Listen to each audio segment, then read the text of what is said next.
It's all magic, no tricks. Back to the street.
And all right, let's just get right to it. Yo, this is Set with Set Media, guys, and I'm back with another one for you. All right, guys, we're probably going to get into 2 videos this live, then I'll meet up with you guys later on tonight. But for now, we're going to get into Trump making this announcement, and then we're going to get into the Nyc Mayoral debate because it was pretty interesting. But all right, guys, let's not forget to double tap that screen and like the video, and let's get right into it. Thank you very much. This is very exciting, what we're doing. I want to thank everybody for being here, and I want to thank this group of people. They're incredible people. We just had a call, as you know, with President Putin. I thought it was a very good call, so we'll talk about it maybe later. Okay. But it went very well. We're here today to announce a historic victory for American women, mothers, and families. With the actions I will outline this afternoon will dramatically slash the cost of IVF and the treatment and many of the most common fertility drugs for countless millions of Americans. Prices are going way down, way down.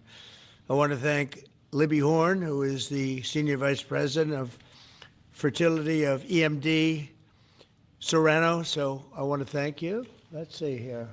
That's what I thought. I thought it was you. Thank you, Libby, very much. And let me also thank the Secretary of Health and Human Services, Robert F. Kennedy Jr., whose wife destroyed the people on The View yesterday. I have to say that. I'm not going to ever get into an argument with her. And you've decided, you learned that a long time ago, right? She did a great job, actually. Secretary of Commerce, Howard Lutnick. Thank you, Howard. Secretary of Labor, Lori Chavez de Rima. Thanks, Lori. Howard, thanks. CMS Administrator, Dr. Mehmet Oz, who's a fantastic guy, and he's done really well. FDA Commissioner Marty McCary. Thank you, Marty.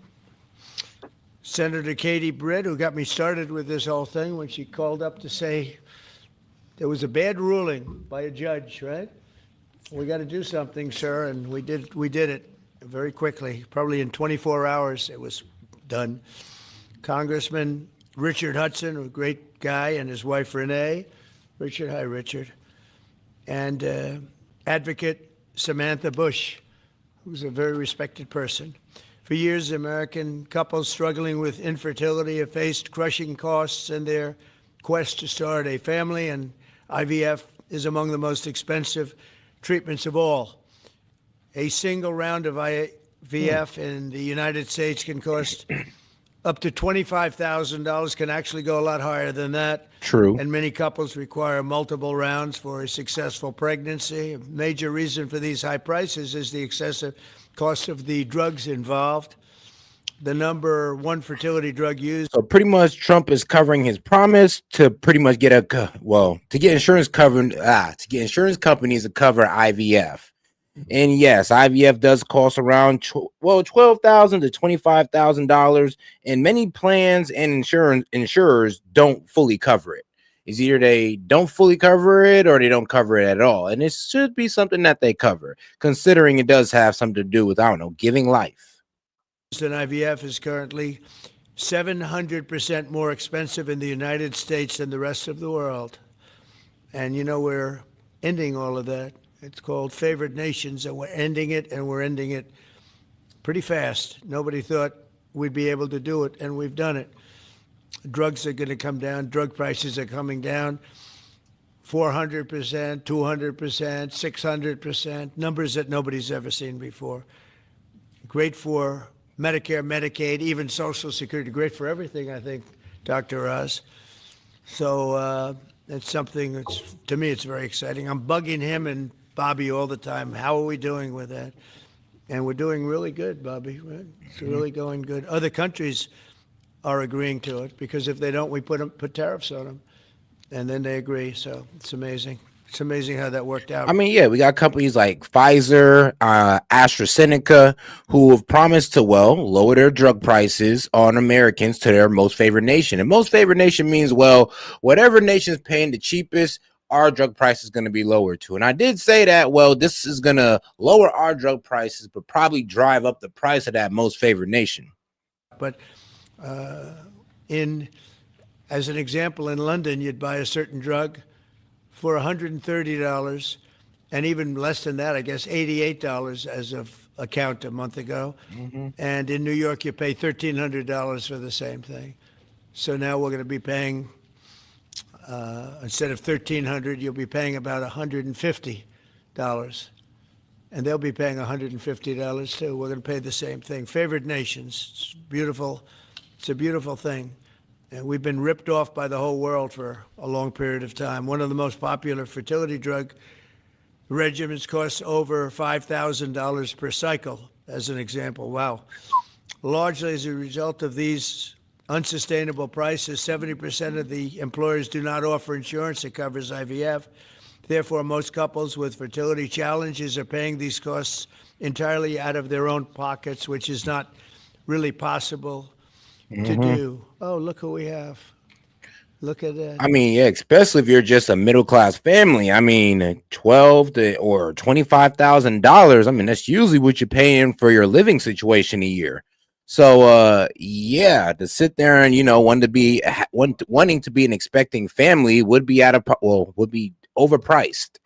But if we can get the insurance company to cover it, which they should cover it, I mean, then, well, yeah, we'll have more people having babies. Hopefully that's what happens with this IVF. Well, by making insurance pay for it. Hopefully we can make these insurance starts paying for the IVF surgery and hopefully that will promote, having more kids. But I don't know. You never know. I feel like you do have to, of course, solve everybody's fear of economic collapse.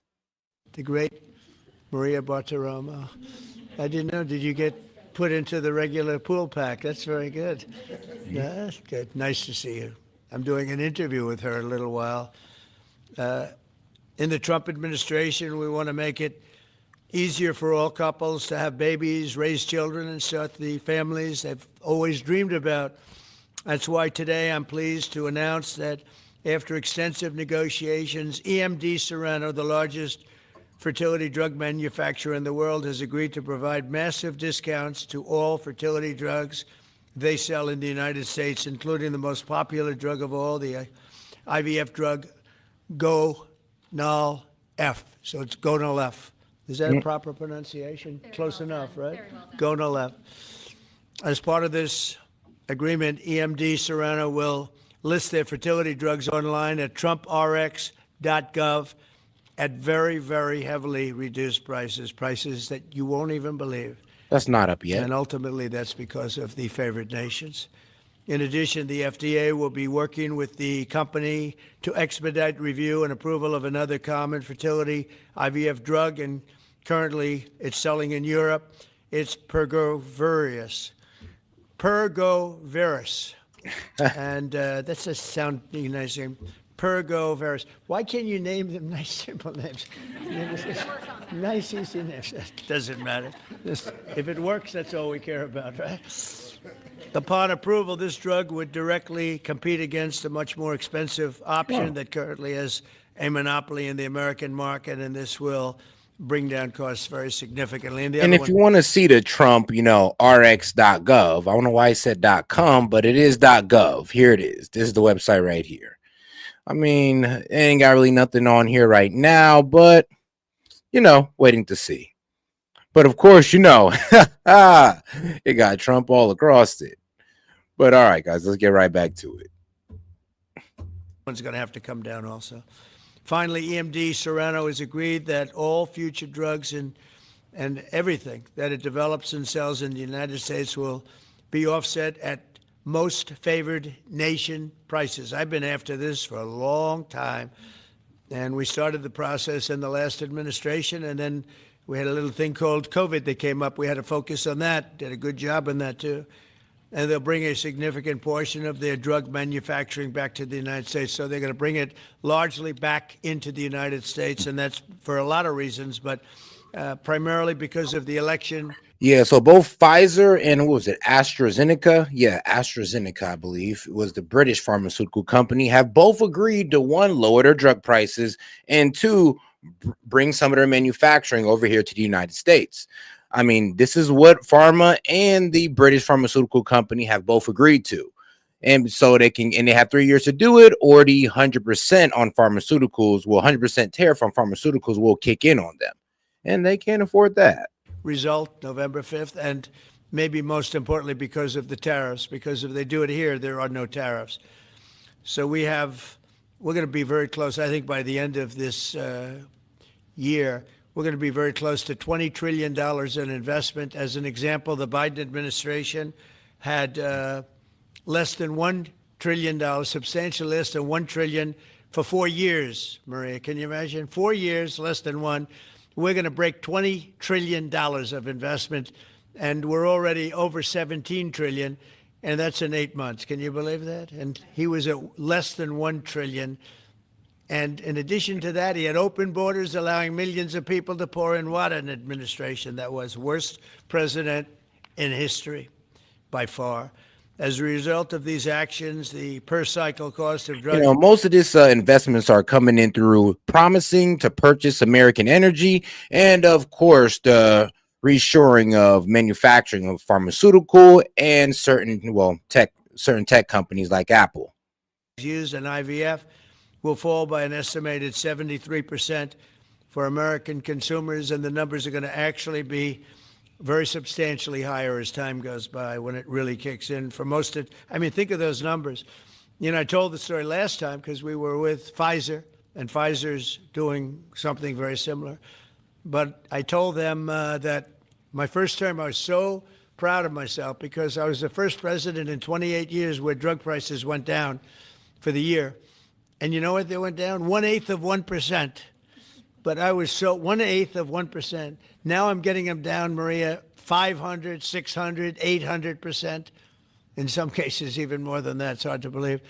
But I was proud. I said, oh, wow, I'm the first one. 1/8 of 1%. And I was proud of that. Now I realized, and I called a news conference. Some of you were at that news conference, actually. And I said, ladies and gentlemen, congratulations. We've gone down by 1/8 of 1%. And now we're going down 500, 600, 700, 800%, Richard. So it's really something. For most administrations and all of the people involved in this kind of thing, this action would be a crowning achievement of their agenda for fertility health. But for us, it's really just the beginning. It's just the start. It's one of many things we're doing. Today, we're also taking historic steps to vastly expand access to insurance coverage for fertility care, including IVF, something that, as you know, was not covered. Effective immediately, for the first time ever, we will make it legal for companies to offer supplemental insurance plans specific. I mean, you really can't get mad at Trump for doing this. Like, let's be real. You're really a Trump hater if you're getting mad at Trump for pretty much allowing insurance companies to cover IVF for, couples who have problems conceiving. You really have to be a sick hater to sit there and get mad at Trump for doing this. So, I mean, kudos to Trump. He definitely is looking out for, well, I would say not just women, but, couples who are, or married couples as well, who have problem conceiving. For fertility. It's never been done before. We're signing it in today with what we signed. Americans will be able to opt in to specialized coverage just as they get vision and dental insurance. They're going to get fertility insurance for the first time. So I don't know. I don't know how well these things are covered. I see the Democrats like to take credit for all of the things we do. We do the things and they take the credit. But I figure if you do enough of these, eventually people are going to figure it out. The Democrats have done nothing. This will make all fertility care, including IVF, far more affordable and accessible. And by providing coverage at every step of the way, it will reduce the number of people who ultimately need to resort to IVF because couples will be able to identify and address problems early. The result will be healthier pregnancies, healthier babies, and many more beautiful American children. It's a big factor. It's a big deal. I'm asking all employers to make these new fertility benefit options available to their employees immediately. The initiatives I've just announced are the boldest and most significant actions ever taken by any president to bring the miracle of life into more American homes. And I will say Katie was great. As you know, she's a great senator from Alabama. She's the first one that told me about this. I had not known too much about it, and we worked very rapidly together, didn't we, though? Mr. President, you say We had everything passed, and Alabama then. No, I'm sorry. See, like, think about it like this. This is the mental backflips you would have to do. The mental gymnastics you got to do to hate on this. It is like IVS is gravely immoral. So giving life is gravely immoral. Allowing people who want to be parents is gravely immoral. Bro, do you hear yourself doing backflips, mental backflips, just to try to make this wrong? Like, do you hear yourself? Like I said, the mental gymnastics you got to do, bro, is right there above my head. Just look at it. I mean, it ain't crazy. I'm like, abortion, that takes life. I mean, IVF, that gives life. Like, what are you saying? Took care of it and passed it. Within a week, everything was done. Really, it was something. So I want to thank Katie, Brett. There's no deeper happiness and joy of raising children, and now millions of Americans struggling with infertility will have a new chance to share the greatest experience of them all. So I'd like to thank all of the people that are here, and I think we'll start with Dr. Oz and Ms. Horn. We'll go through the list and we'll listen. And yesterday I did this, and I stood for about an hour and a half as people spoke. And I said, this time I'm sitting right there, and I'm going to watch you. I stood for an hour and a half like this. I said, you got to be kidding. Here we go. It was one after another, and it was wonderful listening to them. But I said, if I have to do this every day, Bobby, should I stand or sit? Thank you, Bobby. Please, Dr. Oz. Okay. Mr. President, I'm going to jump in here real quick. I want to start by thanking President Trump. Sir, from the very first phone call we ever had, your support was strong. It was steadfast. It was unwavering. And because of you, millions of Americans are going to have a greater opportunity to bring the greatest gift, in my opinion, life into this world. Your support, your administration's support, it's a game changer. All of us here today are aligned. This is a celebration of life. It's a celebration of parents. It's a celebration of families. And it's a celebration for those people who want to one day be parents themselves. I think every parent can attest, and I certainly do myself, that the greatest gift that God has ever given me is the ability to be a mom. Okay, good. We want more people to have that opportunity. We want to make that easier and more affordable. IVF is what makes the difference for so many families that are facing infertility. So you've seen the numbers. It's either 1 in 8 couples, or some people say as much as 1 in 6, are actually experiencing issues with fertility. It's 9% of males and at least 11% of females. And let's remember here, the policy primarily focuses on lowering costs of fertility drugs. So it's about lowering costs of fertility drugs and creating a new fertility benefits pathway for employer plans. So yes, we're pretty much trying to include it in your employer plan and of course in your private insurance. Females that are facing these challenges as they work to build their family. The recommendations today that President Trump has set forth are going to expand IVF coverage to nearly 1 million more families, and they're going to drive down cost significantly. Mr. President, this is the most pro IVF thing that any president in the history of the United States of America has done. And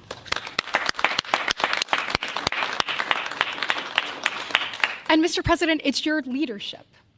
You are the reason why the Republican Party is now the party of parents. We are the party of families. This is why when Senator Cruz and I worked last year, we got every single Republican senator to sign on and say that they supported nationwide access to IVF. And just for the record, IVF is legal and accessible in all 50 states.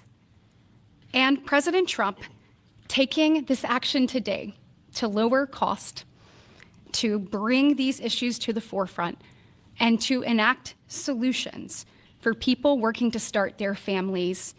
I want you to know it's significant and there's more to come. But this isn't the only thing that you've done to prove that we're the party of parents and we're the party of families. If you look at the working family tax cut, guys, he made sure that hard-working parents were front and center in that legislation. You know, whether it was child tax credits being expanded and made permanent, whether it was Trump accounts that are going to change the game for so many parents, or whether it was childcare. So for decades, we have heard Democrats talk about childcare. President Trump actually took action on the affordability and accessibility of childcare. We know that 1 in 4 families say that they hesitate to have more children because of the cost and because of childcare cost. For the first time, this man actually... I mean, Trump cutting drugs on prescription drugs, fertility drugs. He's getting in private insurance and employer plans to help cover it. And the Dems are sitting in the chat upset. I mean, I don't know. Maybe they're upset because their guy didn't do anything. You know, they just sat around all day and be sleepy all day. You know, gave you all them promises, but didn't not deliver like Trump. I mean, let's be real. If Joe Biden was doing this, y'all would be cheering. But since it's Trump, you're trying to create excuses to hate it. It's low-key sad. Took steps to change the dynamics for hardworking parents. So of the 3 tax credits that he reformed and the working families tax cuts, 2 of them had not been touched in 2 decades, and 1 of them had not been touched since 1986. So President Reagan was in office the last time anybody did anything about it. But you changed the game on that, and I was proud to lead that effort in the Senate. And so on behalf of moms and dads, on behalf of grandparents and sisters and aunts and uncles and brothers and people who are looking to expand their family, we say thank you.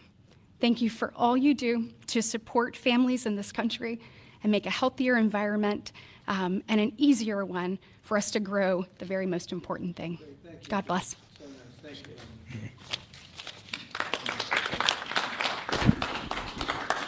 So let's set the stage. Put it in perspective, 2 weeks ago, as President Trump alluded, a leading U.S. drug manufacturer came into this room and agreed to do something none of us thought was possible. A most favored nation agreement with numbers, again, inconceivable. Last week, a leading company from Europe, a global leader in the pharmaceutical sector, came to this office, made the same kind of commitment for most favored nation pricing. Again, and shout out Luna, couldn't even articulate a promise. Sleepy Joe, I know, right? And my man Dr. Oz about to get into the fact that Pfizer and AstraZeneca both came in and said, yeah, we're going to lower our drug prices, and then of course, you know, for national security reasons, we're going to manufacture some of these drugs in America. And yes, it is a matter of national security that we start manufacturing our own pharmaceuticals. Like, duh. Because the president insisted on it and was persistent, and he alluded to the fact that he was calling Secretary Kennedy and me quite a bit. He definitely was, with great insights into the process, and would not hold back. But I think what you're seeing today is something even larger. It's larger because we're now showing that MFN is a tool that can get other initiatives going as well. We are revealing perhaps... Hey, shout out to my man Charles Earningful. Oh, cool last name. He said it doesn't cost money to double tap the screen. And ain't that the truth? Well, guys, let's make sure to double tap that screen. Like, appreciate the support, by the way. most important. Oh, and next video coming up is going to be the Mondani and what was it? It was Mondani and Cuomo mayoral debate. MFN opportunity at all because it's about procreation. The fate of New York It's hangs about in the babies. balance. It turns out that MFN is a tool for a lot of things, and it goes without saying that you get the drug pricing down, but lots of other business necessities become possible when that occurs. So Secretary Kennedy and I, who's a wonderful leader, talk frequently about family. I think the reason he's a great leader and president as well is because they have large families and they take pride in the joy that it gives us. But many families, as Senator Britt alluded, do not have the ability to have children. But it turns out that it's about 1 in 3 families, a much higher number, that don't have the number of babies they desire. They're under-babied. So this president committed. And we can't go for the Dems BS plan again of, well, oh, it's okay, we're not having more babies. We'll just, import in more immigrants. I mean, who needs Americans to have kids when you got illegals at the border? I mean, screw having kids, guys. Let the illegals come in and have the kids for you. And then when you complain about all the immigrants or you becoming the minority, hey, remember, you didn't want to have kids. To address that during the campaign. And he is delivering on that today in a way I don't think anyone thought was possible. We are opening the door with MFN pricing and tariffs that support it, Secretary Lutnick, with a new approach to make reproductive medicine more affordable for Americans. Now, I know what you're all thinking, and you're probably right. There are going to be a lot of Trump babies. I think that's probably a good thing. But it turns out the fundamental creative force in society is about making babies. It's about creating. And this country, the one that President Trump is leading so beautifully, has been a country of abundance, not scarcity. To have abundance, you have to address the fact that we had 3.6 million babies last year, which is beautiful, 3.6 million miracles. That's 500,000 less babies than we would ideally have had, even to replace our current population. Building on the success of the last 2 weeks, our team, led by the head of Medicare, Chris Klump, who's standing over there, and Hernandez, have negotiated a spectacular MFN deal to reduce the cost of IVF drug prices by $2,200 a cycle. That's nearly half of the price that it had been. The most prescribed drug in this category in America, made by MD Serrano, is described over here. And you'll notice, President Trump, these are discounted from $242 to $10. I don't know what the math is on that. We can't even calculate it. It's a lot. It's too high to calculate without a more studied approach. But I give it up there because that number of $10 will apply for every American who earns less than $115,000 a year. That's 70% of the American people. The remaining folks who are able to make more will have to pay a tiny bit more, but it's still most favored nation pricing, no different from what the Europeans are willing to pay. Now, to make this deal happen, Chris and Inma had to do something special. They had to actually not just get the drug price down, but get the middlemen to let it go as well. And Mr. President, we've met with the middlemen in the past. They're now joining the MFN movement. I want to thank Express Scripts Freedom Pharmacy and then CVS's Specialty Pharmacy because they were willing to stand up and do the right thing for the American people by answering the president's call and slashing their prices. Now, this announcement also encompasses a remarkable move from Marty Makary. And Marty Makary is, of course, the leader of the FDA, but he has ongoing efforts to accelerate their approval of innovative medicines that will further reduce the price and make this whole process more seamless for the American people. Now, you're about to hear about a spectacular... I mean, now they can just get rid of the price leasing on some of these, medications or pills, then yeah, that would really help people out. I mean, the fact that they're able to get like a 20-year lease on a price is absolutely insane.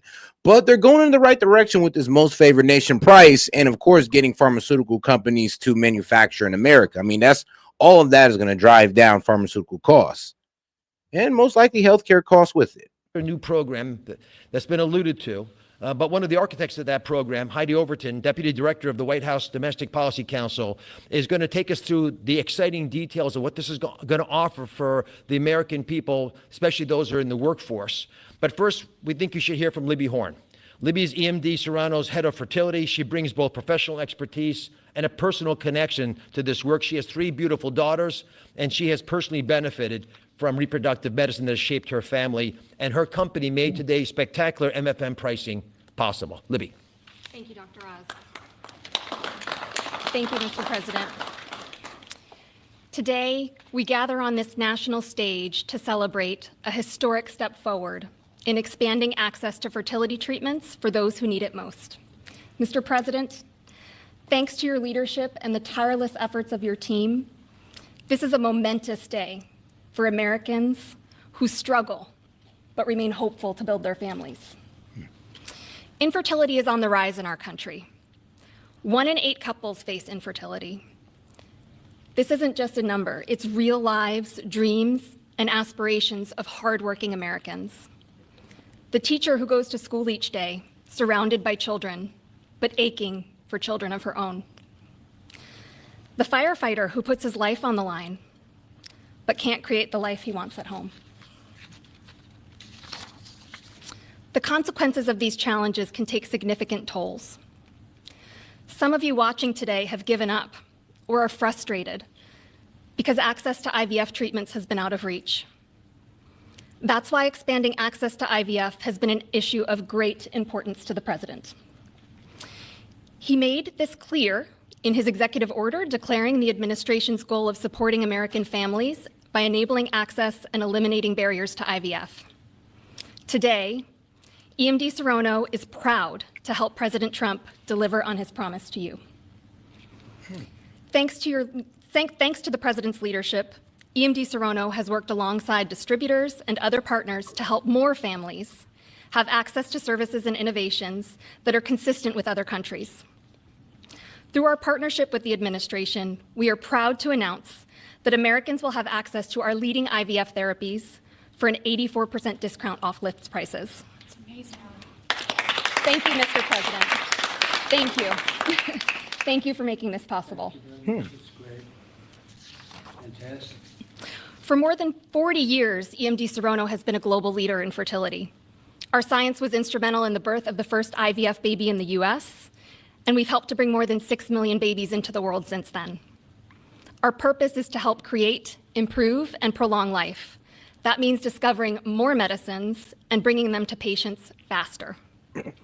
FDA Commissioner McCary. I mean, and now that isn't the only thing the EMD Serono and honestly specializes in. So they do specialize in improving and prolonging lives for people living with infertility and multiple sclerosis and cancer, and they also focus on neurology and immunology as well. So yeah, they're innovators in a lot of areas in medical. So shout out to them. Made it a priority to ensure that Americans have access to the world's most innovative treatments as quickly as possible. To that end, EMD Serono is filing a new IVF therapy called Pergoveris for review under the FDA Commissioner's National Priority Voucher Program. If approved, Pergoveris would combine 2 key reproductive hormones in synergy designed to mimic reproductive physiology. This therapeutic option could mean fewer injections, fewer copays, and lower self-pay cost, all of which make a real difference in the IVF patient experience. In closing, on behalf of EMD Serono, I want to send my heartfelt thanks to President Trump and the entire administration for their leadership and vision in this critical area of healthcare. Together, we will make a difference in the lives of countless families across this nation and uphold our long-standing legacy of creating life. Thank you.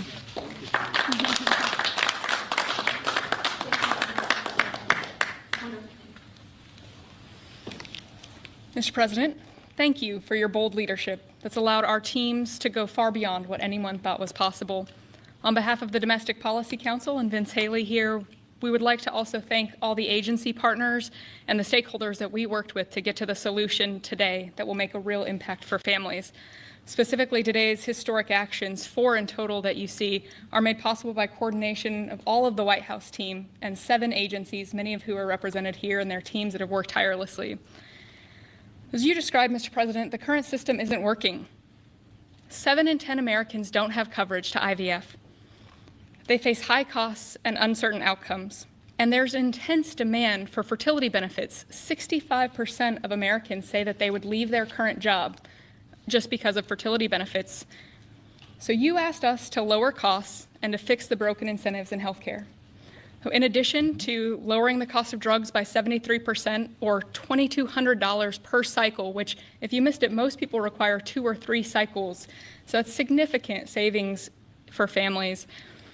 I'm also going to briefly outline the new solution for coverage. This is a new fertility benefit option that employers can immediately offer to their employees starting today. Yep. This afternoon, the Departments of Labor, Health and Human Services, and Treasury. I mean, yeah, is now part of it can be now a part of your employer plan for to have infertility care. I mean, shout out. I mean, bro, like I don't need it, but I mean, for those who do need it,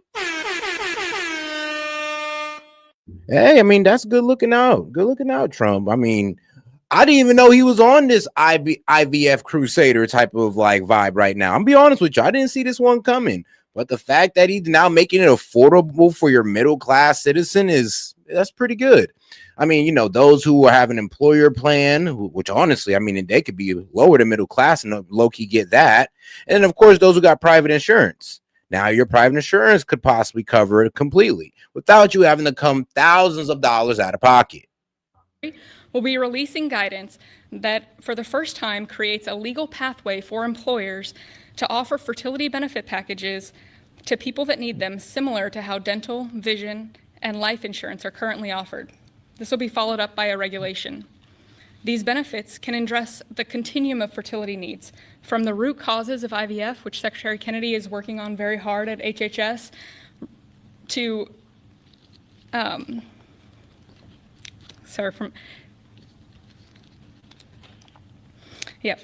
it'll be a coordinated package that does not exist in traditional health insurance today. It'll make it easier for employers, including small and mid-sized employers, to compete for talented employees. Currently, many small businesses cannot afford to offer fertility benefits at all. This is making it possible for them to offer benefits the same way that large companies like Amazon and others offer benefits. This is a pro-family benefit expansion that will transform clinical outcomes by addressing fragmented coverage and care. I'm a physician by training, and it's very important that we have high-quality care. Fertility benefit companies are poised to offer packages that have reported so far roughly 25% higher live birth rates for those that seek care compared to those that don't have such benefits. They also report fewer cycles to achieve pregnancy, improved natural pregnancy rates through better care before you need IVF, and reduced chance of miscarriages. Well, yeah, let's be honest. When a female is pregnant, I'll be real with you, her mental state got a lot to do with how that pregnancy is going to go. And I know women can contest to this. And I've heard in like IVF situations when they're paying thousands of dollars out of pocket, it can be really stressful on the female. And it can definitely lead to, well, you know, problems as she stated. But yeah, I mean, now that it's being covered by the insurance company, that should be a huge burden off the wife, you know, girlfriend, expecting mother. It doesn't matter. This is a great thing. 1% reduction in miscarriage rate. Leading physicians in the field have also relayed that these types of benefits significantly improve the patient and doctor experience, allowing both to focus on care rather than navigating the bureaucracy. These impacts are very personal. Here with us today are my good friends, Congressman Richard Hudson of North Carolina and his wife, Renee Hudson. Both have worked in public service for years, including Renee for all 4 years of your past administration, Mr. President, and they struggled with infertility. Today, they have a beautiful son who's their pride and joy. He's an amazing boy, but they also suffered multiple losses throughout their fertility journey, something that is very common. Unfortunately, too many people go through the hard, arduous process of IVF and still result in a miscarriage. So today, your option is not only saving money, it's going to improve the quality of care significantly. This new benefit option simultaneously represents the greatest opportunity to expand coverage of IVF that the federal government has ever taken, while also improving the care delivered. Additionally, and very importantly, it gives employers maximum flexibility to design benefits that are consistent with their values. Put simply, this new fertility benefit option means lower costs and more healthy babies. So today, this announcement, we are realigning the industry towards the simple metric of more healthy babies at lower costs. I would now like to introduce Samantha Bush, the wife of NASCAR driver Kyle Busch, who's been a leading advocate for IVF access and affordability after your own infertility journey. Thank you, Mr. President. All right. We'll get into that. Hello, everyone. My husband, Kyle, and I battled. Before we get into I was that, hoping you would say that. Thank you very much. Bobby, come on up for a second. What a job you're doing. Yeah, say a few words, Bobby. Thank you, Mr. President. Thank you for your vision, your commitment to our country. When my uncle was president, the fertility rate in this country was 3.5%. Today, it is 1.6%. The replacement rate, in other words, the amount of fertility that you need in order to keep your population even, is 2.1%. We are below replacement, right? Yep, we're at 1.7%, but we need it at 2.1. And that's all of us as Americans. I mean, it just seems to be in America or Western civilizations where the birth rate just plummets. But over there in the Middle East and Africa, I mean, hey, man, I mean, they're proliferating like crazy. Now, that is a national security threat to our country. Proliferating them children like ain't And we nobody's know business. why this is happening. And President Trump is addressing the root causes through his MAHA agenda of reducing endocrine disruptors, the exposure to chemicals that decrease fertility. Today, the average teenager in this country has 50% of the sperm count, 50% of the testosterone as a 65-year-old man. Our girls are hitting puberty 6 years earlier. And that's bad, but also our parents aren't having children. Parents who want to have children do not have access. I have 7 children. I feel that God has blessed me with that, and I can't imagine how different my life would be if I did not have that blessing. I want to point out also that this morning, Harvard University released a study that showed that the obesity rates have now climbed over 70%. What? And this, again, is for the same reason we're flooding our kids. We're poisoning a generation, Over mass 70? poisoning a generation of kids with chemicals. President Trump has instructed us to stop these problems at the root cause. But he's also recognized that there are people who are injured. The fact that there is over 70% was bad. The fact that there are literally only 30% of the people in the U.S. that you could consider, well, not fat is wild. But now you're telling me that it's over 70. We've only gotten fatter. Here's the thing. I've honestly thought we were kind of, turning towards a more healthier culture. But I guess not, man. I guess not. People who are not living their life to the fullest. And he's addressing that. Last week, we made GLP drugs available at Most Favored Nation. And this week, it's IVF. Oh, I want to thank you so much for that, Mr. President. I saw on an airplane the other day, you said that you didn't believe that you were going to get to heaven. You're doing God's work here. You've made peace in the Middle East, which is beyond anybody's imagination. And now you're giving millions of Americans a chance to have babies. And you're doing this while the government is locked down by the Democrats. But this administration has not stopped working for the American people. And that's because of your energy, your commitment, your vision. And I want to thank you for allowing me to be part of it.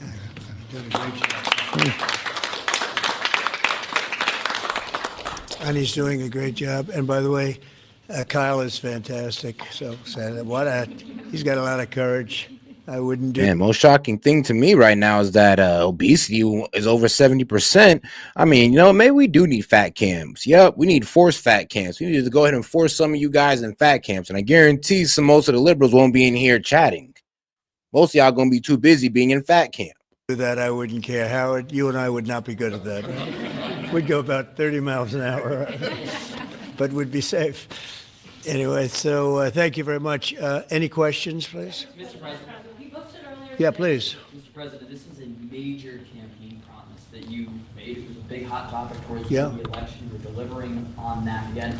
I actually had a question for Secretary Kennedy or Dr. Heidi. Dr. Heidi, you said something that I thought was really important. You talked about how this coverage option, this benefit option, gives companies the maximum flexibility to design benefits consistent to their values. I was wondering if either you or the president could expand on that and talk about why that's an important thing to understand about this program.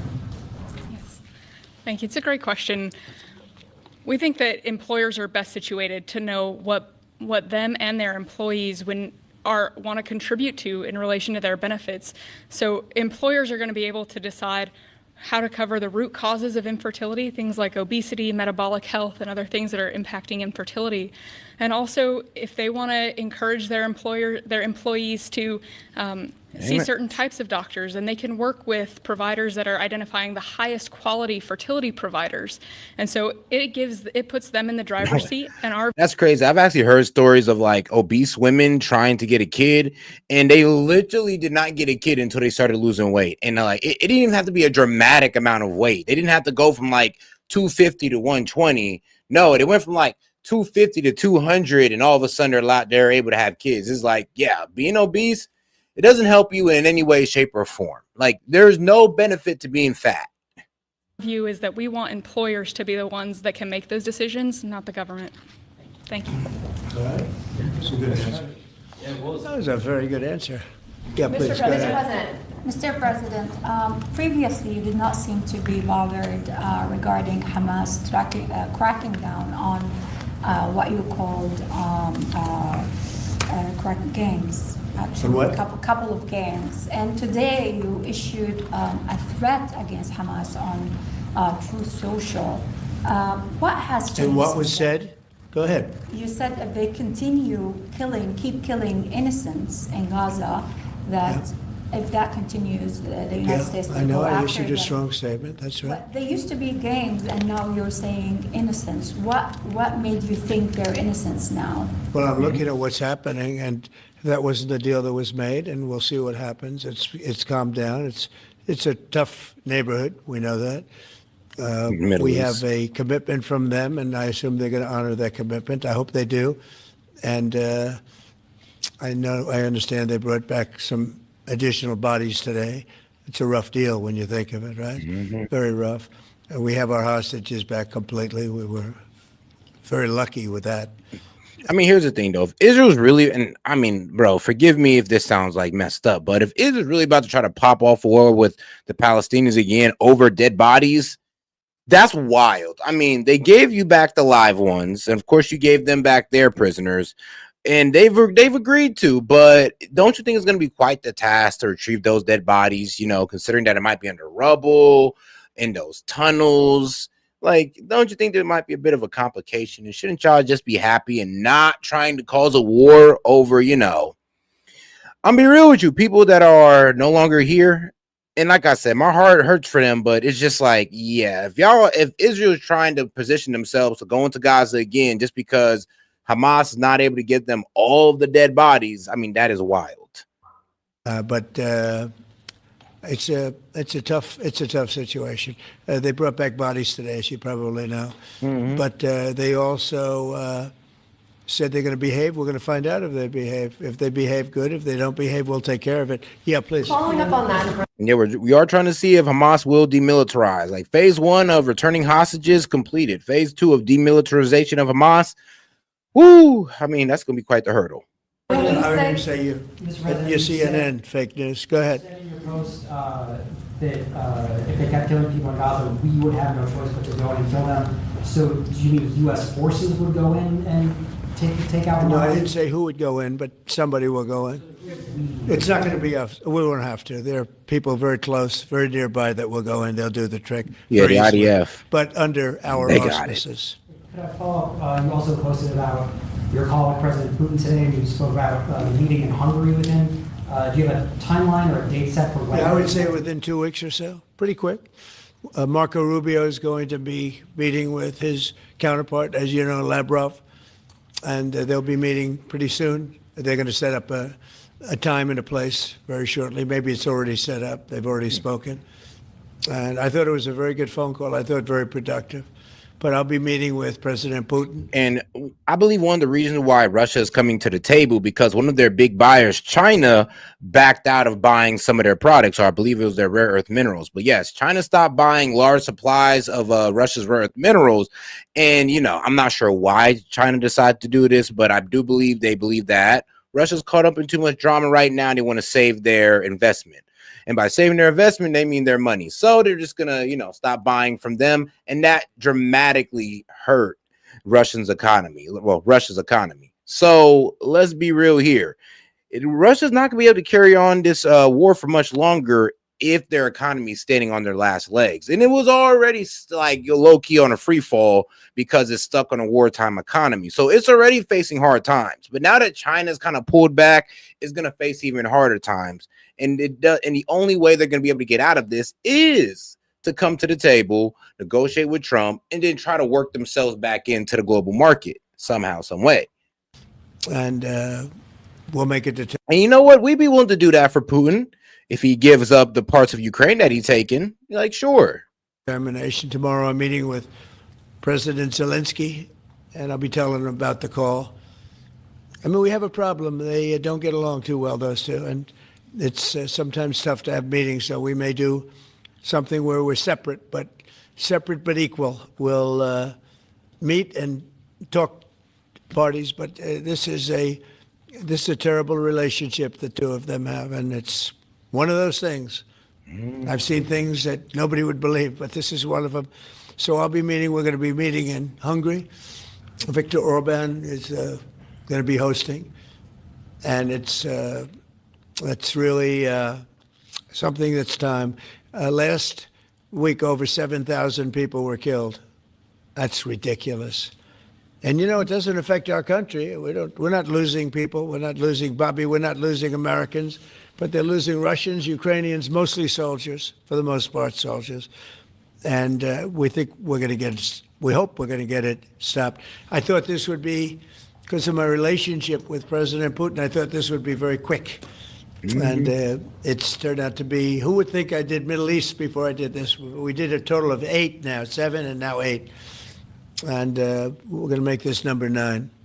Yeah, please. So you said you posted that there was great progress. Can you tell us a little bit about that? Was it a shift in Putin's tone? Was it something new he told you? Did he give you any message to give? You're talking about the whole President Zelensky tomorrow. It just seems to me that, look, it's only a field. That's all I've done in my whole life. I've made deals. I know about deals. I do it well. I don't think any president's ever ended a war, frankly. One war, I did 8 of them, Maria, right? And but I don't know, did Bush ever end? Do you think Biden ended a war? Biden started wars because he was stupid. But do you think Biden ended? I mean, Biden also had the unfortunate luck of having 2 wars happen up under him, which was it? I think October 7th popped off under Biden. And of course, the Ukrainian war popped off under Biden. And Biden did not really do anything to make it any better, honestly. I mean, supporting Ukraine, I'm be real with you, in that moment, Biden probably should have just let Ukraine surrender within that week instead of giving them constant support, because, they're just throwing they're throwing their soldiers into the wood chipper to fight Russia, and Russia's not going to lose. I mean, sure, us giving them like a whole lot of economic support and like military support, it helped. Of course, that's why they've dragged out this long, but it's not going to win them the war. They just don't have enough manpower for that. Did any wars? No, I don't know of anybody that ended wars. I ended 8 of them. Now it's going to be 9. I think we're going to have this one done, hopefully soon. But I'll be meeting him probably over the next 2 weeks. First, Marco is going to be meeting, and the vice president, as you know, is very much involved. The whole team is involved. Steve Witkoff will be involved. Yeah, please. What did you tell him about the Tomahawks? Now, I will say this though: Biden, in his actions in Afghanistan, could have provoked Putin to move into Ukraine. That could have been the reason. Now, as far as Israel and Hamas, I mean, well, that was like a matter of time situation. Like, what did you expect was going to happen? So the Tomahawk missiles, did you just I just look at the history. We talked about it a little bit, didn't say much, but I do say to you, we need Tomahawks for the United States of America, too. We have a lot of them, but we need them. I mean, we can't deplete for our country. So, they're very vital. They're very powerful. They're very accurate. They're very good, but we need them, too. So I don't know what we can do about that.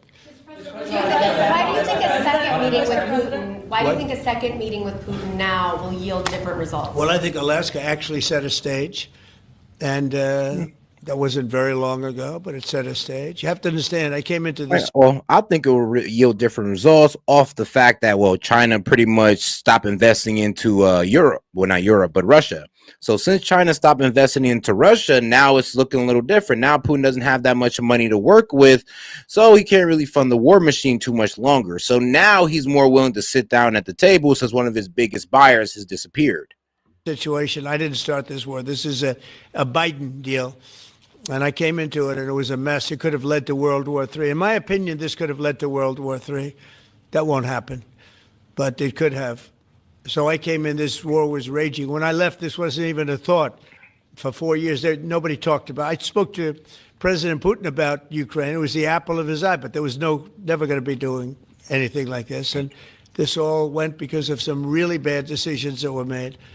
And look what you have. You have millions of people dead.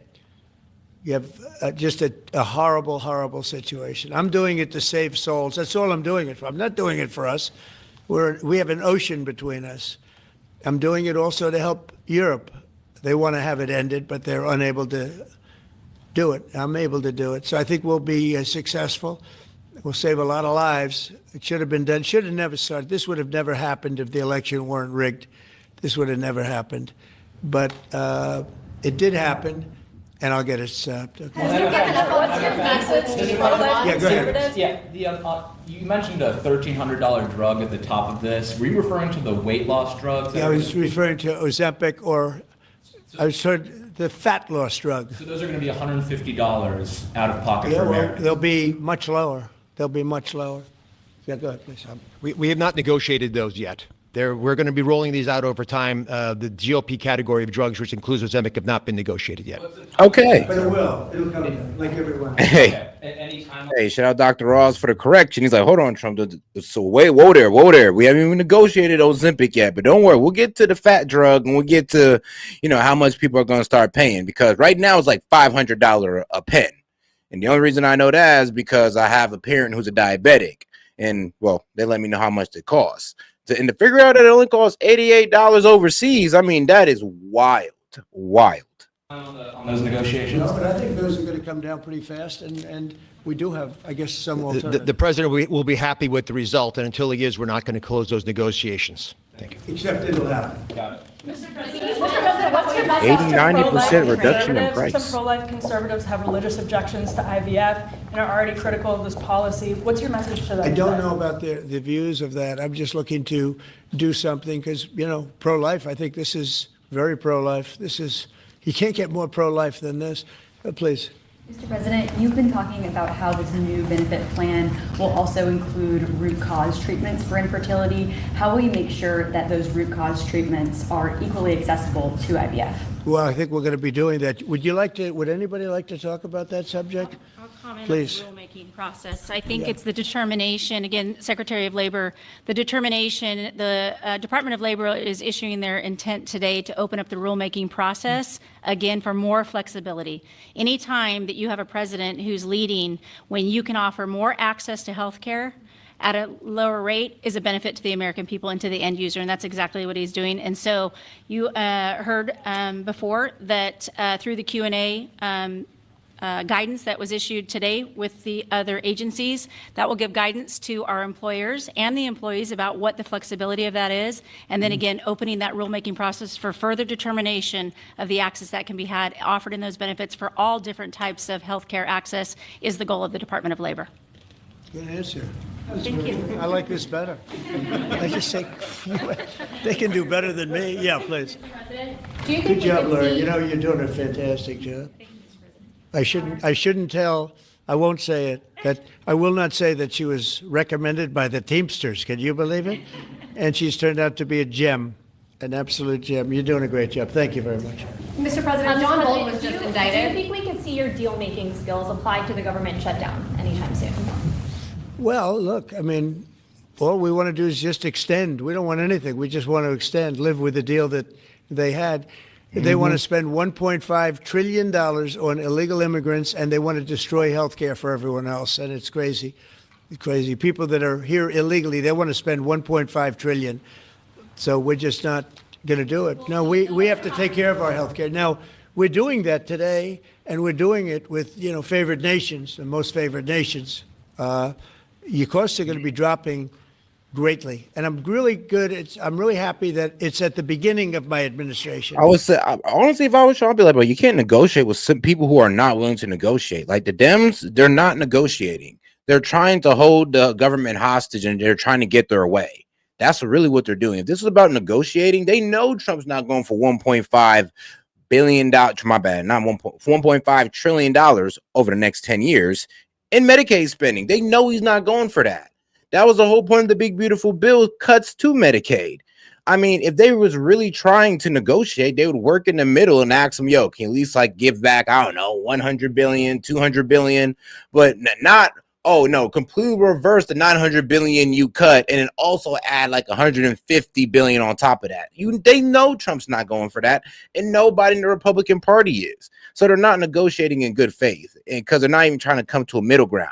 It's either their way or it's a my way or the highway type of negotiating skills. Like, yo, if you're not going to concede to what I want, we're just going to hold things up. And that's exactly what the Dems are doing, because they're the demanding party. So they're shutting down the government because they want to add spending to the CR bill. Because I did insulin and got it down to like $25, but it doesn't kick in. It didn't kick in for 2 years by statute, so it couldn't kick in. And I said, boy, I hope I win this election, because if I don't, somebody else is going to take credit for it, Bobby. And sure as can be, Biden said, he didn't even know what the hell was happening. And it was a hard thing for me to do. I got insulin way down. What was it before that? It was just massive. It was impossible to afford. And sure as can be, because it was statute, it couldn't have been earlier. I said, boy, this falls into the next administration. I better win. And all of a sudden, I watched this Biden taking credit for something that I did, and on other things too. We had a lot of things kick in. So the nice part about this is at the beginning of our administration. So I think we're going to see the fruits of our labor. And I hope on our other situation that we've talked so much about, autism, I hope we're going to see some very good results based on the recommendations that we made. And, you know, we have time to watch those results now. Was just indicted by a grand jury in Maryland. Do you have a reaction to that? I didn't know that. You tell me for the first time, but I think he's, a bad person. I think he's a bad guy. Yeah, he's a bad guy. It's too bad, but it's the way it goes. The case against him? That's the way it goes, right? That's the way it goes. Will I what? Have you reviewed the case against him? No, I haven't. But I just think he's a bad person. Okay, anybody else? What's the timeline for the IVF drug through the National Commissioner Priority Review Voucher? Dr. McCary? What do you think, Doctor? So, first of all, the National Priority Voucher Program says we're going to proactively. Oh, and shout out to my man Devilish Fish for sending in 20 jewels. Appreciate the support, my man.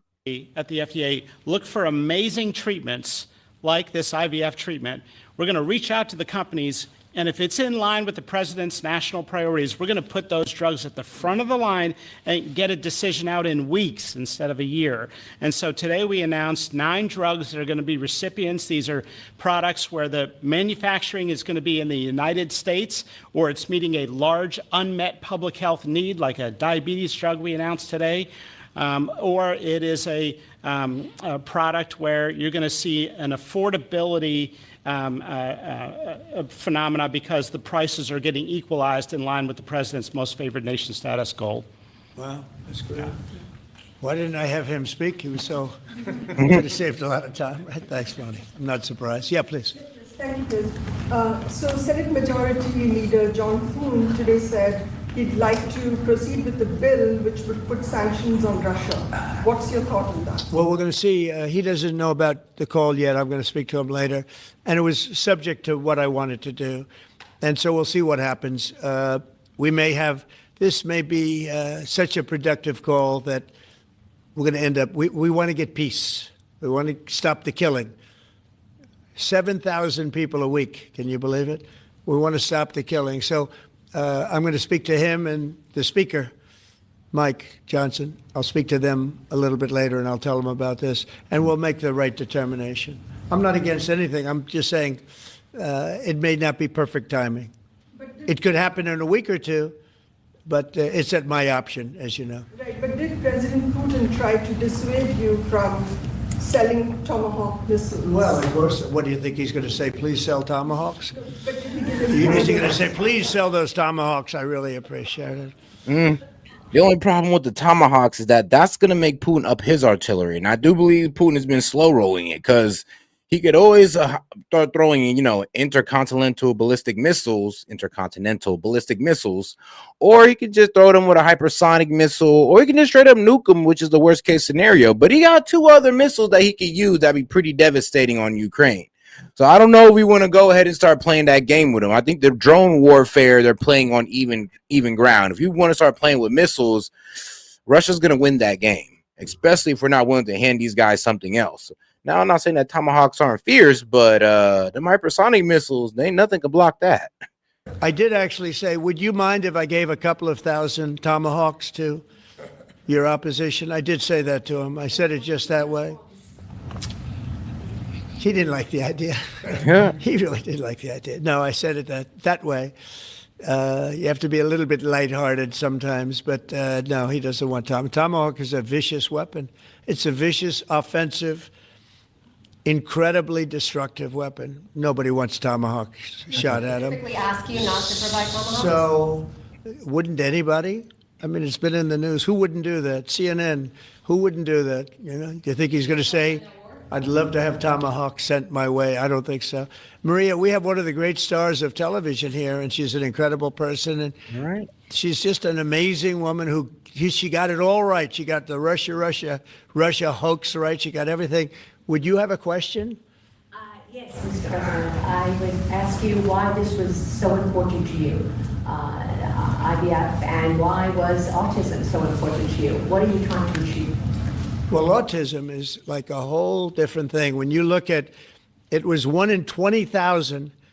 Now it's 1 in 12. If you look, Bobby, we have different numbers, but 1 in 12, 1 in 28, 1 in 32. There's a couple of different numbers out there, but it's 1 in a very, very different number than it used to be. It used to be 1 in 20,000.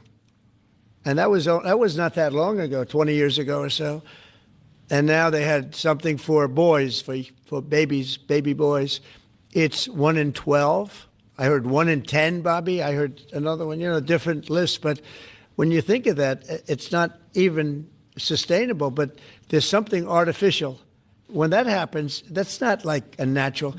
And then you have certain groups of people that literally don't have autism, and they're not taking some of the things that we're taking. So we're working very hard. And on IVF, it's just that I have friends, including Katie, that called me and they told me the importance of it. I wasn't that familiar with it. Now I think I've sort of become the father ever since I heard. There was a bad decision in Alabama where a judge wanted all clinics to be immediately closed, right? And Katie called up and you said you were pretty strongly attacked by your friends that you didn't even know were involved with IVF, right? You had people that had grandkids, people who'd gone through IVF themselves, telling their story. And Yeah. saying, there are people that cope with it. Tell what you did when you heard from your friends. You said this was not, they almost became violent. Right? Yeah, I told him, I said, Mr. President, we need you. We need your voice in this conversation.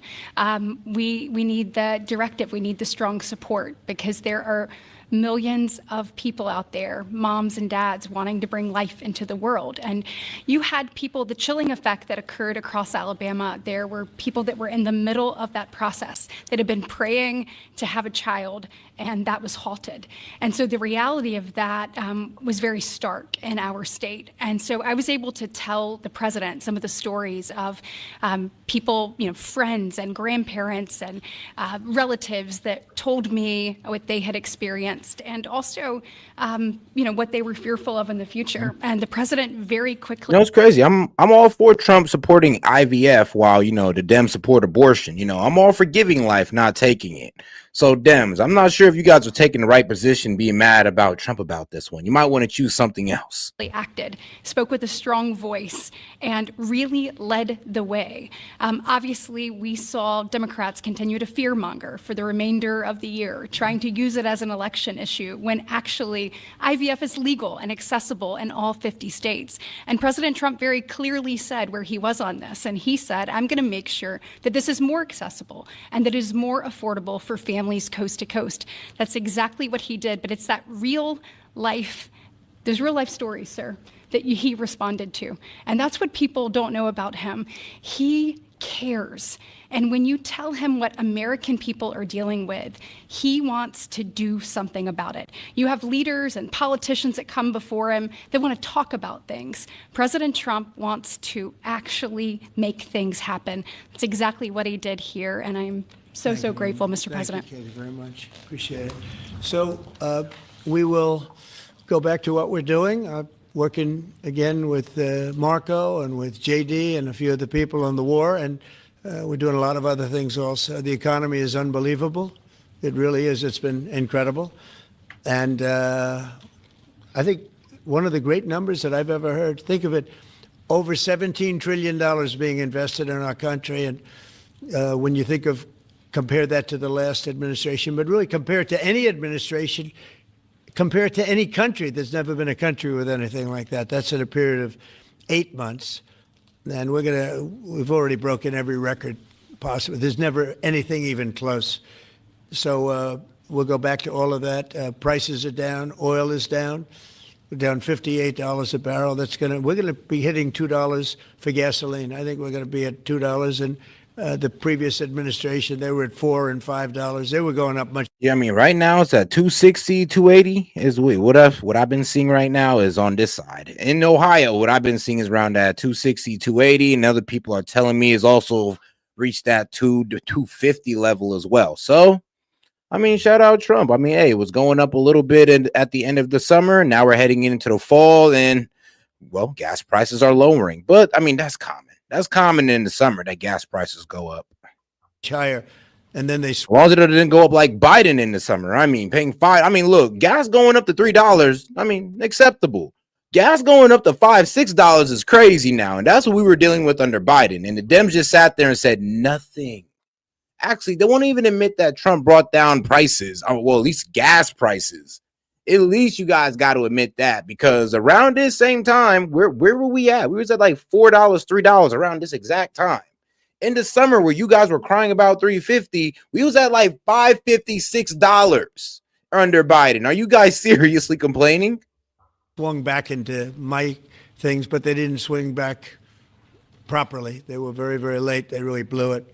We had it really going in the right direction. They came and took everything out, and you know, it's incredible. I'll never forget. They lost control of the price of gasoline, of oil.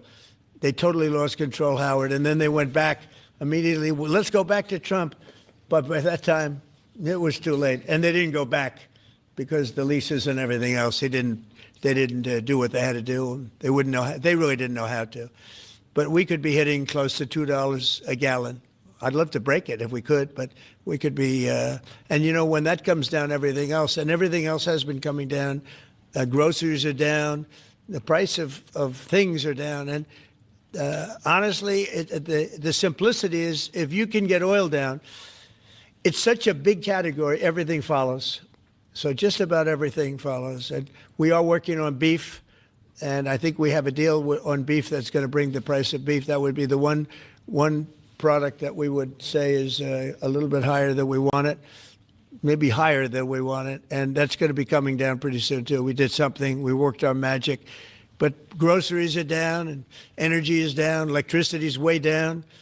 We have the prices coming down for people. They were abused for 4 years by the Biden administration. Thank you very much, everybody. We'll see you soon. Thank you. All right, now everybody voted in. Out of 93 votes, AOC and Bernie was the winner. So we will go to the AOC and Bernie town hall, you know, instead of the New York Mayoral debate. We'll probably save that one for later on tonight. And of course, it's so great to have both of you here. We have so many audience questions tonight, really good ones. And Senator Sanders, just in terms of how long this shutdown has gone on, you and I have spoken multiple times during this, but we're now on the 15th day. The 9th vote to reopen the government failed. Do you think Speaker Johnson is right when he says that this could be one of the longest government shutdowns in U.S. history? No. I think the Republicans are catching on that you can't throw 15 million Americans off of the health care they have. And studies indicate that when you do that, some 50,000 Americans a year will die unnecessarily. I mean, first y'all was saying a couple million, but okay. So how will you guys count every American that died because they didn't have health care? Also, 15 million Americans, bro, if they're illegal, yes, they got kicked off the healthcare. They definitely did. Just like Minnesota, just like how the Minnesota had to admit that, yeah, we were allowing illegals on our healthcare system that is funded by the American people. So, bro, if you're talking about 15 million Americans, mainly illegals or freeloaders, and if they can't get a job or volunteer in their community, I don't feel bad for them. And then on top of that, just in Vermont today, Caitlin, people in my state and all over this country are beginning to receive notices from insurance companies about what their new premiums will be if we do not stop what Trump is doing. In my state of Vermont, there are people today who receive notices that their premiums are going to quadruple. When? Some less, 3 times. In my state of Vermont, and again, this is true in many parts of the country, middle-class families will be paying now. That's also a lie as well, because the Obamacare health subsidies, those are for the enhanced healthcare subsidies. So even if they weren't passed, we would still have healthcare subsidies, just not the enhanced ones that was enacted under Biden. So no, they wouldn't triple or skyrocket, and wouldn't mean that we wouldn't have no healthcare subsidies. So that's a lie as well. Also, he makes it sound like it's something that's going to happen in 2 weeks, but that's also wrong, because the Obamacare health care subsidies don't run out until December 31st. I mean, this is something you can look up. This is why this whole rise in healthcare premium is such a non-argument. $50,000 a year for healthcare. Anyone think that's sane? It's not. Who can afford that? Republicans are catching on. They're playing a losing hand. They are going to come to the table finally and address the healthcare crisis that they've created. Okay, so you think Republicans will come to the table sooner? No. They're solving the healthcare exploitation that the Dems created. They're solving the problem of the overbloated budget that the Dems were pushing into healthcare. And let's be honest, guys, because no Dem has been able to answer this. So why we were only putting in $615 billion into Medicaid in 2019, right, guys? Only 615 billion. And we were serving less Americans. Actually, no, we were serving more Americans. We were serving 71.5 million Americans with less money. Now, I know inflation happened, but inflation wasn't that bad to where we had to go from 600 billion to 1.2 trillion dollars in Medicaid spending. No, inflation wasn't that bad to where we had to double our spending. That's why the cuts were made, and that's why they needed to be made, because guess who takes advantage of that? Illegals and pharmaceutical and healthcare corporations who can overcharge us. Those are the only people who take advantage of this overspending, not the American people. And the fact that the Democrats are championing this, it lets you know whose side they're on. Rather than later. The White House has not indicated as much, and today the budget director, Russ Vought, said that north of 10,000 federal workers could be laid off during this government shutdown. Does that make Democrats rethink their strategy at all? I don't think so. I think that what Russ Vought just announced today in the laying off of federal workers, we learned today a judge has put a temporary restraining order because it is likely illegal what he and the Trump administration is doing. The problem is that this administration, the Trump administration, folks like Russ Vought, they think that destroying our health care, making sure that housing is too expensive to live in, that jacking up the costs of our groceries, they think all of this is about hurting Democrats. What they are doing is hurting Americans, and they are hurting this country. And if Mike Johnson wants to say that this shutdown is going to last a long time, it is because he is choosing to punish the American people, and we cannot stand for it, and we cannot allow it. And my pushback on that would be, well, hold on now. How are they hurting the American people when they're not the ones asking for spending? You guys are. And if this was about Obamacare healthcare subsidies, you guys could have passed this CR bill, and then you guys could have had this debate in 7 to 8 weeks when another CR bill was to be proposed. So what's going on with that? And bro, rise in healthcare. Do y'all even know how much funding Medicaid gets? Right now it's at $825 billion. We have enough. We have enough for the American people. The problem is they want to add enough for illegals and for their, well, I'm be real with you, their corporate donors who are mainly in healthcare.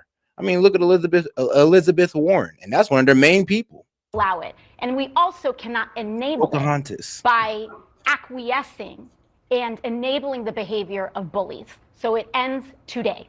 So If I could just add to something Alexandria said. Go ahead, Senator. This is the cynicism of the Speaker of the House. Mm-hmm. Where are your Republican colleagues tonight? They're back here in Washington negotiating? That's an excellent question, Bernie. Right now, House Democrats are in Washington. I mean, you know, the crazy thing is Dems don't understand that we only cut like $93 billion a year. You know that, right?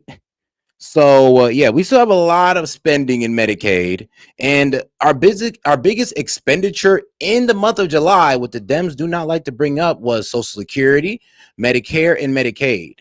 So people still have their Medicare. People still have their Medicaid. People still got their insurance. So what the Dems are telling you is a complete lie.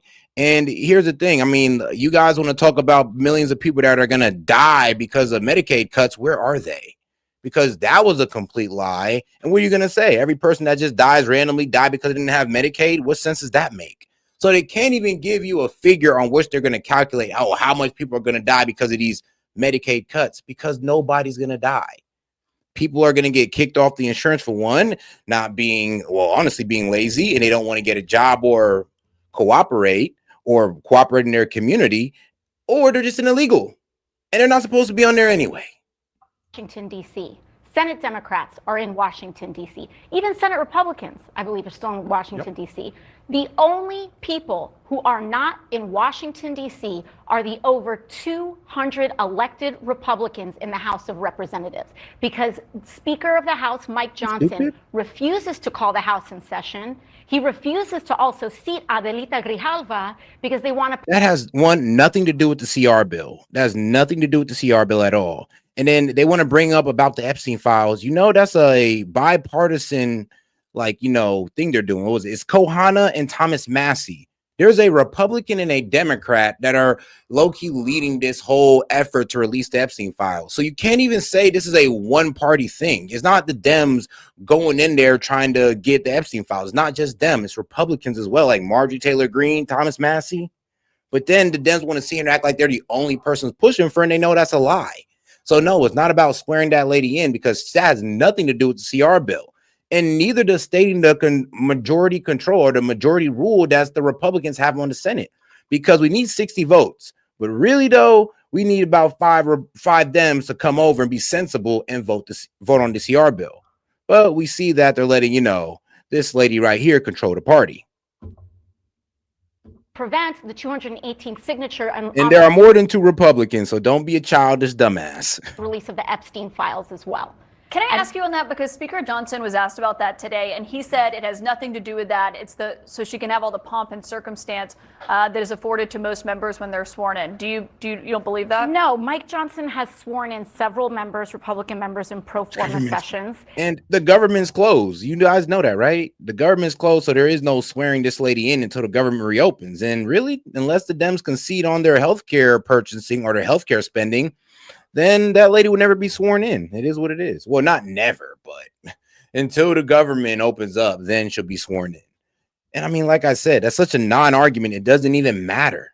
He understands that the importance of this country, the importance of representation, is not about pomp and circumstance. And in fact, it's not just about Representative Grijalva. It's about the over 700,000 people in the state of Arizona, veterans, seniors, teachers, students who do not have anyone to call in an emergency because their elected representative that has been certified at municipal, state, and the federal level with federal acknowledgement, he refuses to seat a duly elected official here in the House of Representatives. So we have a lot of questions tonight for people who are here in Washington. And Representative Ocasio-Cortez, this first question is for you. This is Alicia Dulford, who is from Camp Springs, Maryland, and is a TSA officer who's active in her local federal employees union. Thank you so much for being here. What's your question? Thank you for having me. As the month November approaches, many of us are facing serious hardships as we enter week 3 of the shutdown. Some are at risk of eviction or mortgage default, and local rental companies and lenders have become silent or refused to work with employees presenting DHS debt letters. What protections or emergency actions can be taken to prevent these workers and their families from losing their homes during this time? Well, thank you so much for your question. And That was real. particularly as a TSA employee, I represent LaGuardia Airport. And so I know very, very well all the hard work that you all do and put in. And, yes, ma'am. And you all deserve a dignified workplace. You deserve a safe workplace. And you deserve the paycheck that you are working for. What I believe the best thing that we can do. How about this, AOC? This lady just came to you straight and said, yo, this government shutdown is effing me up. Why don't you just say, you know what? We'll handle the CR. We'll handle those healthcare subsidies later. We'll go ahead and open it up so we're not hurting Americans like you. Because remember, we're waiting on the Dems. The Republicans don't want anything. They're okay with the CR bill as exactly as it is. It's the Dems that got to sign on this. And since they're the demanding party, it's their fault. And they're going to continue having people like this come in front of them and be like, yo, so what about us? Because it seems like you care more about fighting Trump than caring for the American people. Because you can care for the American people and say F Trump at the same time. I mean, you could have just did what y'all were doing in the courts, even though you were losing. So maybe that's why they decided to shut down the government, because they can't win in the courts. But yeah, you didn't have to shut down the government to affect the people in order to just say F Trump. But it does seem like it's, well, F Trump over supporting your people. Well, shout out Tove. Appreciate the support, sis. She says, hey, Suge, can you please explain why a young melanated man would support Trump? I mean, can you please explain why a young melanated man would support Trump? Yeah, because one, we actually care about our economy. We actually care about our community, and the Dems don't care about the black community. They don't. I mean, they let high crime go through there. They let drugs run through there. They let psychopaths run the streets and get off on cashless bail. They allowed black people in black community to steal from Walmart and didn't arrest them unless they stole over a certain amount. So they literally proliferated crime in the black community. And then they sit there and act like they're our savior. Like, fuck them. Also, why are we seeing more and more black Americans supporting him and the conservatives? They need an explanation. Oh yeah, I mean, one, black community has always been conservative. I'd say majority of us have been brainwashed by the Democratic Party to think the Republicans are all just racist white people. But honestly, we're conservative. We believe in family. We don't play that gay stuff, most of us. I mean, we're Christians, majority of us. We're mainly conservative. Like, we love our conservative values, but for some reason, though, we choose the liberals who honestly hate our whole lifestyle and who wants to destroy it. And they do. I mean, through pushing a victim mindset. Of course, reparations, something that we're never going to get. And then, you know, not really promoting any type of, I would say, community organization. They rather us depend on the government than us dependent on ourselves. And if black people start depending on themselves, then let's be real, the Democratic Party run out of a whole lot of voters, because they'd be honestly leaning into more of their conservative values of picking themselves up by the bootstraps, that they would say, or really picking up the entire community by the bootstraps, and stop depending on liberals to save y'all lives. I mean, the white ones that let in all the criminals and the illegals into your neighborhoods. I mean, the same people that are destroying y'all neighborhoods, y'all love, y'all are worshiping, y'all are kissing their ass. I mean, pathetic. But then they wonder why black men, you know, I guess those or the more masculine black men are going over to the conservative side. Because I'm tired of seeing people who share my skin complexion sell us out and then claim it's for our benefit, while letting in all types of illegals, all types of crime, all types of drugs, and all they have for us is, oh, but Trump is bad, oh, orange men bad. I don't give a fuck about the orange man at that point. I just care about my community. And that's what drove a lot of black men away, is the fact that they completely failed our community, and all they have for us was, well, Trump is bad. Oh my God, fuck you guys. Oh man, fuck you guys. Oh man, I'm slowly starting to forgive them and all that. I'm starting to see them as, you know, of course, Americans. But back in the day, oh man, it was F you guys. Is to reopen the government right now, and to ensure and to also call on our representatives and put pressure on individuals like the Speaker of the House to actually pick up the phone. The problem here is not that there is not even that there's a disagreement. It's that the Speaker of the House and the Trump administration refuses to even have a negotiation. They refuse to even pick up the phone and talk about this. And so I do not want us to start to agree with what Mike Johnson is saying and to have them preview for us and normalize the idea that everyone's just going to miss a paycheck, that 1 million federal workers are just going to go without that, and to just warn that in advance and to have us accept that. This is not acceptable. This is not normal. And what is normal is for us to negotiate. When one party wants the votes of another party, you negotiate, you come to a compromise, and you pass a bill. That is schoolhouse rock, and that is how things should be. So I thank you for that, and I want to make sure that we, of course, pass a bevy of federal protections for workers, but I mean, bro, actually, I got to call you out, Adrian, because honestly, bro, you just sat here and watched a whole bunch of people call me blackie and all these type of racist rhetoric just because I support Trump, and you said nothing.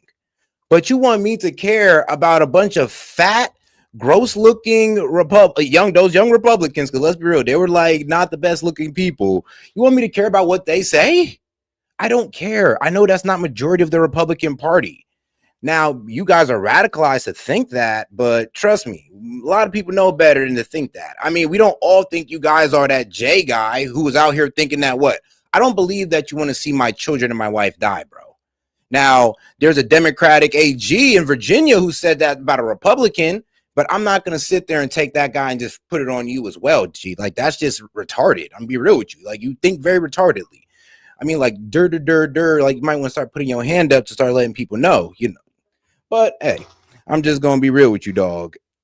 Nobody really caring about what those young Republicans say, but you just sat here and watched a black man get all types of racial slurs thrown at him just because he agreed with Trump. So, when it comes to Republicans, it's bad, but when it comes from Dems, it's acceptable. Like, bro, check yourself.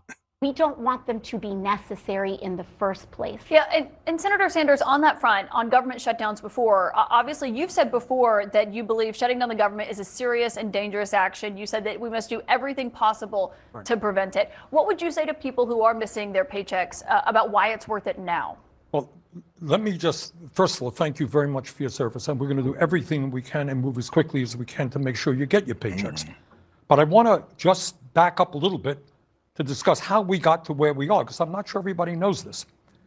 What Alexandria was just saying is in the House, majority rules, they pass the budget. In the Senate, not quite the case. It needs 60 votes, okay? That's been going on for a very long time. And the reason for the 60 votes is to encourage bipartisan negotiations, all right? Republicans have 53 people in their caucus. Democrats, including independents, have 47.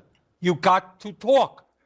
Yeah, they did. And Republicans said they'll give a 1-year extension on the Obamacare healthcare subsidies. That wasn't good enough for them. So at a certain point, what do you guys want? Because you just can't expect, but you just can't expect everything to go y'all way. At that point, you're negotiating like spoiled children.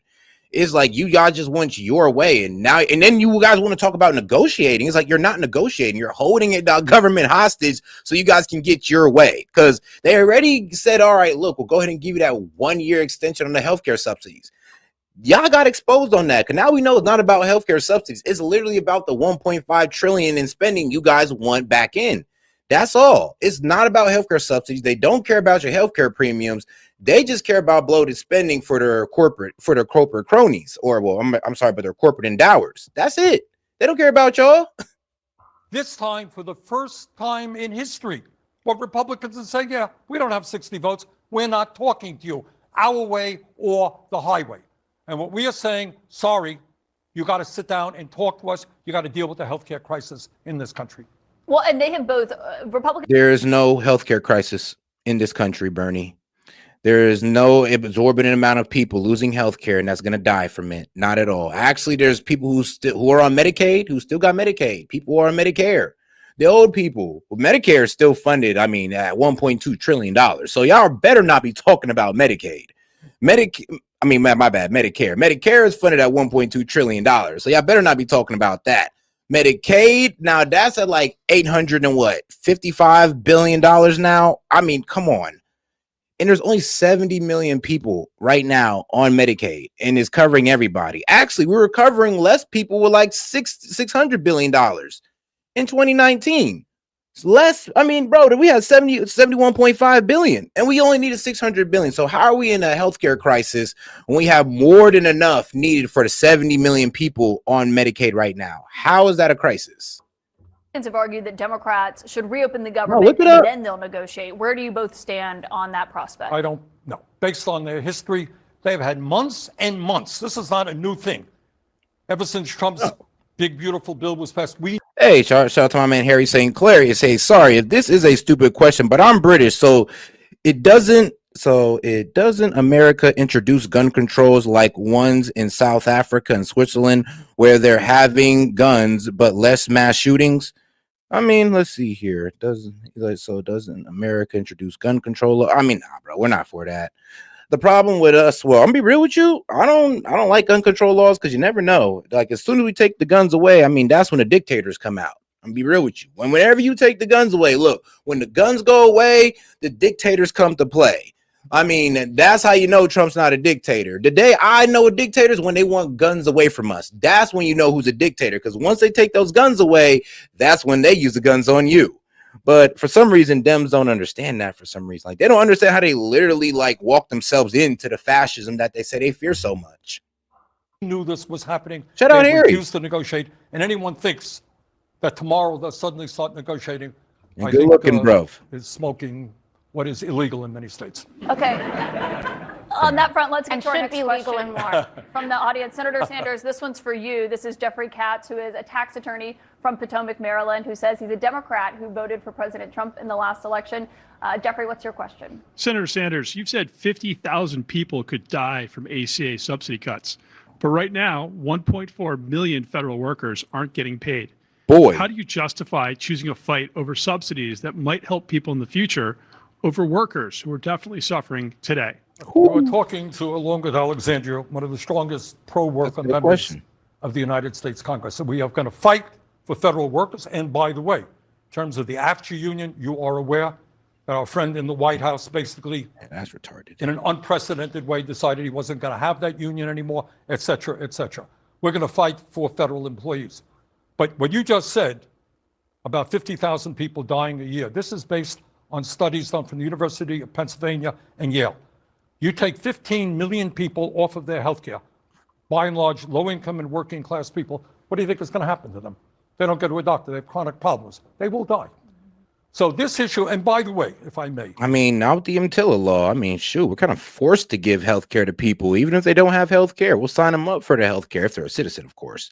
If they're a citizen. So trust me, there's no healthcare problem. Like, I remember when I was young and I ain't have healthcare and I did some stupid things and I ended up in the hospital. They signed me up for healthcare. Now I was living a reckless lifestyle. So, hey, I wasn't really thinking about it like that. But I was uninsured at a time and then I got insured. So I'm not really too worried about it because in America, we do our best to take care of people. Like, we really do. We won't just leave you out there struggling. If you don't got a job, and you're really that low income, then okay, cool, we'll help you out with some type of Medicare service, Medicaid. That's what Medicaid's for. Now you at least got to be volunteering. You just can't get on there and not have a job, which is cool because at least you're helping your community.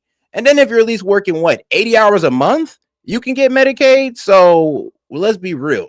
If people let themselves get kicked off Medicaid, they kind of deserved it because the standard is so low to be on there. And then once again, it's not like if somebody walks in there uninsured that they're not going to get taken care of, especially in an emergency situation. I mean, they'll sign your ass up for Medicaid if they figure out you ain't got no health care. I mean, especially if you're a U.S. citizen. It's not only about health care. You know why we are in the situation we are today? Why do you think Trump and his friends made massive cuts to Medicaid and are forcing us to double premiums for the ACA? They gave the 1% in this country $1 trillion in tax breaks. $1 trillion in tax breaks at a time when we have more income and wealth inequality than any time in the history. Now, let me go ahead and sit there and like Bernie. First off, $1 trillion in tax cuts. You know, the American people also got billions in tax cuts as well. Why don't you talk about that? It's like you're so hyper focused on the 1%. And I mean, here's the problem. That 1%, I mean, the thing is, they're the ones that create jobs. They're the ones that create opportunity in America. And I know people like to say, well, trickle down economics. Well, let's be real. You guys love Chinese products so much. So why don't y'all let the trickle down economics work for them? I mean, Trump is trying to let trickle down economics work for us by bringing the jobs back. But yeah, I heard the Dems don't want that. So yeah, y'all don't deserve to complain about trickle down economics because you love it when it works for China, but not for the American people, which is weird.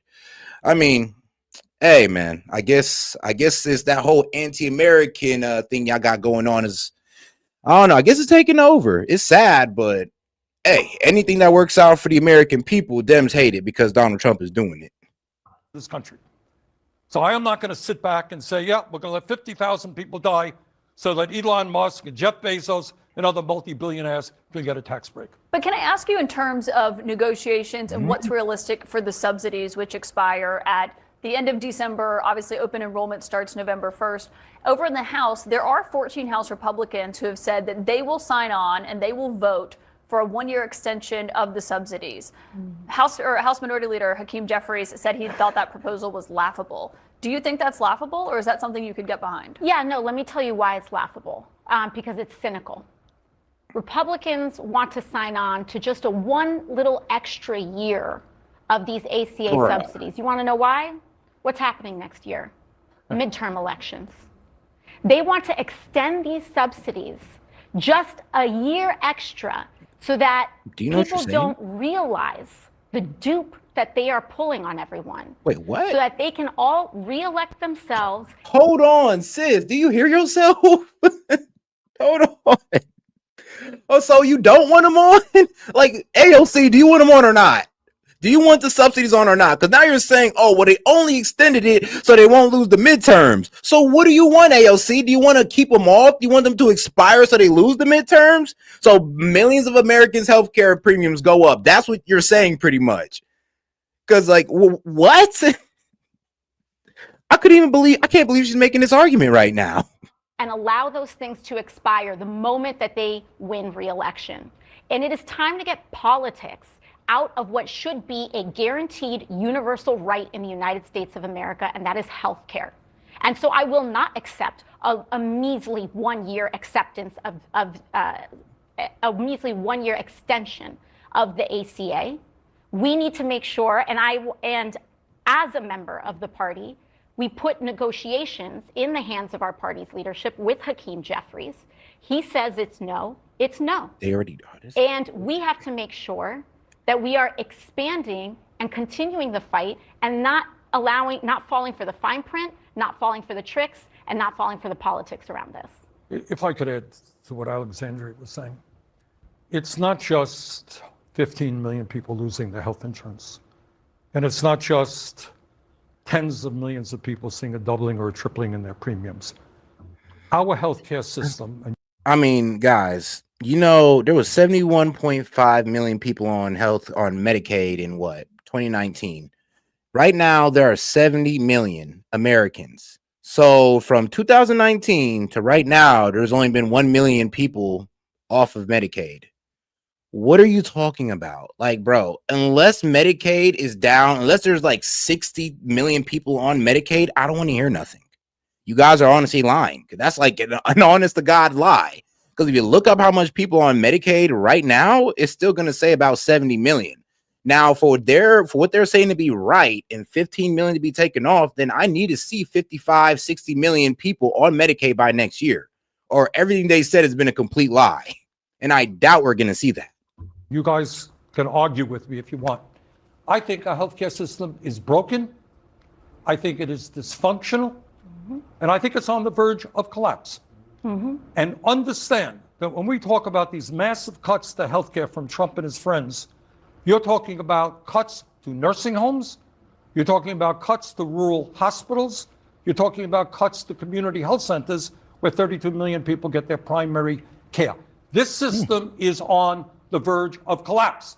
And I would hope that everybody in this room and everybody in America ask themselves a very simple question. Why is the United States, the richest country in the history of the world, the only major nation not to guarantee health care to all people as a human right.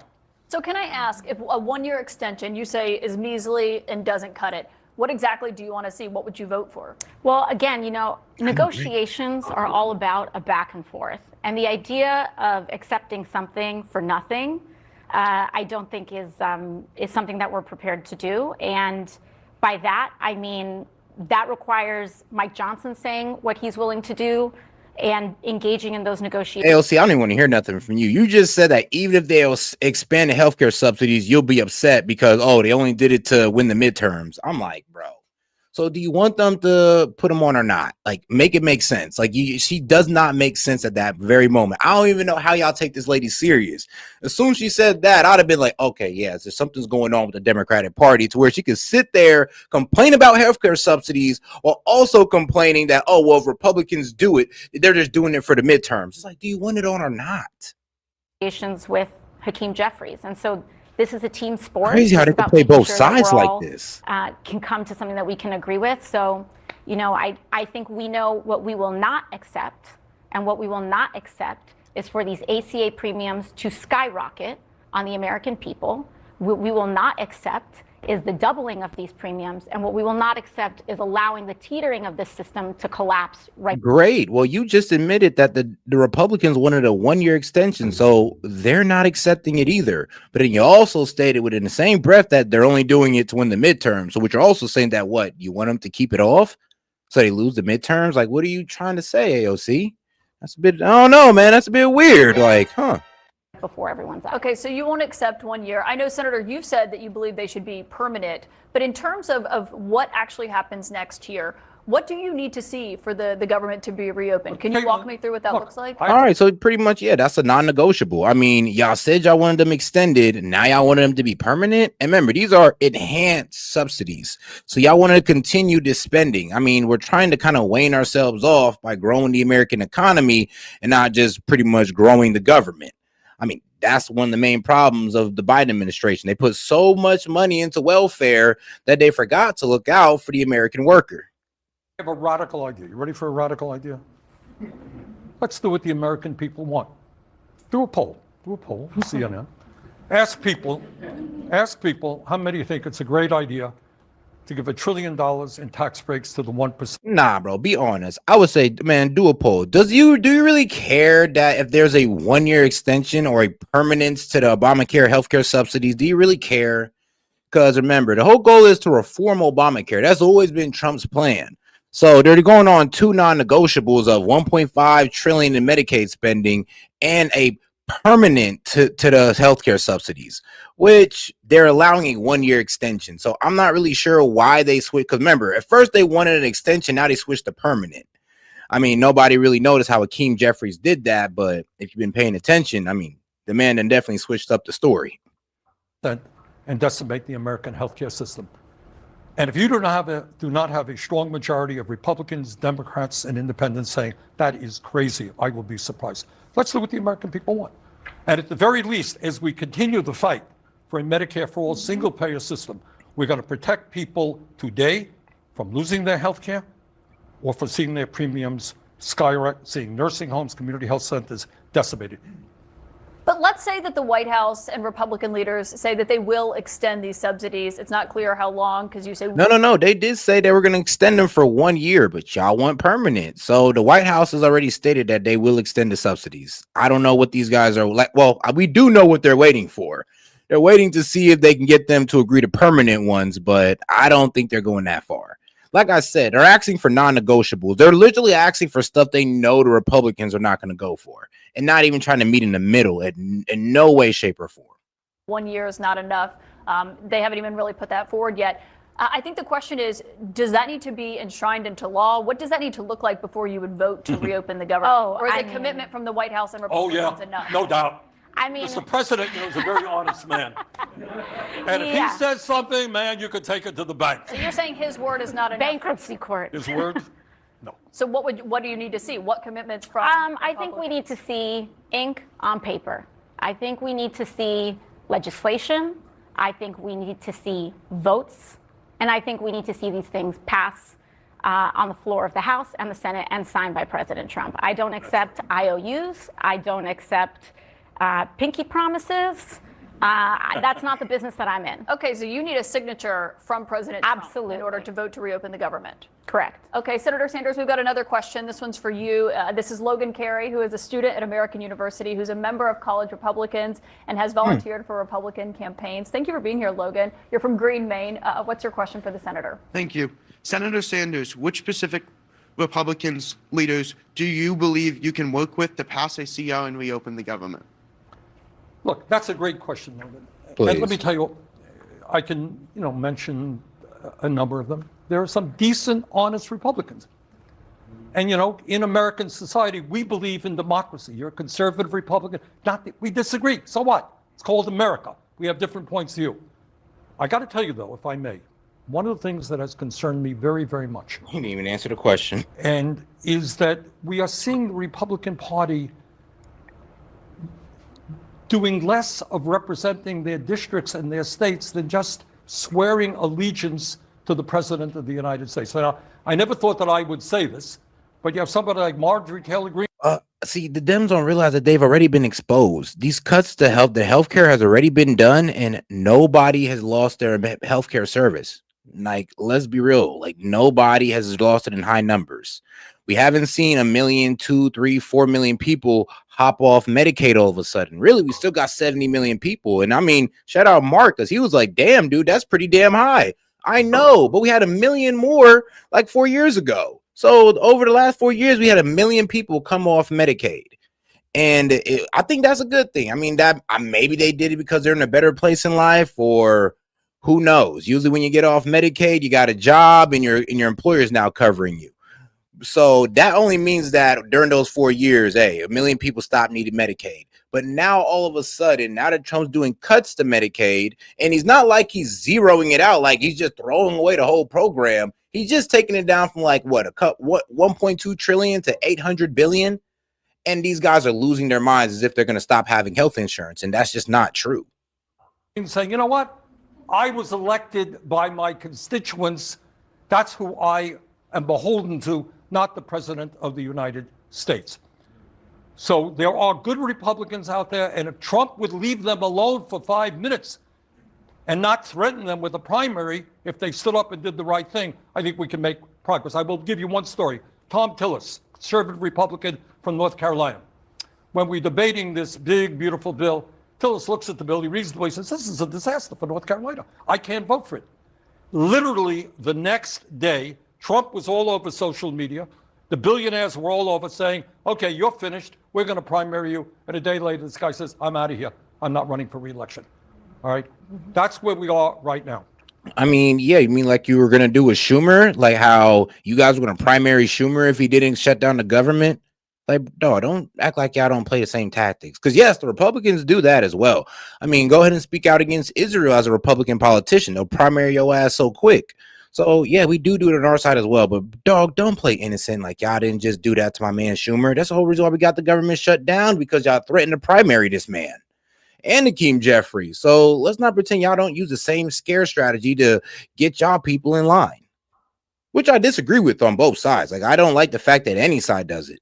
And that is a very serious problem. You mentioned Marjorie Taylor Greene. She's your colleague over in the House. The way she frames this is she says Democrats created this mess, but Republicans don't have any solutions to fix the healthcare issue either. Is she someone that you could see yourself working with? On what? On the healthcare. I mean, listen, I think people can talk a good game. But until they actually support policy that helps people, I'm not particularly interested. But if she actually wants to support legislation and expanding healthcare, I've worked with plenty of Republicans as well on healthcare. I have a bill that I've introduced with Congresswoman Malliotakis, a Republican from New York, on expanding maternal health and reauthorizing the Healthy Start program to help newborns and new moms be able to support their kids. And so in terms of bipartisan legislation on healthcare, I'm more than open to doing that. But it's not just about talking the talk. We got to walk the walk. And you would need to see her actually support something that you're behind in terms of legislation on health Yeah, care. yeah. Yeah, but see, and this is what I hate. They're not asking these guys like the best question of. I would be like, are you guys willing to work in the middle with the Republicans? Like, do you really need 1.5 trillion in Medicaid spending? Do you really need a permanence to the Obamacare health subsidies?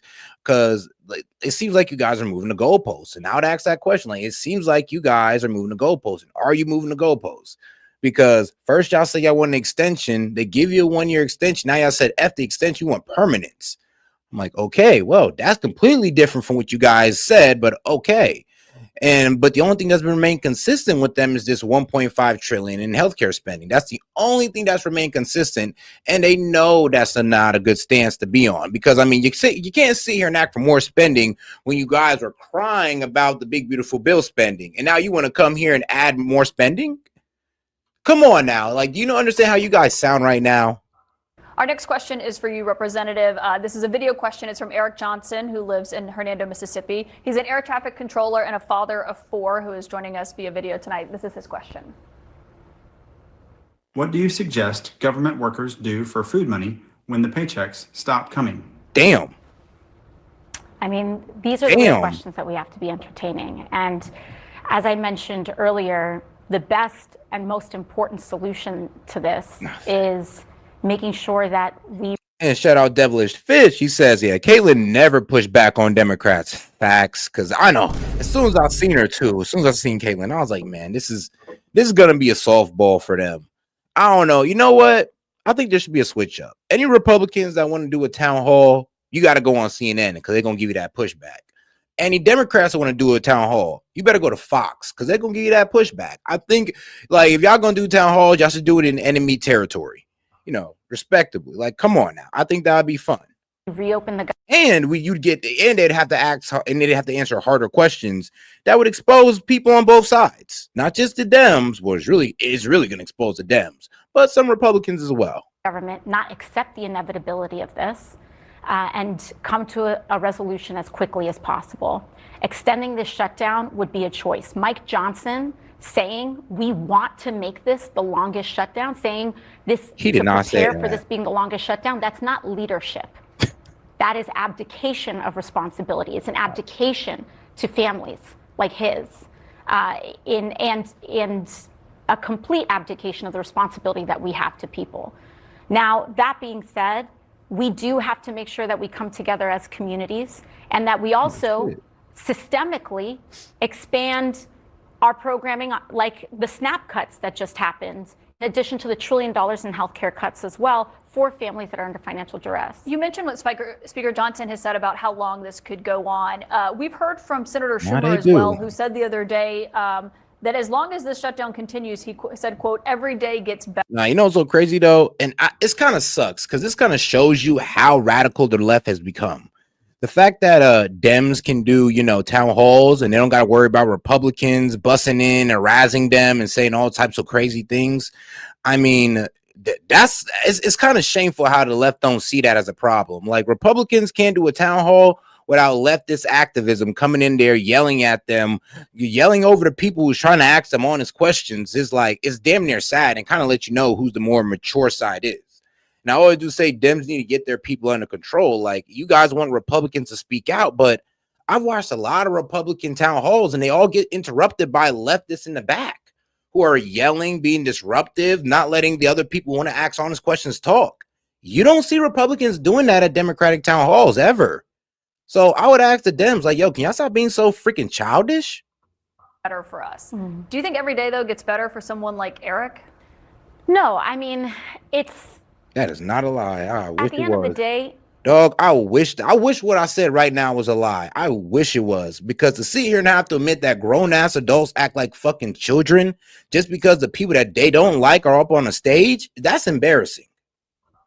this needs to be as short as possible. We do not want the government to be shut down. We don't. This is not something that is good for any American. It's not good for the million federal workers that are out there right now. It's not good for the Americans that rely on federal services. It's not good for people who are traveling and can't get through an airport because TSA workers are not being paid. So we have to make sure that this is as swift and as short as possible. Well, and speaking of airports and what air traffic controllers are having to go through, not getting paid, I mean, he's a father of 4, so I can't even imagine how that feels. And Senator Sanders, on that front, in a CNN story the other day, there was a senior Democratic aide who told CNN last week that Democrats won't back down on their demands here, short of, quote, planes falling out of the sky. All right. What can I tell you? That's obviously unacceptable. Look, what we are dealing with is an unprecedented moment in American history. All right? So it's not only a debate about whether or not we can save health care for tens and tens of millions of Americans, it's also a broader issue. And that issue is whether or not we will accept the reality that a handful of very, very wealthy people are now making out like bandits while 60% of our people are living paycheck to paycheck. So I think what we are saying is that now is the time, not just on healthcare, but all across the spectrum. People can't afford groceries. The housing crisis is enormous. People paying 40, 50% of their limited incomes for housing. And all the while working class families are struggling to put food on the table, Trump gives his billionaire friends huge tax breaks, and they are getting richer and richer. So what all of this is about... Well, actually, Bernie, no, they're, one, reshoring some of their manufacturing. They're also building data centers, factories, offices that, Americans work in. So yes, when we give tax cuts to our billionaires who create jobs and opportunities for Americans, yeah, they go out and create more jobs and opportunities for Americans through something we like to call reinvesting.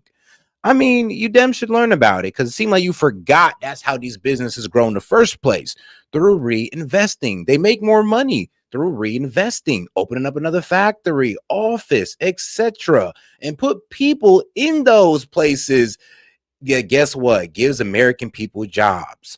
Off what? Them getting tax breaks. Can you believe it? Like, the government taking less money from them allows them to do more for their business. Just like the government taking less money from you allows you to do more for yourself and your family. I mean, can everybody be happy? Can everybody just take their tax cut and be happy and stop hating on another side? Especially the one that's actually giving out jobs? Is do the American people come together a bunch of haters and demand that we have a government that represents all of us, or just wealthy campaign contributors? That is essentially what this whole fight is about. And right now, healthcare is in the middle of it, but there are a lot of other issues. I worry very much. Now Alexandra and I were on the road talking about this issue, that we are increasingly becoming an oligarchic form of society where a very small number of people not only control our economy, but through their campaign contributions have huge influence over both political parties. And if there was ever a time in American history... I'm glad you addressed that, because it's crazy how you don't see how you supply those people with everything that they need. I mean, you want illegal immigrants to cross the border so they can have cheap labor. You want H-1B visas to be put over American scholars so they can get cheap labor. I mean, shoot, you don't want tariffs on them so they have to reshore and give American people jobs. No, you want to take the tariffs off, let them continue to ship overseas and gut the American middle class. But at the same time, y'all gonna bitch about trickle down economics because guess what? It's trickling down over there in China, but you guys don't want to utilize tariffs to bring anything back here for the American people. But you will sit there and complain about the same oligarchs that you guys, be quite honest, keep in power. You guys help these people. Y'all really do, especially with healthcare. Y'all want to have a bloated healthcare budget? Well, guess what? Those pharmaceutical corporations and healthcare corporations, they love that because they can overcharge us because they know we overspend on our healthcare. So, yeah, the same oligarch that this man is complaining about, well, he helps keep their profits up. And I'm not talking about Bernie specifically. I'm just talking about, the Democratic Party in general. When we have got to stand up and fight for working families, fight to prevent authoritarianism taking place in this country, this is the moment. But you're saying it's bigger than just about healthcare. Healthcare is huge. When 50,000 people a year may die because of Trump's cuts, that in itself is huge. But the issue is even broader than that. It's, do you have a government that represents you and you, or a government that represents billionaires who want more and more tax breaks and more favors from the government? That's really what this struggle is about. Senator Sanders, our next question is for you. Nicole Plavitska is here with us tonight. Thank you so much. She's a Democrat and a student at George Washington. Like, yeah, Adrian, you're out of here. One, because you made nothing but retarded statements and not one lick of sense. Honestly, you've been just insulting. So I'm going to get you up out of here, dog. Because one, when I said China's trickle down economics, you guys bitch about trickle down economics of, oh, well, how come Apple's getting so rich and all this good stuff and we ain't seen jobs here? Because the jobs trickle down over there in China. I mean, other companies do it as well. AI companies, of course, tech companies. I mean, they love doing that. I mean, shoot, mining companies have done the same thing. I mean, they sell their materials over here, but guess what? All the reinvestments that get trickled down over there in China or another country that offers, of course, lower wages or a lower corporate tax. So, dog, I'm sorry, but I'm arguing above your head, G. I'm sorry, but I guess you're just not smart enough to understand the conversation. Like, so I'm gonna get you up out of here so you can take some time, sit on your fingers, and think about your answers. I'm just gonna be real with you, dog, because you're not making sense, and then you're also being disrespectful at the same time. University from Sunnyvale. I mean, if you're gonna be disrespectful, at least make sense. California, what's your question? Hello. Republicans have been appealing to audiences, especially young people like myself, online using social media. Why does Republican messaging on social media seem so much more effective than Democratic messaging, and what can we do about it? Well, that's a great question. I think the Republicans are effective.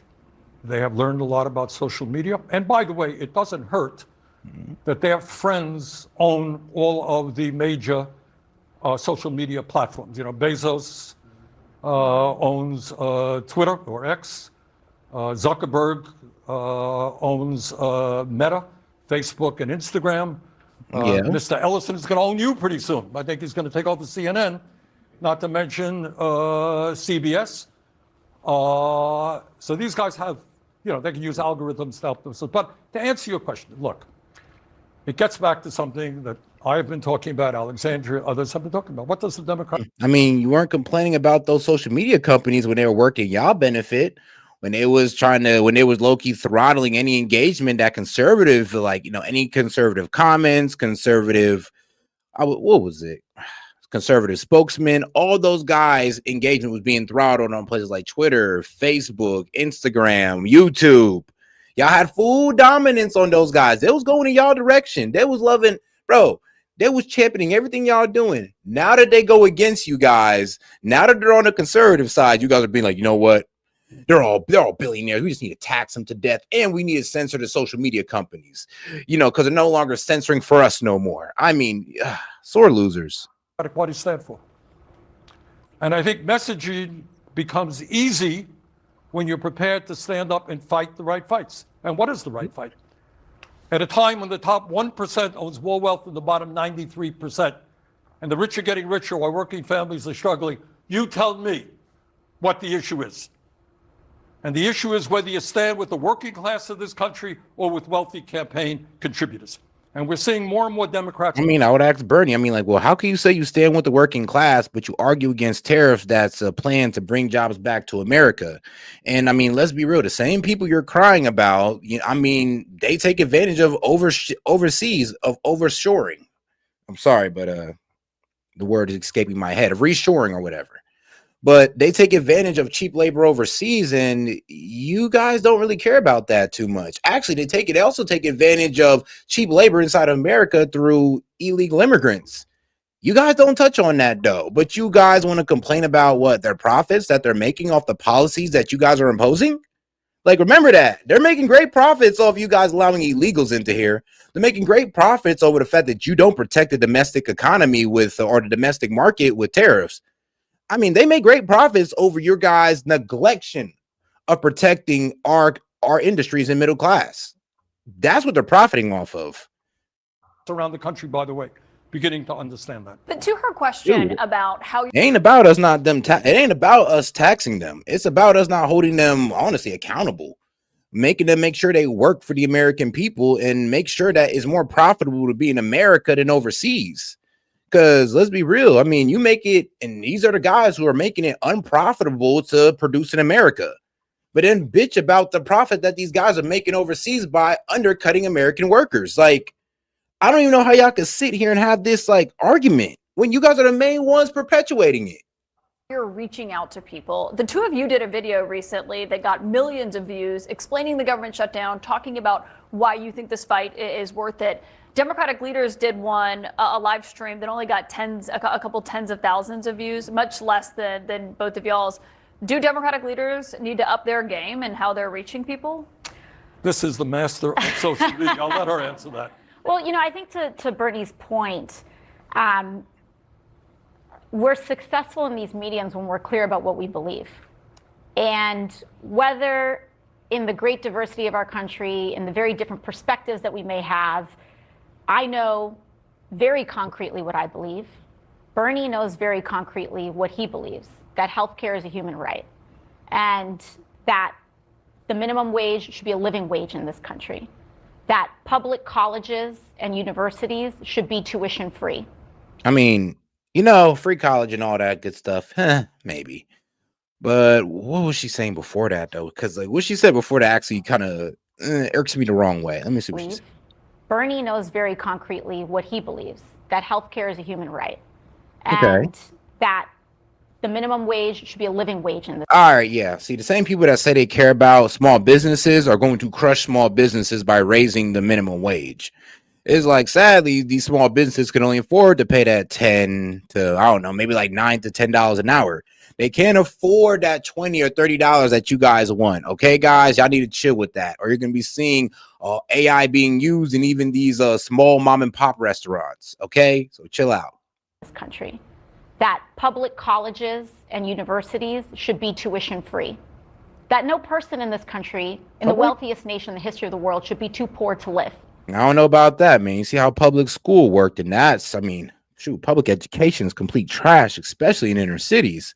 So unless you can assure that you're getting like I don't be real with you, like an outer city education while being in college, and I mean, yeah, sure. But if you're talking about inner city college mixed in and that be publicly funded like public education, then I mean, hell nah. Hell nah.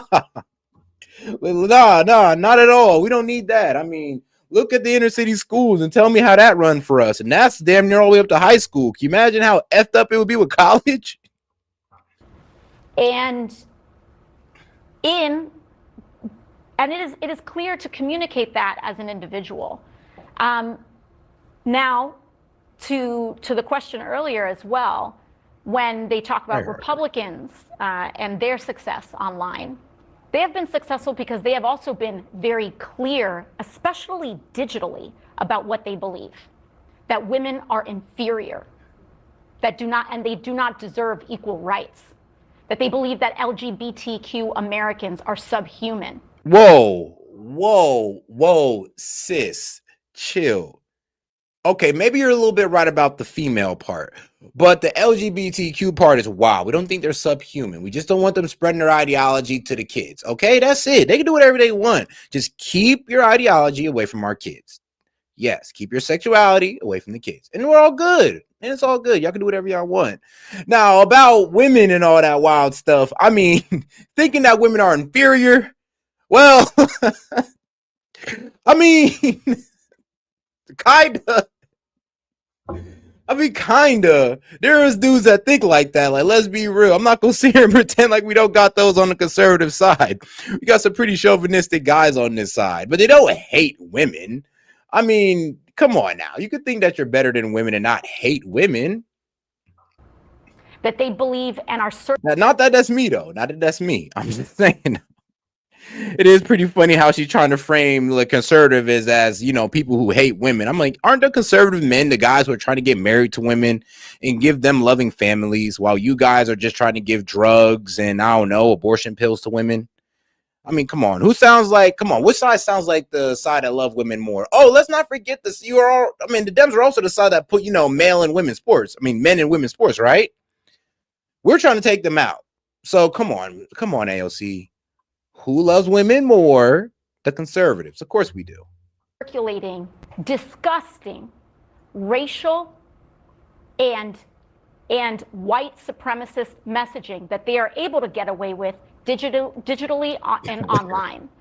And they are able to radicalize and target and exploit a generation of young boys, in particular, away from healthy masculinity and Which into an is? insecure masculinity that requires the domination of others who are poorer. I mean, lady, masculinity is all about domination. To be quite honest with you, we dominate in sports. We try to dominate it in sports. We try to dominate our women.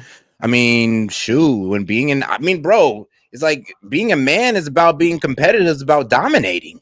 Sorry, but what you're saying is like you kind of want a beta. Thank you for letting us know that you like betas, but you don't know what it is to be a man, and that's the problem with any female, even the conservative females. I hate when they say, "Oh, well, a real man will do this." Shut the hell up! You don't know what a real man is, or else some of y'all would have been with one. And a lot of these girls ain't. I mean, even Democrats ain't on the conservative sides as well. So I do hate when they try to speak on what a real man is. I'm like, shut the heck up! You don't live like we do. You don't understand what we go through. We'll listen to Kirk and we'll listen to others, but when women start speaking up, that's when we kind of close our ears. No offense, women, but y'all can't tell us what it is to be a man, especially some of y'all who never had a real man in their life in the first place. Like, let's get that one out the way. Browner, darker, or a different gender than them.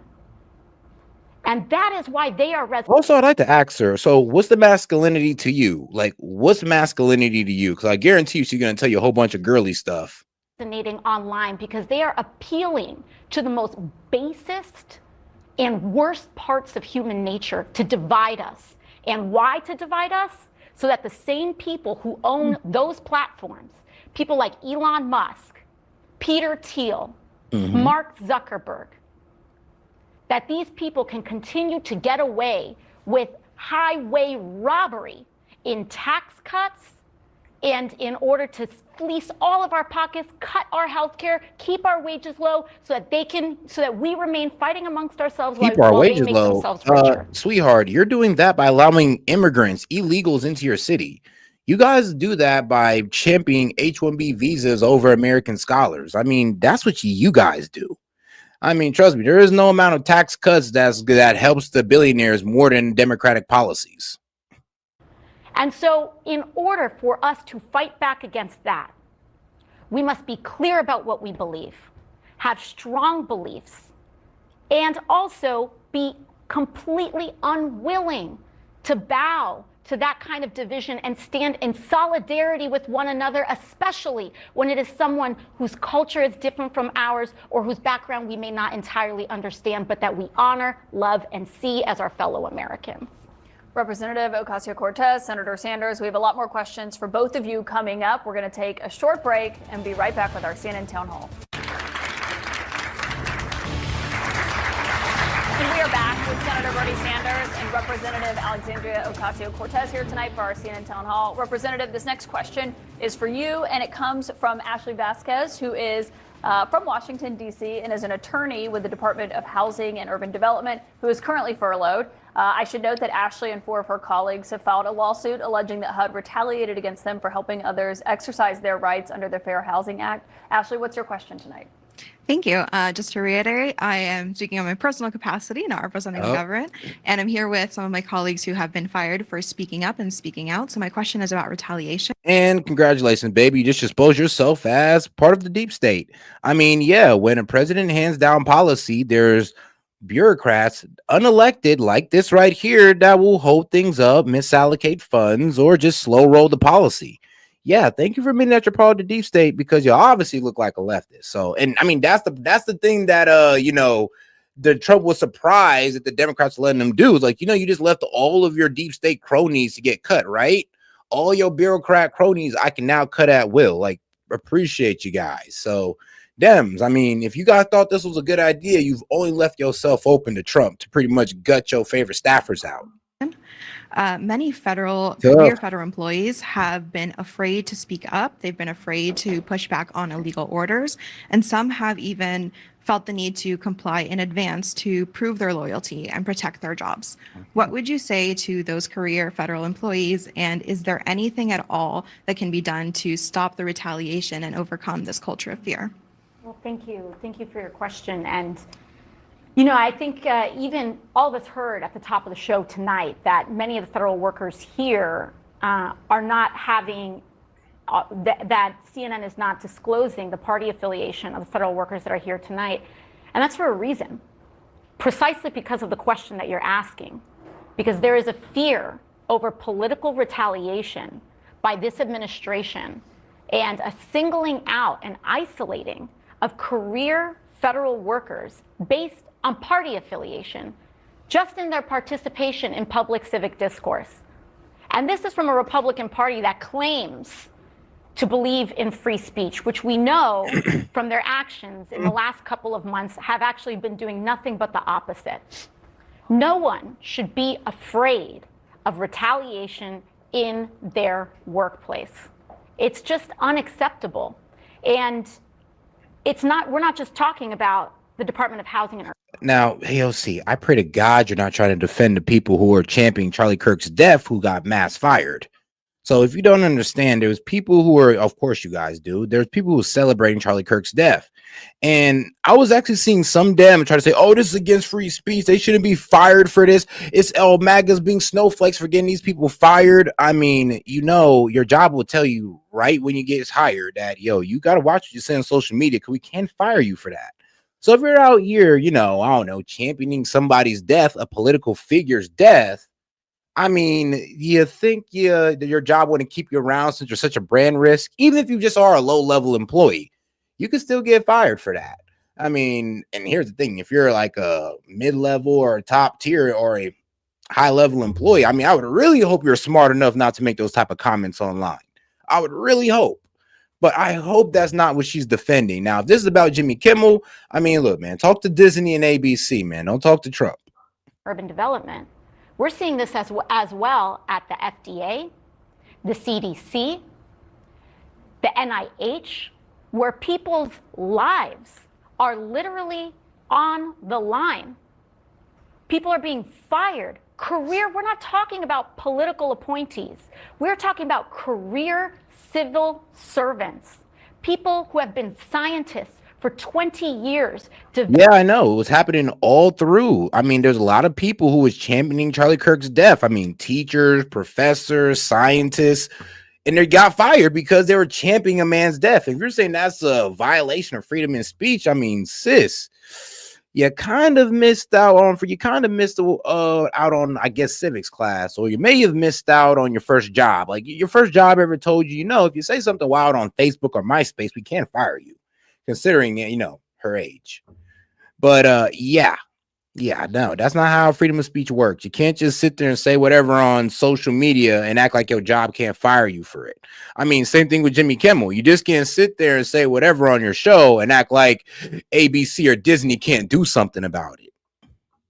Developing the next generation of chemotherapy treatments.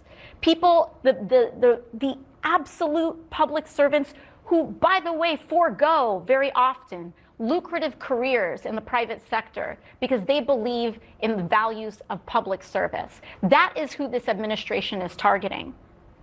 Over what? What we saw that this administration was directing everyday federal workers to put in their email signatures, partisan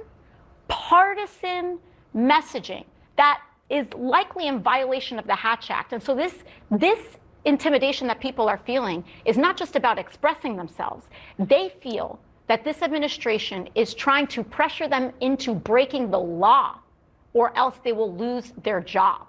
Well, and to follow up with you on that, in terms of the federal layoffs that the White House has been warning more will come if the government stays shut down, and they're saying Democrats will take the blame for that. They also say that they're pulling funding for... Now, there was a judge who pretty much stopped the firings for now. But the judge is going to lose that one because the president does have ultimate authority over those guys at that point. I mean, especially if the guy comes in there and make those guys, what was it? Switch them from a certain type of hire. It was like switching them from one type of hire to another to, I guess, say, oh, what was it? We have to explain where you're, what was it? The type of hire where you have to explain why you're firing them. And then there's a type of hire where you don't have to explain why you're firing them. And the guy who's going to go in there is going to switch a lot of these, deep state guys or these Democratic bureaucrats are going to switch them over to, well, we can fire you without really having to tell you anything. Instead of having to fire, to fire you, we got to go through a hearing. We got to give explanations. And then, a board got to agree with it. And then we can fire you. Well, no, they're taking away that protection from some of these government workers. And it does need to be taken away. A lot of projects, the president described them as Democrat-oriented projects. One of that is they're withholding about $18 billion in funding for 2 infrastructure projects in your state. How do you and can you fight back against that? Oh, absolutely. I mean, once again, this administration is making a foolish mistake by saying that they think that investments in housing and in energy are so-called Democrat priorities. Cutting the EPA as a Democrat priority. You know what this country looked like before the EPA? Rivers in rural areas were on fire. Okay, that's a lie. Rivers in rural areas were not on fire. But I mean, due to the EPA, a lot of our mining operations stopped. We stopped producing rare earth minerals. I mean, it made it harder to produce steel in America. So, I mean, that completely demolished our steel industry. So, yes, the EPA has honestly been a destruction of a lot of industries in America because we're trying to protect our environment. I mean, this is why China pulls so far ahead of us, because they don't give a fuck about their environment. And I'm not trying to say we should have the same attitude. Of course not. But I am going to tell you this, though. If we want to hop on somewhere anywhere close to China's level and start upping manufacturing, we are going to have to pull back on some of these EPA regulations. Because let's be real, China don't care about poisoning their air. They don't care about doing rare earth refinery around neighborhoods that give their people cancer. They don't care. They don't care what it does to global warming. They do not care. So trust me, be happy that you live in a country that does, because we didn't, we'd all be breathing in cancer by day. But let's be honest, we do need to roll back some of it, because some of it is too extensive and it makes it way too hard to make a buck here in mine in America. And that's just should never be the case, because we need to be able to depend on our own rare earth minerals and not just outsource to a state who don't give a fuck about their environment or people. Well, I'm sorry, but country. Because of corporations poisoning the people who lived in those areas, poor middle-class communities getting poisoned and dumped on by corporations like Deloitte and 3M, pouring chemicals into these places. And they want to call it a Democratic priority. And that's why they want to eliminate the FDA. Well, you know what? You're damn well right that it's a Democratic priority to keep people from getting poisoned. Hold on, sweetheart. Whoa. I thought it was about it went from the EPA to the FDA. All right, then. Sure, we can talk about the FDA. I mean, I don't like the FDA either. They're the ones who allow all the preservatives in our food that poison us. So, hey, I could probably rock with her on this one. From identifying dangerous chemicals that are being dumped and causing cancer in people without their knowledge. You're damn right that it's a Democratic. First off, that was happening before Donald Trump. Actually, that's something that both the Dems and the Republicans can be blamed for, because they've been lobbied by the food corporation. So we can blame both of y'all for that one, not just the Republicans. No, that's been a thing.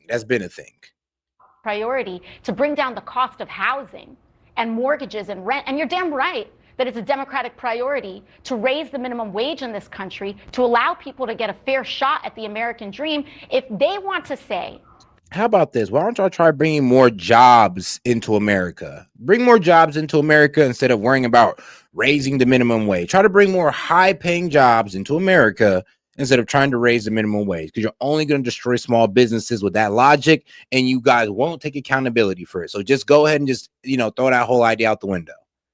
That's a Democratic priority, they're right. And they are targeting all of us with this.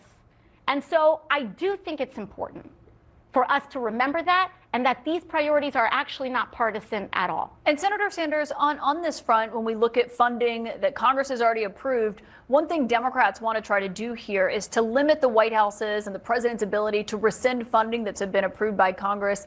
As you're negotiating a deal, or if we try to get closer to one, is that something that's a deal breaker for you? Absolutely. We are beginning, one of the things that frightens me, Caitlin, is we begin to accept as normal the unconstitutional, illegal, and outrageous actions on the part of the White House. Can you imagine anybody ever thinking that it would be acceptable for somebody to say, oh, people in New York and California and Vermont, they didn't vote for me. I'm not going to put federal funds into those states. You didn't vote for me. We right now have a president who is targeting the Attorney General of New York State, who is targeting a United. Whoa. For mortgage fraud? I mean, yeah. She put a commercial property as a residential. She got literally people renting out a property from her, and she put it down as a residential property. So you can't do that. That is mortgage fraud. And I mean, let's be real. If there are other people doing it on the right, I'm sure there are. Like, let's be real. I'm sure there are. But hey, though, when you guys want to play, corrupt lawfare for 4 years straight, don't be mad when somebody do it to y'all. Y'all can't sit there and complain when y'all are trying to put Trump in jail for the rest of his life, and also Roger Stone, Steve Bannon. I mean, do y'all really have anything? Y'all don't have the right to complain. I'll be real with you guys. You really don't. Y'all shut the fuck up then, so you can shut the fuck up now. States senator, because they did their jobs. Former head of the FBI. What he is trying to do and what ICE raids and knocking down doors are about is to make all of you afraid. You're a federal employee, don't speak up. You're a government official, don't speak up. You're in a law firm that somehow had clients taking on Trump, don't speak up because they're going to punish you. You are on CNN, we're going to sue you if you ask the wrong questions. My friends, what this is about is a movement toward authoritarianism, intimidating us all, making us afraid. And you stop and you think, what is this country about? What makes us the great country that people all over the world have always envied, looked to? It's the word freedom. It's the right to dissent. You disagree with me, that's fine. We have free elections. You want to beat me in an election? Go for it. You're a newspaper writer, write what you want. It's not having a president trying to intimidate you, sue you, cut your funding because you disagree with him. And that is the issue that we have got to also address, not just healthcare, not just housing. Let's be honest now. Trump only sued people who honestly slandered his name, like the Wall Street Journal with that birthday letter. He said, I'm going to sue you guys because you're slandering my name. Like ABC, when they say he was liable for rape, he sued them. They settled and they had to pay that man $15 million. So yeah, the only time Trump sues is when he feels like he got a good case for, defamation. It's whether or not we stand up for the freedoms that millions of Americans fought and died to defend. Are either of you going to demand that they release the funding for those two Absolutely, infrastructure of course. projects in order to reopen the government? Of course. Well, here's what we have to. Not only should this infrastructure funding be released, but in New York, which this administration is targeting, because he withheld like $10 billion in infrastructure. What was it? It was an infrastructure fund that the government was going to give New York $10 billion for. And Trump said no, he held it up. Well, not really held it up, but he just paused it. These infrastructure cancellations. Some of the projects that they have canceled have been large-scale wind energy projects. And again, they think this is a Democratic priority, right? Because it's wind energy. But this is energy, period. In New York State, Con Ed bills, that's our energy utility, Con Ed bills are set to go up almost another $100 next year because of those cancellations. That's affecting, and it's jacking up the prices in Mike Lawler's district, in Nicola Maliotakis' district, in Republican districts across the state. It is affecting, and they are jacking up the prices on MAGA voters too. It is killing all of us. Yeah, and so while they think that sabotaging energy projects in this country, which by the way, oil and gas, much more volatile. Actually, both oil, let's be real, oil went down, gas went down, electricity bills, you're paying less per kilowatt now. AOC, what are you talking about? Like, that's not happening. But I mean, hey man, I guess that's what they need to do is fear monger. And here's the thing. I mean, if you're sad reality is a lot of y'all don't even get to see the blessings that the president does because you guys have terrible governors or terrible mayors who literally tax y'all asses to death. And that's why your prices are so high. Where you got so much regulations in y'all state. That's why things are expensive for you guys to do. So some of y'all are being held back by your own leadership. And I'm not talking about the president. I'm talking about your governor or your mayor. That goes up and down all the time. That they think sabotaging these projects are somehow. Shoot, I mean, real with you. Like, shoot, a lot of people are paying less for energy. If you actually look it up, yeah, the price per kilowatt's been going down. Owning the libs. No. Well, and I should note that Mike Lawler has told us he's actually trying to get the administration to reverse that holding on that funding. Senator Sanders, so on the shutdown, if I might. But can I ask you on the shutdown, because I've got a housing question for you coming up. All right, I'm happy to answer that. But let me also just add on to what Alexandria said. I'll give you an example of cutting quote unquote democratic programs. I managed to get a $7 billion provision in the Inflation Reduction Act. You know what it does? It will help low-income and working-class people install solar panels on their rooftops. If you have solar on your rooftop, you know what? Your electric bill will go down 70, 80, 90%. We're going to create all kinds of jobs doing that, building the solar, installing the solar. We're suing them, but they cut that program, a democratic program, significantly reduce electric costs for working class people in America. That is a mentality. And by the way, part of a mentality of Trump, which thinks that climate change is a hoax.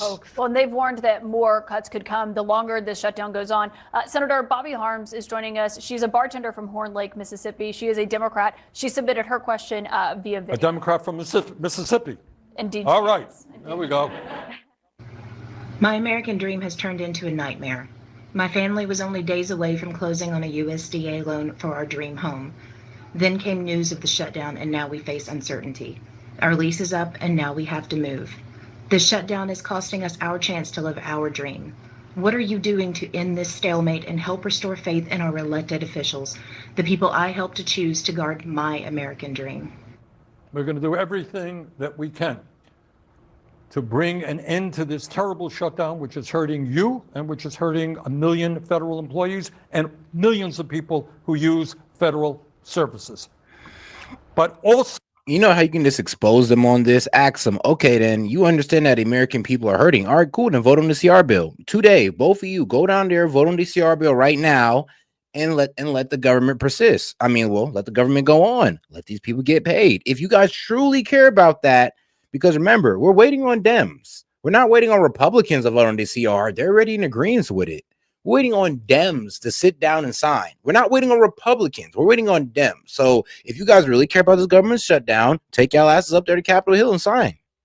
So we have got to be cognizant that if Trump wins this fight, our healthcare system could well collapse and tens of thousands of people could die every single year. Do you think Trump could win this fight? No, we're going to win it. But it's not, I don't want to look at it like a political fight. We're going to win it because the American people are on our side. If you are, or you're a Republican congresswoman, you're going to go back to your district and people are going to say to you, why are you doubling my insurance premiums? Why did you throw me off? That doesn't make sense, Bernie. Why would they ask them that if their premiums wouldn't double until December 31st? And let's also be honest. I mean, they're enacted right now. The Obama healthcare enhanced healthcare subsidies are still going.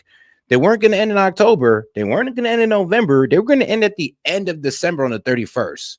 So no, nobody would have been hearing about that. And they were blaming you because everybody in America knows who actually is paying attention that, yo, you guys already been offered a 1-year extension and you switched it to permanent. Nobody in America is really getting down with you guys on the whole 1.5 trillion in spending because you guys were the same one bitching about spending in the big, beautiful bill. Now you guys want more spending with the CR. I mean, you're not really making sense.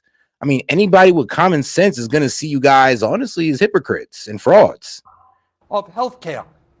That's a fight that Republicans are not going to win. Well, and to Bobby's question, Representative, earlier you said that House Speaker Mike Johnson said he wants this shutdown to. I mean, well, I would ask him this: what are you guys doing to win? Then, what are you guys doing to win? Because all you guys are doing is trying to blame Republicans for stuff that you guys want, for you guys not getting your way. You guys are blaming Republicans for not getting your way. This is not about healthcare subsidies. Like, this is really about you guys wanting extra spending in Medicaid. But you're not going to tell the American people that, because you know it's a bad argument, and you know that literally proves that you guys want to give healthcare to illegals. And like, come on now. Be one of the longest in history. I believe he said it could be one of the longest in history. He was saying that more of a warning about how long it could go on. I don't think it was a threat. But I do think people want to know how long they should brace for this to potentially go on for. Do you think by Thanksgiving the government could still be shut down? I mean, I would certainly hope not. I would certainly hope not. My hope is that we're able to resolve this as quickly as possible. I'm ready to negotiate. Bernie's ready to negotiate. I mean, we are all open and ready to. Is anyone actually negotiating right No, now? but let's, hear from let me reiterate one point. Republicans aren't in town. How do you negotiate with people who refuse even to show up to do their job? They're on vacation. Whoa, bro. Actually, they're there right now. Actually, they were trying to get the government open before the 18th, but y'all wanted to keep it closed so y'all have something to champion behind for y'all No Kings rally. So no, and the Republicans already came out and said, we'll give you that 1-year extension. They asked you guys to sign it. They're negotiating with you guys, and you're telling them no, because you guys want it y'all way. Y'all are the ones holding it up. Anybody with some common sense who is not suffering from TDS is going to see right through this ploy. This is not a smart move, but initiated by the Dems. You guys are complaining about them gutting out y'all bureaucrats, which you guys left them open to do by letting the government shut down. You guys are complaining and saying that, oh, they're holding it up when they've already signed the CR bill. We're just waiting on 5 Dems to do so. And these could be 2 of them. We got Fetterman. Maybe Bernie and AOC could be 2, since they are saying that they want the government open, but they don't really want the government open. Or else they do it right now. Like, think about that. If they truly want the government open, they do it right now. But no, they want to sit here and argue about stuff that don't matter. Like Obamacare healthcare subsidy that don't stop until the 31st of December. So what are we even talking about at this point? Because it can't be, and if it's about the 1.5 trillion in healthcare, I mean, that's just a non-negotiable, and they know it. For what, a month ago? Yes. House Republicans have been on vacation for over. But the Republican senators are here, and House Speaker Mike Johnson, we've had him on. Thank you. Said, oh, thank you. She told the truth. She's like, you're lying. The Republican House senators are here. You just need the senators because now it's in the Senate. So why are you sitting here trying to frame it to the American people as if all these guys are gone? Thank you, man. Thank you, Ken. And take it back, because she just exposed them. Vacation for over. But the Republican senators are here, and House Speaker Mike Johnson, we've had him on. He said, Republican and senators are here. The House members are on vacation, I guess, but the Republican senators, they're here trying to get the government open. But y'all gonna listen to the Dems tell you, oh, nobody's home, nobody's here. Who are we gonna sign a deal with? They're lying to you. Even Caitlyn on CNN, this should tell you a lot. Now, even Caitlyn on CNN got to sit out there and be like, yo, this is bullshit. They're like, the senators are there. You guys are not talking to them, but you're gonna sit here in front of people and act like you're trying to, but they're on vacation, but they're not. They're here. Like I said, man, it must be easy to be a Democratic politician, because like they never hold you accountable. They don't hold you accountable. They don't try to like track you down. And I mean or hold you down on a conversation. It's like, yo, if you want to talk about opening up the government, let's talk about that. But we're not going to have you skip off here trying to talk about what the Republicans like were being on vacation when they're not. We're not going to have you sit here and bullshit the people about, oh, we're trying to talk to them, but they're on vacation. No, they're not. You guys just don't want to talk to them, but you're going to sit there in front of the American people's face and say that you are. we've done our job. We passed the clean CR Worst in the type of House. people. It's now up to the Senate to make these negotiations. They need to pick up a phone, Caitlin. Oh, now they need to pick up a phone. Oh, but you said they weren't here. Now they need to pick up a phone. Okay. Right. Wow. That's so fucking convenient. Oh my goodness. Like, stop it. Get some help. Stop. Up a phone. They're saying that they're doing all this work. They are can't believe twiddling it their right now. thumbs and talking to each other. It is actually an unconscionable abdication and refusal to work. They refuse. I've never seen people who hate working so much in my life. I mean, genuinely, they won't even pick up the phone. They won't. If I were my Bro, lady, you were just trying to say they're not even there. They're not even home. They've left work. But shout out to Caitlin, just had to sit there and expose you guys and said, no, the Republican senators are here and ready to sign. They're waiting for you guys. Now you're going like, well, they won't even pick up the phone. AOC, I doubt you have a Republican's number. I'm gonna be real with you. AOC, if that Republican isn't in New York, I doubt you have their number. Johnson, you should be in that office negotiating with Hakeem Jeffries every damn day until we reopen this government. And any day that you don't do that is a failure. It is a failure. And until there is accountability for people who refuse. I mean, AOC, you can't debate somebody not debate. You can't negotiate with somebody who's not willing to negotiate. If they sit there and say we want an extension on the Obamacare healthcare subsidy, we give them that 1-year extension, they go to permanent. I mean, what's there to negotiate? They moved the goalposts. I'm like, what? They went from something that, all right, we may not agree with the Obamacare healthcare subsidies, but cool, we'll go ahead and extend it for a year for you guys. No, we want it to be permanent. We just told you that we don't agree with it. Why we want it to be permanent? I mean, like, come on, tell me how that's negotiating at this point. Like 1.5 trillion in Medicaid spending. How is that negotiating? Like, negotiating would be, let's try to reverse at least $3 billion of those cuts. $300 billion of those cuts for rural hospitals or something. Like, y'all could have made that argument and I'd have been on y'all side, but you're not even doing that. To work, then we're going to continue to be in this cycle. So, in the Senate, the Senate Majority Leader is John Thune. He should be negotiating with Chuck Schumer. President Trump should be having congressional leaders in the White House. Do you see that every day? No, you don't, because they're playing golf and they're going to Mar-a-Lago, and the House and Republicans in the House have been on vacation for weeks now. We are here in Washington, D.C. We are ready to work. We are ready to strike a deal. We're not here to just be my way and the highway about everything. But what we're also not going to accept is the complete collapse of the American healthcare system. Bro, she just snitched on herself. I love it. She said, well, we're not here to be my way or the highway, but you guys are being that. Like, I would ask her, all right, you're not here about being my way or the highway, but let's be real. You guys are, because when they gave you guys an inch, you're trying to take a mile. You guys were asking for an extension. Now you want permanent. I mean, you guys want $1.5 trillion in Medicaid spending. I mean, let's be real. Donald Trump just got done cutting $900 billion. What made you think he was going to go for that? What made you think he was going to go for reversing the $900 billion cut and then adding another $150 billion on top of that? And the main goal was to cut spending on Medicaid, because there is overspending being done. I'm so confused with this lady sometimes. I really am. I'm really confused with this lady and what she's saying. Like, why are you lying? Or why are you trying to say this and stoke like hatred in the American people? Like, it does not make sense. Just be truthful and say, look, this is a my way or the highway type of situation. We feel like we got to hold the government hostage for healthcare. Be real. I mean, it's going to look bad, but at least y'all being 100. Like, I can respect that. System, so that just because the Republican Party has decided to take 1 million federal workers hostage. Can I ask you on that? Because you before have said a government shutdown is like hostage taking when it comes to paychecks, because you came into office actually during a government shutdown, the longest in U.S. history. So what would you say to Republicans who say you're doing the hostage taking this time? Once again, pick up the phone. They need to pick up the phone. And it's not hostage taking if they refuse to clock in, right? We're all clocked in. We're all clocked in to do the job. They're not even here. They're not even here. And so it's not hostage taking as much as the fact is they refuse to show up and do the job.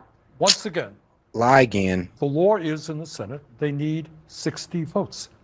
They don't have 60 votes. They've got 53 or maybe 52. That means you have to sit down and talk to the other side. It is not complicated. They are not doing that. Yeah, each side is saying that no one's talking. It's crazy how Caitlin just corrected them on saying, yes, there are Republican senators here. and they're still saying that, oh, the Republicans are on vacation, I can't even blame Caitlyn at a certain point. I mean, like, Caitlyn can tell the truth, and they're just gonna keep lying. At that point, it's just like, hey, well, Caitlyn, you did your job. You said the truth. All you gotta do is say it once. Hopefully somebody caught it. Speaking of what's happening in the Senate, Senator Sanders, this next question is for you. It's from Rohan Naval, who is joining us here tonight. Thank you so much for being here. He said he's a Republican and a student at American University, and that you interned for the conservative group Americans for Tax Reform. What's your question? Yes, thank you for your time, Senator. How do you think this shutdown reflects on Chuck Schumer's leadership? Well, I think it reflects more on Mike Johnson's leadership and President Trump's leadership. This is a leadership which said it's okay to give well, how do you feel? You tell me. Think it's a good idea to give $1 trillion in tax breaks to the richest people in the country and then make? Yes, I do. I would tell them, yeah, I think it is, especially if they're going to create jobs for the American people, especially if they're going to create opportunity.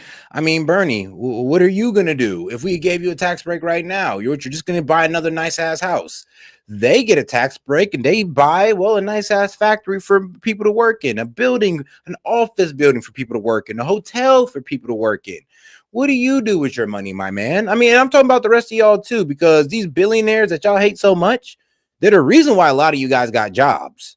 They're a reason, like literally the reason. So it's crazy how y'all hate the hand that, I mean, y'all literally trying to bite the hand that feeds you. But hey, it is what it is. And here's the thing. There was tax cuts for the American people too. So I don't know why y'all crying. But then again, it's like, oh, they don't need it. They don't need it. I mean, come on now. If they want to grow their business, they do.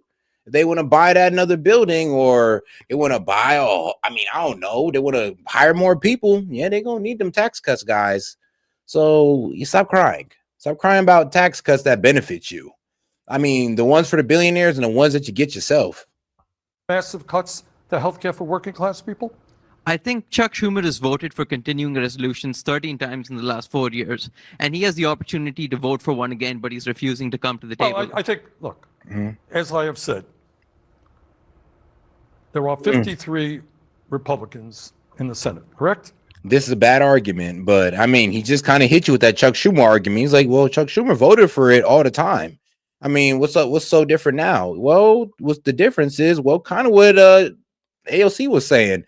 He's afraid to get primaried. And if you don't follow the lines of your party, you will get primaried. Now, it wasn't really AOC. It was Bernie Sanders that was talking about, yo, if they don't fall in line with the Republican Party, they'll get primaried. And I'm like, yeah, you're right. I mean, F around and talk about AIPAC and see what happens. I mean, go against AIPAC and see what happens. You will get primaried. So, yeah, I do agree that happens on the Republican and the left. The problem in this, though, is that Schumer was going to get primaried against if he did not shut down the government, because they was mad that he didn't shut down the government last time, which is crazy, by the way. But yes, AOC, Jasmine Crockett were mad. And it's crazy how they're over here trying to say that, oh, we're horrified that the government shut down. You guys were championing it in February or March. Like in the beginning of the year, they were literally championing it. They were calling Chuck Schumer a coward for not shutting down the government. Did you forget? And then y'all dare come up here and say that, oh, this is the Republicans. Dude, they've been planning this since the beginning of the year.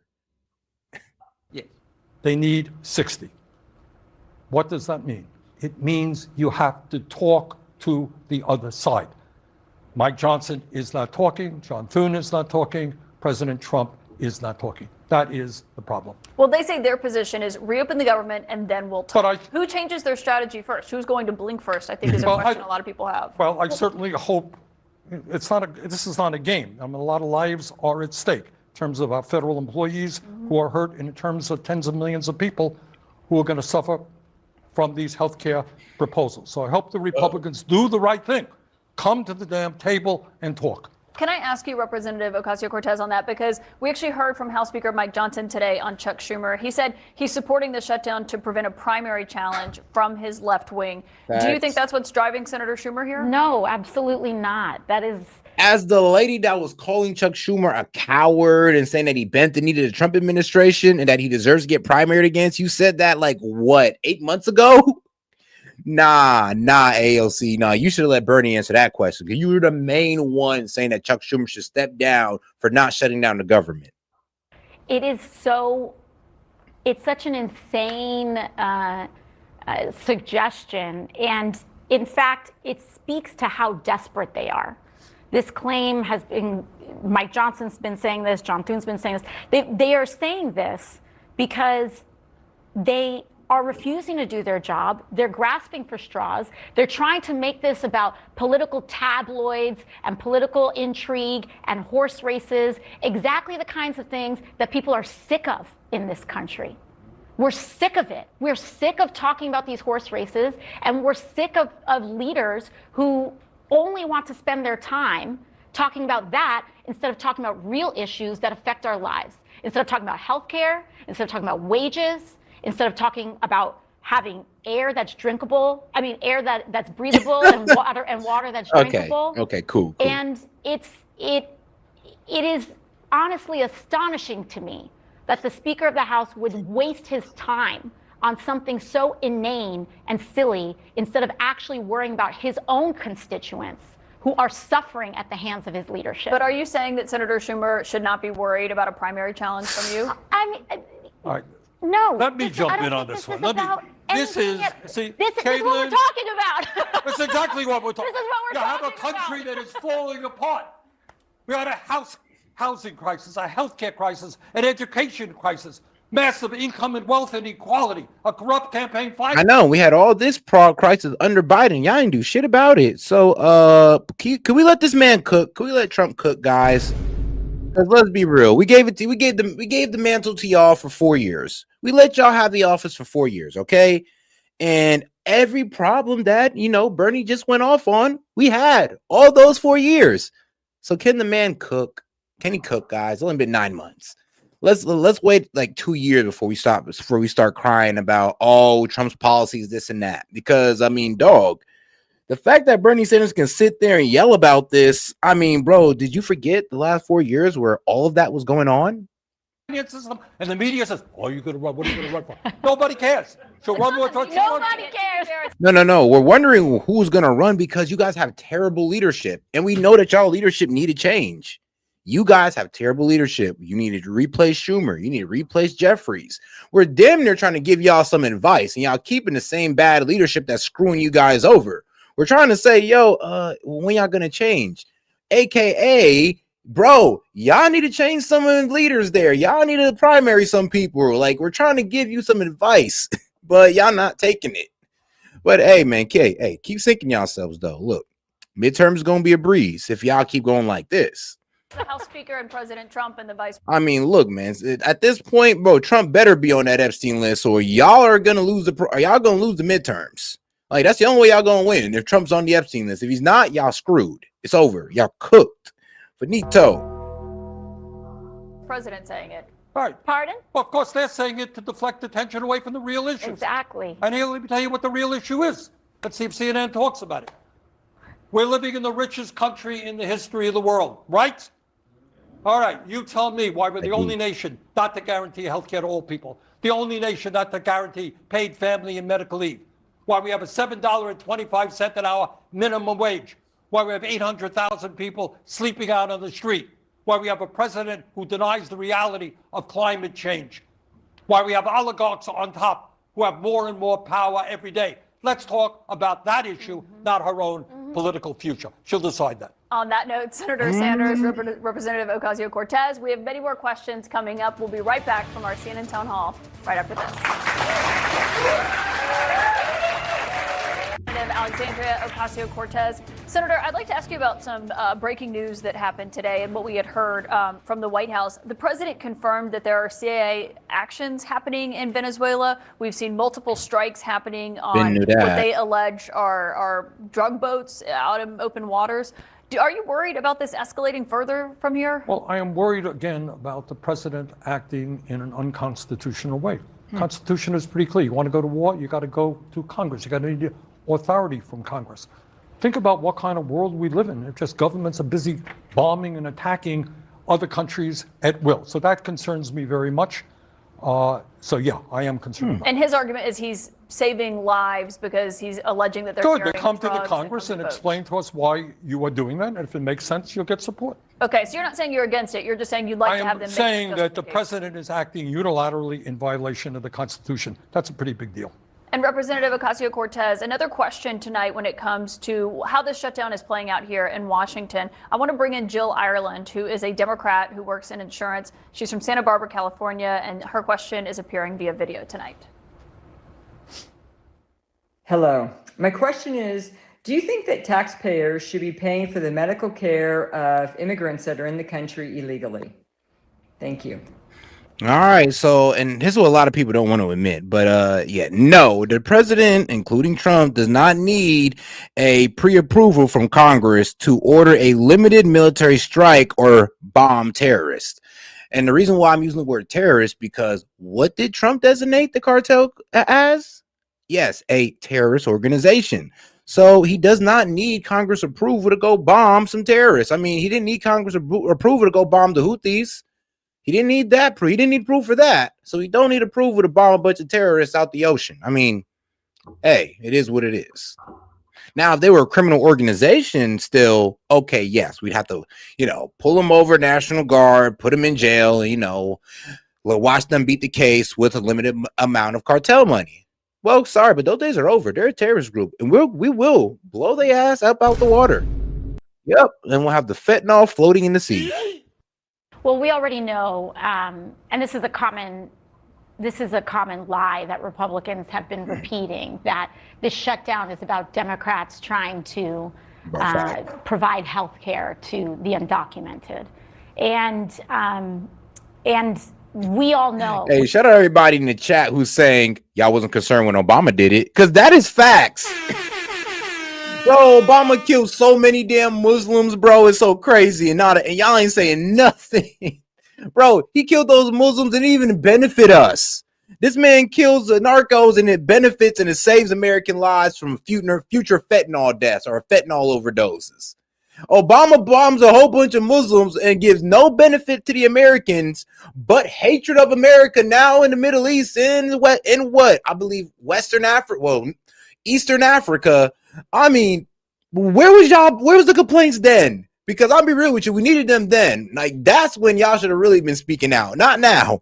We already know that it is federal law and federal statute that undocumented people cannot be covered by the ACA, they cannot be covered by Medicaid, they cannot be covered by Medicare, period. That is the law of the land.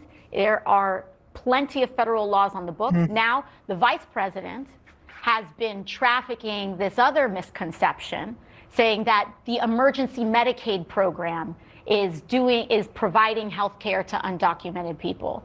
That too is a complete, just, I don't even know, whole cloth storytelling, we should say.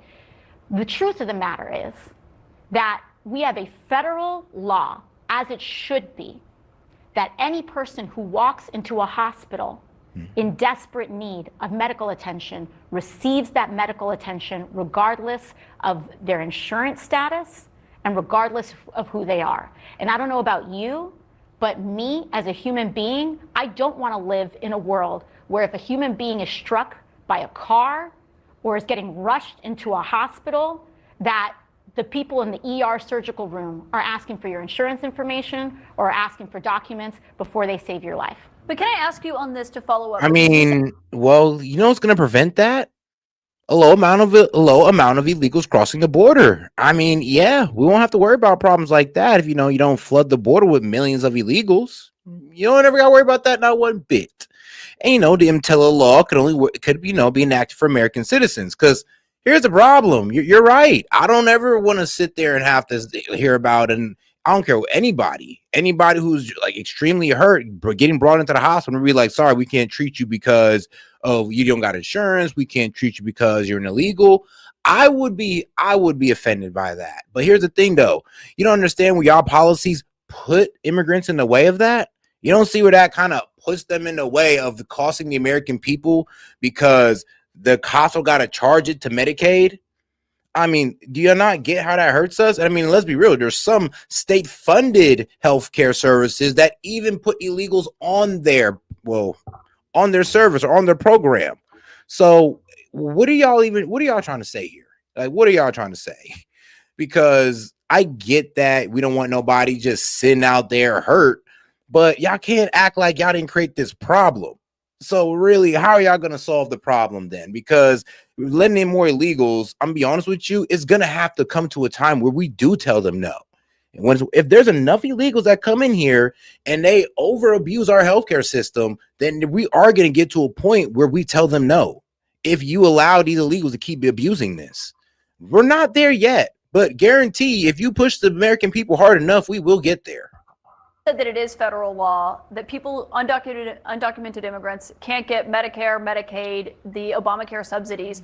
Do you believe that should be the law, though, or do you think undocumented immigrants should have access to federally funded health care? I believe personally that health care is a human right. I believe that every person should be able to go to the doctor, but I believe that right now federal law is the federal law, and that absolutely, that U.S. citizens and people who pay into our programs deserve to be covered by these programs. And I mean, once again, I do believe that the federal laws that we have on the books are appropriate. But if the you right could ones choose, to do you believe that should be changed?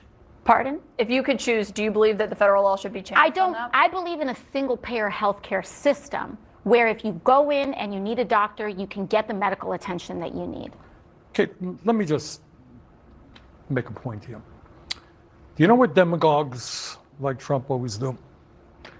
Instead of addressing the real crises facing our country, why are we the only major country not to guarantee health care while spending twice? Well, because we overspend on healthcare, we let these pharmaceutical and healthcare companies overprice us. I mean, just like the military gets overpriced on things, but that's a different story. But yes, that's one of the main reasons, because the healthcare costs per individual would rack up to $14,000 per person in America. I mean, we're looking at like what, trillions of dollars that we just don't have. So no, it's not a small bill that we could just fit. And even if we cut taxes from the rich, I mean, bro, let's be real. We raise the taxes big enough, that's going to have businesses leaving. They're going to leave. Then who the hell we going to tax? I mean, they were really not going to have a healthcare service. So no, we actually got to, lower our spending in healthcare, negotiate with these people just like Australia does, because Australia, they actually have a pretty good thing going on where they limit their healthcare budget. Limit their healthcare budget and negotiate with these pharmaceutical companies and healthcare companies, and they don't let them overcharge them. Actually, these healthcare and pharmaceutical companies overcharge us, and that's how they keep their profits high. So yeah, we got to low-key solve that one first. And I don't think Bernie understands that. He thinks that if we just keep stuffing money into this healthcare system, that it's all going to work out. No, these corporations are just going to get richer because they can charge us more.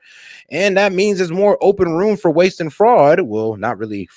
I would say, waste in a way, because, illegals are going to be able to get Medicaid service. Either by state, either state funded or through the EMTILA law. Twice as much per person. We're spending $14,500. It's a good debate, right? Let's have that debate. You hearing Trump talking about that? No. No. Why are we having a housing crisis when millions of people are spending 40-50% of their limited? Let's discuss that.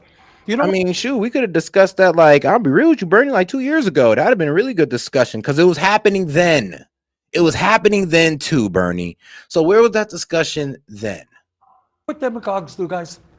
What they do is they find a powerless minority. In Europe during the 30s, it was the Jews, then it's the Gypsies. In America, it's historically been black people, it's been gay people, it's been Latino, you name, you pick. You got a powerless minority, let's blame them for everything. True. But you know what they don't blame? He ain't lying. Somehow or another, they and shout out Bigger Than Life for sending in 12 jewels. Appreciate the support, Bigger Than Life. I just seen it. Don't blame the billionaires who run the country, because those guys finance their campaigns. They're trying to divide us up. And what we have got to do is understand we are the majority. Most Americans think healthcare is a right. Most Americans think we should have a minimum wage, which is a living wage. Most Americans don't believe. Not really. Not most Americans, because most Americans understand that if you raise the minimum wage, you can destroy small businesses. Because a lot of Americans understand that small businesses can only really afford to pay at the minimum wage. That's why these jobs are supposed to be for high schoolers. and maybe young kids in college. They weren't supposed to be worked by full-grown adults. Like, bro, a full-grown adult should not be able to live. I'm be wrong, it's gonna sound fucked up, but they should not be able to have a house, have a car, and all that just working at McDonald's. No, those jobs were meant for kids in college who are staying in the dorms or at their mama's crib. That's who those jobs are for. Not grown-ass adults to take care of their family or take care of themselves. I mean, take their ass into the factory if they didn't want to get an education, or the construction site, or take your ass back to school. But no, we should leave those jobs for the youth and stop telling the youth that they can just sit on their phone all day. We should give tax breaks to billionaires and cut back on education. Let's bring our people together, not fall for the demagoguery of Trump and his friends. And by the way, this is not the first time that Republicans and the administration does things like this. We have something on the books known as the Hyde Amendment, which prevents women in this country from being able to... And my bad, no shade to McDonald's workers. Okay, never mind. Shade to McDonald's workers, unless you're like general manager or something. To access reproductive health care services and abortion care services if they are on Medicaid or if they have any federally subsidized health care. And so targeting minorities, targeting vulnerable populations, making healthcare controversial in this country is exactly how they keep us fighting and distracted.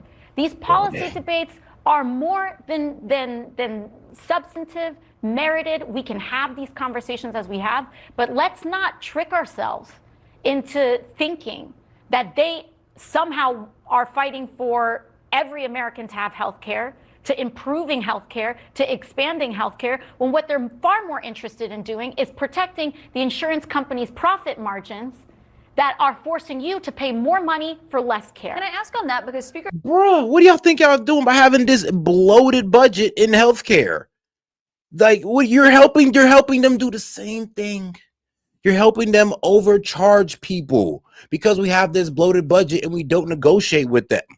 Like AOC, thank you for saying it. And I'm not gonna sit here and say it's mainly, like, honestly, I am gonna sit here and say it's mainly Democrats because they're the ones pushing for it without realizing the waste that they're low-key promoting. But I'm be real with you though, it's like this, it is a problem that both the right and the left need to tackle, but the way the left wants to tackle it is not it. It's just not it. And you're only gonna hurt the healthcare system.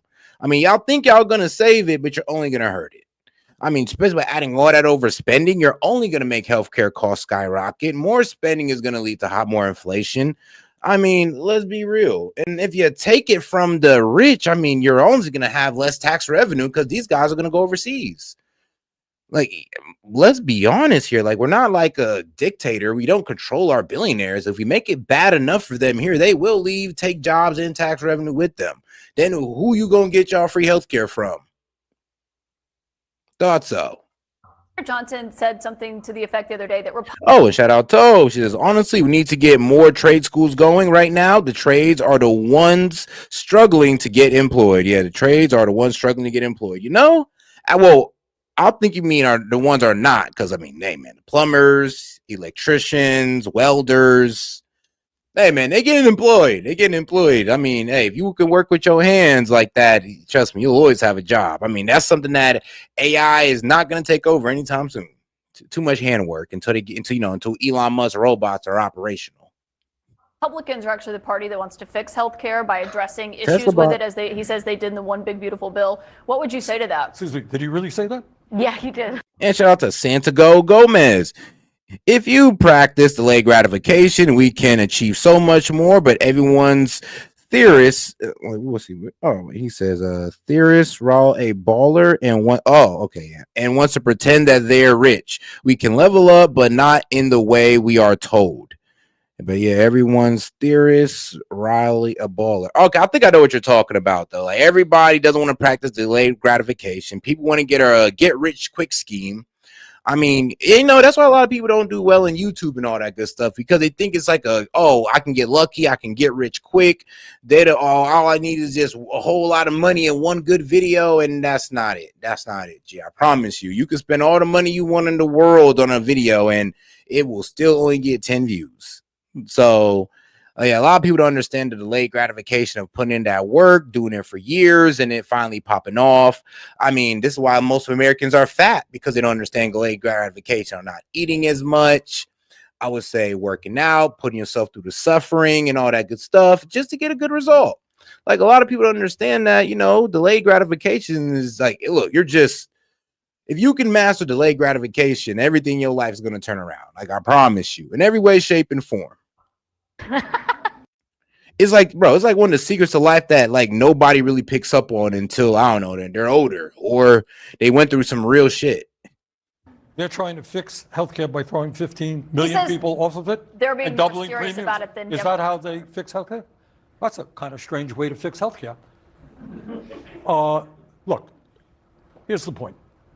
Okay. United States, richest country on earth, only country not to guarantee healthcare to all people. You go up to Canada, is their system perfect? No. Okay, my bad, Gomez. But everyone thinks they're a baller and wants to pretend like they're rich. But yeah, I mean, yeah, that's true. Everybody do want to have that. I'm doing better than the next guy, next to me. I mean, shoot, look at Instagram. You have a serious operation. You're in the hospital. To make sure I got that correct. You know what your bill is when you get out? Zero. They spend half as much as we do per capita. So you got a healthcare system, which is a disaster, except for one thing. Here's the good news. Drug companies last year charging us the highest prices in the world for prescription drugs, made over $100 billion in profit. Insurance companies make tens. And you guys did nothing about it for 4 years straight. I mean, you didn't even do nothing about it under Obama. And I mean, that man made Obamacare before he made the pharmaceutical companies, start lowering their drug prices. And Obamacare screwed us. So, I mean, what have y'all done, honestly, to help healthcare? Not a damn thing, but sit there and fill it up with money, cause high inflation because you filled it up with money, and further drive up healthcare costs. You guys haven't done a damn thing. That's crazy. This man's lowering drug prices. Like, what have y'all done? Why didn't Biden do that? You tell me Biden could have talked to Pfizer or that British pharmaceutical company and be like, look, you're going to come ship over, you're going to come make stuff over here, and you're going to lower your drug prices. Biden couldn't do that? I mean, can you really say that Biden was all that effective? Millions of dollars. Because Trump just make it look a little too easy. Over $100 billion in profit. Insurance companies make tens of millions of dollars. They pay their CEOs $20, $30 million a year. The function of the American healthcare system, and Mr. Johnson is not going to address it. The function of this system is to guarantee huge profits for the drug companies and the insurance companies, and they could care less about the needs of ordinary people. Well, and I know you and I have discussed before, there are areas with the president lowering drug prices where you agree with some of the steps that they're taking, or at least trying to take. But on this front, I want to get back to the questions because we have another one for you, Representative. This is from Nevin Scalco, who is here tonight from Haynesville, Illinois, who works in medical sales. He says he voted Republican for the first time in 2024. Thank you for being here. What's your question? One reason Americans are losing faith in government is that neither side seems willing to acknowledge when the other gets something right. It feels like any success from the opposing party must automatically be discredited. Don't Democrats risk alienating voters by refusing to give credit, even to Trump, when a policy or action genuinely benefits the country? Yeah, I mean, let's be real, like lowering drug prices. I mean, the man, what was it, the IVF care? He's pretty much allowing employers to start employer funded healthcare and private healthcare to start funding or start covering IVF surgeries, or lowering the price on fertility drugs. Like, what? And Dems couldn't do this? Like, come on now. Like I said, you had 4 years to do everything that Trump was doing. Man, y'all didn't get none of it done. I mean, y'all can't see, and y'all sit here and wonder why people turn to the Republican Party, because they got tired of the Democrats offering stuff, saying that they were going to do this, that, and the third, and never doing it. Or they did it, and it could turn out to be a complete disaster. Maybe that's just because of the demands of the Democratic Party. I don't know. That might just be because, y'all didn't really know what y'all was asking for. I mean, really, y'all really don't. A lot of the times, y'all don't know what y'all asking for. Isn't part of restoring trust in leadership being honest enough to say, yes? I mean, some of y'all want, we need gun control. All right, man, when that dictator comes in, as soon as all the guns are gone, don't complain, because that's what you asked for. Yeah, well, I think we're more than willing to be able to come together in the things that are most important to us. I work regularly with Republicans in the House, and I applaud when we're able to pursue work together. I'll give you one example. Towards the end of last year, Republicans and Democrats both championed something known as PBM reform, pharmacy benefit manager reform. This is a middleman in our prescription drugs that the insurers use and lots of other folks use to jack up the price of your prescriptions. And we Republicans have been going after PBM reform. In fact, I spoke with the chairman of one of the committees, and he said, I want to go AOC on PBMs. There is possibility for us to work with one another. President Trump, in fact, had endorsed it at the end of December.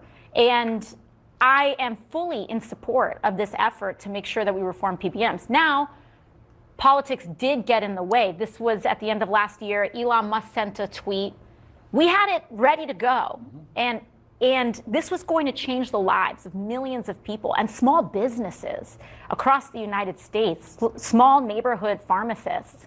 And what we saw was that Elon Musk sent a tweet. Donald Trump agreed with it. House Republicans agreed with it. Senate Republicans agreed with it. I was more than happy to champion this because it's the right thing to do. And that's what should come first. Now, a tweet made it go all the way, kind of can the whole thing. But should President Trump... Wow. So woulda, coulda, but didn't. I was hoping for a happy ending to that story. Like, we got it together, we worked together, and it all worked out. But of course, it got canned. So, it was a woulda, coulda, shoulda, but we didn't. Of course. kind of can the whole... Also, I mean, let's be real. Are you going to give Trump for what he did for women with the whole IVF thing? I mean, as a woman, wouldn't you want to give Trump credit for that? Thing. But should President Trump revive this, should House Republicans revive this, I would be more than happy, effusive, as I have been in the past, about the ability to call a win, because it's not about whether it's a win for Republicans or a win for Democrats. It's about whether it's a win for people. Yeah, but that's the problem, though. It's like, while you guys spend time fighting Trump, I mean, Trump out here fighting pharmaceutical companies. I mean, while you're over here fighting Trump, he's over here trying to fight Apple and NVIDIA and AI companies to bring manufacturing here. He's out here fighting with other countries to stop abusing our market. I mean, while y'all over here fighting Trump, Trump's getting stuff done. I mean, and that's what the American people are starting to see. I mean, like I said, even when I was a Democrat, I was seeing the same thing. I'm just like, yo, well, y'all saying is I hate Trump, but 2016 to 2020, the man was putting in work. He got shit done while y'all were just sitting there crying about him. And it worked. Y'all won the election for crying for 4 years. But then I was wondering, I'm like, but now that you guys are in office, what are you guys going to do? And y'all did a couple cool things, but overall, it was a failure. Overall, the Biden administration was a failure. Now you guys want to sit here kicking and screaming, trying to do the same thing that Trump's in office now that he's back in office, and we're tired of it. We're tired. We're bored of it. It's like y'all did the same thing last time while the man was tackling everything in the world and y'all won. Now, trust me, the same thing won't work because now we see what you guys are about. You will sit there and Trump bad while he's doing all the good that you guys should be helping him do. Can I ask you on that front? I don't think I've seen you say anything publicly, maybe I'm wrong, about the ceasefire in Gaza. Do you believe President Trump deserves credit for that? Well, I find both. There have been several ceasefire announcements and developments that have happened over the past 2 years. I think that the release of the hostages is a tremendous accomplishment, and it is providing so much healing to so many people, Israelis and Palestinians, and it is a profound and important moment in this conflict. I also think that as President Trump was on the plane back to the United States, there's already indications and questions about whether this ceasefire will hold. And I pray that it does. Negative for everyone's benefit. I pray that it does. But I do believe we need to see if it holds. I don't believe that there's been a history of fidelity to these agreements, and so I think we have to ensure that that we will see the terms held to. But do you give him credit? Do you give him credit though for getting to this point where it did get those 20 hostages back home with their families? In this particular Lincoln, you didn't get anything done. That's why everybody was able to talk shit. Trump lowered drug prices first term, not raised minimum wage, but raised wages, got a whole lot of investments to the United States in his first term, and had the lowest price in gas. So I'm just looking, bro, like, and all y'all did was just criticize the man while he's doing all the good. Biden did all the bad in the world, and y'all said nothing. Of course we had to speak up. The difference is, bro, we know Republicans was talking shit because Biden was doing bad. Like, the problem, the difference is Trump was actually doing stuff for the American people, and all y'all was saying was Trump bad, Trump bad, Trump bad. Just like now, the man just did something for women and fertility, and all y'all can say is Trump bad, Trump bad, Trump bad. So no, dog, no. Your point is mute, and I think you might have had, and honestly, you kind of got the wrong point. Because he's like, said literally the entire Biden presidency, Republican was talking bad about it. Dog, bro, the Dems was talking bad about Biden. They were talking bad about Biden. Obama said, don't be surprised at Biden's ability to fuck things up. Quote from Obama. So even Obama was against Biden. Everybody knew Biden was fucking up. Like, dog. Like, at least it actually fit. Trump wasn't fucking up his first term, but he got all the criticism in the world. development, yes, but we also know that President Trump was an obstacle to peace previously as well.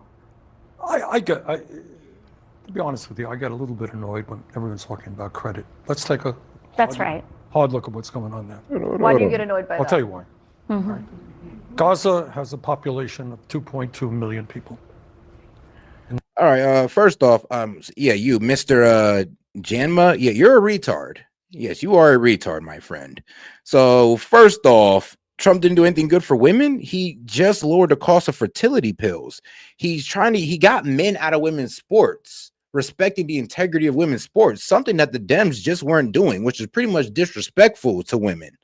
So yeah, that's one thing. And I'm an American citizen. So you making that statement lets me know that you're pretty damn retarded. I mean, I'm sorry, dog, but you're probably got like a 50 IQ if you think that I'm a illegal immigrant. And if you don't know that ICE is immigration enforcement, then dog, you don't need to be commenting in this chat. In the last 2 years, 160,000 people have been wounded, mostly women, children, and the elderly. 65,000 people have been killed, women, children, and the elderly predominantly. That is 10%. Link, come on now, Link. Don't be stupid. You don't care about women, bro. You don't care about women's Link. Really? Link. You don't care about women's sports. I want to take guys out of women's sports. I just don't want to watch it. I respect the integrity of women's sports. I can respect their integrity and not watch it. Like, I cannot watch basketball and not want people to cheat in the NBA. Like, you sound stupid, bro. Like, god damn, bro. It's like, no, never mind, dog. Because I ain't gonna lie. You're trying too hard to disagree, and you make yourself look stupid. 10% of the population of Gaza. In America, you know what that would mean? 33 million people dead or wounded. A disaster. A genocide, if you like. The entire infrastructure of Gaza, hospitals, schools, water systems, wastewater plants have been destroyed. Under Trump, supporting, and by the way, what bothers me as an American, we have given under Biden and under Trump $22 billion to Netanyahu's extremist government, which for the last month or two have been starving children. That has been their policy. That's right. So, Caitlin, when you talk about, are we overjoyed that the hostages are back, the prisoners are released, that finally there is peace, hopefully. Now, I'm going to pay respect to Bernie because he was actually speaking out, like, even when Biden was president. I mean, he was low-key calling out Biden for allowing this to go on, for allowing what Israel was doing in Gaza. AOC voted to send, AOC literally voted to send weapons to Israel. So I hope she's extremely quiet on this point because she literally voted to send weapons to bomb Palestinian children. AOC. Last, yes, absolutely. But I think this is not a time for credit. This is a time to think about American policy. Are we happy that we have given tens of billions of dollars to destroy the Palestinian people? Israel had a right to defend itself. They were attacked by a terrorist group. They did not have a right to go to an all-out war against women and children in Gaza. And moreover, on this issue as well, is that... Well, I mean, I'll agree with Bernie there. I mean, the collective punishment was crazy, and that doesn't give them the right to either commit a genocide. If you don't like the word genocide, well, ethnically cleanse Gaza. We may have an announcement around a ceasefire, but Gaza has been flattened. Tens of thousands of people are dead. Universities gone. Hospitals eliminated. With American-made bombs. With our tax dollars. AOC, you voted to keep those bombs dropping on children, bro. You voted. Like, the Young Turks exposed you. And they're on the left, and they exposed you, dog. Like, AOC, you literally voted to drop bombs on Palestinian children's heads. Yes, AOC. The same one that's complaining about it right now. Bombs. Amazing. With our tax dollars. While you and me and our families can't even afford to put food on the table. And so I welcome the cessation of these bombs dropping in Gaza. But I don't, the devastation of everything that we have endured up until this point is not something that I think we should celebrate. The United States played a role in all of this destruction to begin with by enabling Benjamin Netanyahu in dropping all of these bombs. Bruh, I mean, well, in a way, yes, in a way, but like nobody knew he was going to do that, okay? October 7th was bad, but we didn't think bro was going to go on a killing rampage and just start slaughtering Palestinians. We didn't think that was going to be the case, okay? Like, when we heard 1,200 to 1,500 Israelis died, we thought maybe like, I don't know, 5 to 10,000 Palestinians are about to die. That's what I thought. I could not have predicted 63,000 Palestinians dying because of that. Like, it just, one, collective punishment, two, overreaction. And I mean, everybody around the world agrees that, yeah, Israel definitely did overreact. And I know, well, they lost this many people. I get it. But yeah, 63,000 people, I mean, that's wild. And I'll be real with you, whatever Trump said, that 58,000 being a Hamas, bullshit. Bombs by refusing to enforce our own American laws and the Leahy law. Yeah, I don't disagree with Trump. Which says that we cannot be transferring weapons to forces that are engaged in gross human rights violations. Right. And we look the other way because we deem them an ally. And you're saying that's not something that you're, a criticism that you're just applying to President Trump in terms of support. And you know what the wild part about it is? I think it was somebody last stream. Somebody was asking me, well, if somebody came to America and did that here from Mexico, right? Let's say the cartel came here, killed 1,200 people, including somebody in my family. They asked me, would I be okay with the reckless bombing of Mexico and the killing of Mexican children and women? I almost have to sit there and pause for a second, like, bro, you stupid? Of course not. I don't care if my family member was hurt in there. I'm not going to want the death of innocent people on my conscience just because of an attack. Like, what?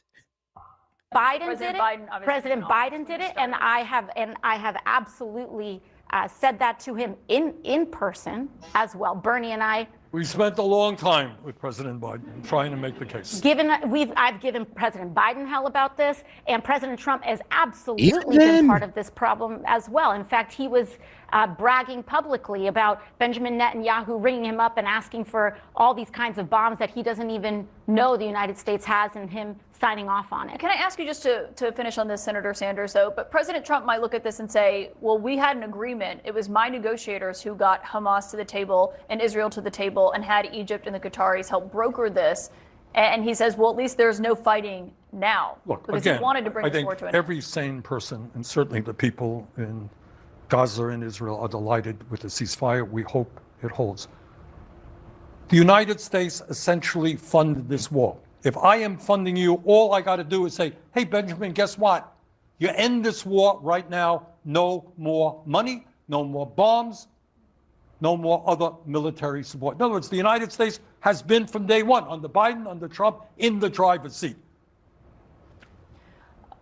We've got more questions from our audience here tonight. Representative, this one's for you, actually. And thank you so much for being here. This is Justin Hogue, who is a student at Howard University and also a member of the College Democrats from Burlington Township, New Jersey. Thank you for being here. What's your question for the representative? Thank you. Congresswoman Ocasio-Cortez, you endorsed Zohran Mamdani in the New York City mayoral race, but several prominent Democrats, including Senate Majority Leader Chuck Schumer and House Minority Leader Hakeem Jeffries, have not yet endorsed him. What do you believe this says about the current divide between the progressive and establishment wings of the Democratic Party? And what effect do you think this has on party unity? Well, I mean, I have stated this for quite some time, which is that Democrats have primaries for a reason. We may have our differences amongst one another within the party. Some may be more conservative, some may be more liberal, or any other number of differences. That's what we have primaries for. I believe in endorsing the nominee of the party after a primary has resolved itself. And the reason I say that is because I worry that when we don't follow that principle, in fact, it is most important to follow that principle when the winner of the primary is not someone we agree with. You know, I endorsed Bernie in 2020 when he ran against President Biden. President Biden won that nomination. And we all had to come together and do the work of supporting our party's nominee in order to make sure that we win. And so I do work. No, in hindsight, man, maybe Bernie should have won. Man, maybe things would have been better with Bernie. About the example it sets when our leaders do not support the party nominee, because in the future we will need folks to rally behind the presidential nominee. And if that nominee is more moderate, or if that nominee is more progressive, and we're setting the precedent of not endorsing the nominee unless we agree with them, I worry about what example that sets. And so I have made myself very clear about that. But my hope is that it's never too late to do the right thing. And Election Day is just a month away, just 3 weeks away. And so so it sounds like you're calling on Hakeem Jeffries and Chuck Schumer to endorse Zohran Mamdani. I believe that I do believe in endorsing the nominee, and I think it's the right thing to do. Well, Senator Sanders, you agree? Let me just add to that. She's much nicer than nicer to people. Look, take a look. You got a Democratic Party. There's no great secret that it's kind of in the doldrums right now. Everybody acknowledges that. You got a candidate in New York City, Zohran Mamdani. Guy is running an extraordinary campaign. He has something like 80,000 volunteers knocking on doors. He is bringing people out who never voted. He is bringing blacks and whites and Latinos and Asians, everybody together around a really strong agenda talking about affordability in New York. What is not to like? This should be the kind of candidate that Democrats want in every state in the country. Strong grassroots campaigns, a willingness to take on the oligarchs and the big money interests, stand up for working class people. So really, that's a great question, but it's very deep because it talks about the future of the Democratic Party. But are you speaking directly to Hakeem Jeffries and Chuck Schumer when you deliver that message? Sure I am. Hakeem, you watching this? I don't know. Right. But look, it is two things. Of course, Alexandria is right. He's the Democratic nominee. How do you not support the Democratic guy? But more important, who else are we going to support? He's a great candidate. This should be the model. What we want, we got political problems in America. People are giving up on the political process. He's getting people excited, getting them involved. I would like to see that take place in 50 states in this country. On that front, we have another question here. Vikram Sardana is a software engineer from Alexandria, Virginia, and you have volunteered for Democratic campaigns. What's your question for Senator Sanders? Hi. On the issue of healthcare, a lot of the clinics and hospitals that are negatively affected the most under the One Big Beautiful Bill are located in rural, mostly Republican areas. A lot of the increases in Affordable Care Act premiums that Democrats are fighting to prevent are concentrated in more rural Republican areas. If the Republicans are so insistent on sticking it to their own voters on this issue, why don't the Democrats just let them? I think Alexandria touched honestly, before. yo, low key, I said the same thing. That's kind of funny. I said the same thing. I'm like, whoa. If the Republicans were gonna sink themselves with the Obamacare healthcare subsidies, and you guys believe that they weren't gonna extend them, then why not just let them do it and destroy them in the primaries? Like, no, really think about this. If they was to go ahead and just, go ahead and sign on to the CR, sign on to the next CR, and they didn't extend the Obama healthcare subsidies, they would have. But let's say they didn't, then healthcare premiums would have rose. The Dems would have came around and been like, "Yeah, see, they didn't pass the Obamacare healthcare coverage that passed. See, we told you that Republicans want to take out healthcare. We told you, and y'all have been able to ride that into the midterms." Now, y'all done put it on the Republicans' plate. Now they done gave you that 1 year extension. Now you guys have lost that excuse.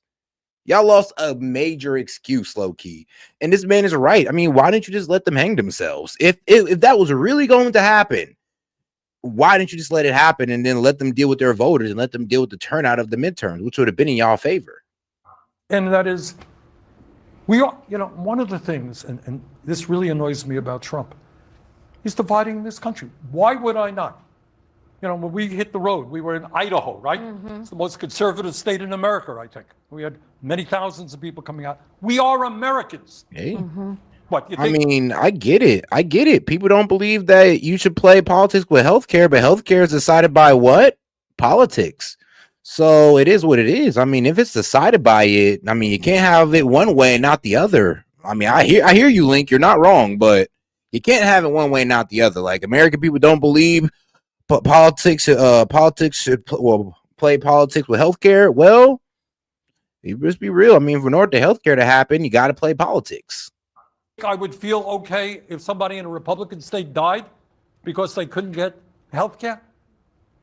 I would hope not. I would hope nobody feels that way. And I think it also speaks to a big difference between someone like Trump and someone like me or someone like Bernie, which is that Trump believes that if you don't vote for him, he doesn't have to be your leader. That if you didn't vote for him, that you don't deserve good things to happen to you. If that was the case, then I'm be real with you, he wouldn't be trying to bring in the National Guard into Chicago because majority of them didn't vote for them. If he'd have just said, "Oh, Chicago has high crime, I don't care. Oh, these blue cities have high crime, I don't care. They didn't vote for me." If that was truly the case, then he wouldn't be doing what he's doing right now. I don't care if someone voted for me or not. I don't care if someone is a Republican or an independent or a Democrat. I don't care if someone likes me or not. That will never change the fact that I'm going to fight for them to have health care. I want MAGA to have health care. I want MAGA to be paid a living wage. But he doesn't want people who are Democrats, or he doesn't want people based on their political affiliation to benefit. And that is the difference between a strongman and an authoritarian and a leader of a democracy.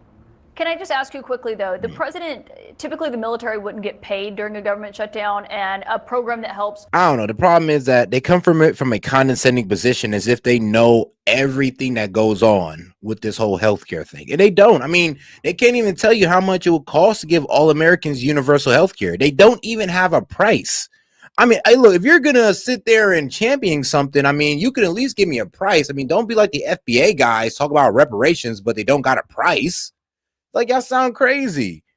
Like, all right, well, we want universal health care. Great. How much? And who's going to pay for it? But really, I want to know how much first, because then we can decide who's going to pay for it later. But how much? Because a lot of y'all don't even know. And if you did find out, you'd probably shut the heck up. Low-income women, moms, and babies. The president has ensured that those two get funded during this government shutdown. Do you support that? Of course. Of course. Yeah, absolutely. And House Democrats also introduced legislation to make sure that they are paid as well. Representative Ocasio-Cortez, Senator Sanders, a few more questions for you. Stick with us. We're going to be right back after a quick break. It's kind of crazy, though. It's like, healthcare is perfectly fine. I'm not sure really what the gripe is about healthcare. Like, they are only mad because all of their healthcare funding, all their fraudulent healthcare funding is gone. One for illegals, and all the corporations overcharged them on. All that's gone now, but they want it back. I don't get the Dems. I don't get it. I mean, if y'all really want a universal health care, y'all work out a different way. Y'all would try to do it like Australia. Try to like penny pinch on the corporations, try to bring down the cost of health care instead of, I don't know, bloating the budget and thinking that's gonna solve anything. But hey, it is what it is. I mean, like I said, they don't try to lower the cost. They just try to stuff a whole bunch of money into Medicaid and print a whole bunch of money and think everything's gonna be better. And then when inflation strikes, they're just whistling Dixie, just walking past as, prices skyrocket. And we are back with Senator Bernie Sanders and Representative Alexandria Ocasio-Cortez. We have a final question from our audience tonight. Representative, I'll start with you. We've got Christopher Lindsay here, who's a Republican from Pingree Grove, Illinois, who works for United Airlines. Go ahead with your question. Good evening, Senator Sanders, Congresswoman Ocasio-Cortez. It's a privilege and an honor to be speaking to you two tonight in beautiful Washington, D.C. My question to the both of you is, what can Congress do to stop pointing a finger at each other, work together, and listen to the words of Abraham Lincoln? Bro, healthcare is okay. I mean, hold on now. Guys, okay, aside the government shutdown, the government wasn't shut down, and you had low income, would you be able to get on Medicaid? Yes. Actually, there's enough, bro. We have about 70 million people on Medicaid right now. We had more when we had less money. Like, what are y'all talking about? Like, healthcare, look, it's doing all right. The people who don't got a job, who don't got employer plans, or who can't afford enough to got private are on Medicaid. So the American people's needs are being met, and they're just overstuffing funds into something that, well, can be abused now, either through corporate interest or through fraud. A house divided cannot. And if you're not willing to admit that, then let's be real. Then you just don't know the situation about healthcare. You really don't know. Well, I can't thank you enough for invoking that quote in this moment, because I think when we zoom out and look at the degree of political polarization that we're all experiencing, I don't think any one of us likes it. I don't think any one of us enjoys that we're at a point where friends feel like their relationships are in tension, that family feels like they're in relationship in tension, that it feels please, guys, tell me, what's wrong with healthcare? Because I feel like the only thing you're going to tell me is that, Trump's made cuts to it. No. How's the quality of your healthcare changed? You guys won't be able to tell me anything, because all you can go off of is that, Trump cut healthcare, so, things are just coming around the corner set. Okay, so nothing's happened then. And healthcare's working perfectly fine for you, just like it's working perfectly fine for me, even though I got employer-paid healthcare, so that's a bit of a difference. I ain't on Medicaid. So I don't know. So tell me, what's changed with your healthcare? Because I know y'all can't say anything. Y'all probably have to lie or something, but tell me, what's changed about your healthcare? Tell me what changed about your Medicaid. The requirements that you could easily fulfill? Because my insurance ain't changed. My healthcare ain't changed. I could still go to eye doctor, dentist, hospital, copay, and we're all good. I'm wondering what's wrong with you guys. And here's the thing, all y'all ain't broke. So most of y'all got jobs. So what the hell are y'all even talking about? you can't say some of the most basic things without it turning into a fight. It's not good for our country. And I think we have to lead by example. In healthcare? I think it's important for us to lead with what we think can work and the areas that we are able to find common ground and to uplift that common ground. I gave some examples earlier today. Bernie has also a tremendous... Hey, whoever said, is that the guy that stands at the crossroad? Dog, you are hilarious. Because I was thinking the same thing. I'm like, bro, why if I meet this dude, I'm making a deal with the devil? Like, what the hell? I ain't gonna lie. The bro do look kind of smooth with the hat, though. I'm not even gonna lie. He looks pretty smooth. Work together and listen to the words of Abraham Lincoln. A house divided cannot stand. Well, I mean, I Well, let's get back to where AOC was in her little speech. Believe it or not, in the House and in the Senate. But that's often not what we hear about. Congress passes bills, actually, every day, believe it or not, that are bipartisan in nature. And we never hear about the actual common ground that we have and the successes that we have in that. And I actually do believe that if we charge forward with that a little bit more, last year I spent a lot of work doing preventing sexually exploited material generated by AI and protecting women and children. And I was happy to have enjoyed bipartisan support on that. But we often hear first about the things that divide us, and we rarely hear about the things that have actually united us. And so I do believe we should be leading by example. And when we have these moments. That's so crazy. I literally asked, what's wrong with the healthcare that you're getting right now? Nobody has nothing for me, but they're saying that, oh, we're going through a healthcare crisis. I mean, please explain the crisis to me, because my healthcare works. People that I know that are on Medicaid, Medicare, their healthcare is working just fine. So where's the crisis? I haven't heard anything but insults. So I'm assuming that I'm right. Of stark contrast. That we also are clear about the principles upon which our disagreements happen. If I disagree with you, if I as a Democrat disagree with you as a Republican, I'm not going to question your motive. I'm not going to question your allegiance to this country. I'm not going to question your intent and your care. And I believe that when we devolve into that is when we are actually stoking division in our country, when we call those who disagree with us un-American. That is what is un-American. And I could not... It didn't happen yet? That's y'all answer. It didn't happen yet. Do you understand that Bernie Sanders, AOC, Chuck Schumer, Hakeem Jeffries all been saying we are going through a current healthcare crisis? Current.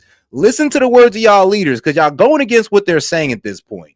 That's crazy. They're saying, well, the healthcare crisis ain't start yet, Set. But y'all been saying is happening like right now. Bernie Sanders just sat there for 5 minutes ranting on how we are in a current healthcare crisis. Hakeem Jeffries, Chuck Schumer, AOC all been saying this. Can y'all be consistent? Can y'all be consistent, dog? Please, just be consistent with the argument with the Dems for one time. For the one time. And shout out to Dark Bader. Even if I like the Dems politics, I don't trust that they have my best interest or the country's best interest at heart. They will sneak in identity politics, woke agendas, and anything that will separate society. Man, ain't that the truth? You know what? Shout out to the baller alert by my man, Darth Bader. Hey, appreciate the support, my man. And you are not lying. You're not lying about that one. I mean, look, I say it like this. They don't ever really even talk about good policies most of the time. And it does always seem like they got to go off racist. It always got to be something about racism or somebody being oppressed that they stand on some of their policies on. It's like, yeah, see, when you're just working off, oh, I'm just trying to fix racism and oppression all day. I mean, then what are you doing for the American people? Because I'm be honest with you, fixing racism and oppression isn't really addressing the American people's problems. I'm be real with you. Like Dems. Addressing racism and trying to make the black community riled up about racism isn't fixing problems in the black community. If anything, you're making things worse. And I would politely ask you to stop. Advocate more for the fact of sticking to the facts about things, respecting and honoring the intentions and motives of our fellow Americans, and also trying to elevate and find the areas that we do have common ground and agreement. I think Alexandria said it very well. I mean, I would just add as an example, this Saturday, millions of people are going to come out on a No Kings Day. Maybe more people coming out than any time in American history. Speaker Johnson said this is a hate America rally because people are coming out expressing their concerns about massive cuts to health. I wouldn't say a hate America rally. I'd just say a hater rally. It's a hater rally. I mean, y'all just mad because, you know, you guys didn't win. And because you guys didn't win, you want to flip the chessboard and be like, oh, he's not a president, he's a king. Now I want to spend 2 days on arts and craft and one day saying his name over and over again. But y'all say I hate him, though. It's hilarious. I mean, oh, isn't that loving? I mean, you spend 2 days arts and craft and then one day yelling this man's name all freaking day. You thought you were Melania Trump. But I mean, I'm not going to sit there and call them, you know, oh, this is a hate America protest. No, I'm going to say this is a hater protest. They're just haters. They're mad that Donald Trump won the presidency and they don't know how to deal with it, but going out there, you know, doing arts and craft and yelling this man's name that they hate for, you know, hours on end. Like you this man's wife or something. Like, I don't know, guys. It's a little weird, but I'll let y'all do what y'all do. Healthcare and the movement toward authoritarianism. Not a hate America. Do you? Do you? But the point is, instead of attacking each other in that way, in my view, what we got to do is lay the issues out on the table. We got a healthcare crisis, do we not, friends? All right. We're the only country. What I tell you? Well, what do you say? We got a healthcare crisis, do we not, friends? Come on, man. And when I asked you guys, so where's the crisis? What's going on with healthcare? And you guys told me, oh, it hasn't happened. You got to wait for it set. That's not what he's saying. That's not what Bernie's saying. Dude, that's not what Chuck Schumer's saying. It's not what Keem Jeffrey's saying either. So what are y'all talking about? Not to guarantee healthcare at all. How do we move to a healthcare system that guarantees healthcare to a human right? Make sense to you? All right. 70, 80 years ago in this country, if you went to a public college or university, you know what your tuition was? 0.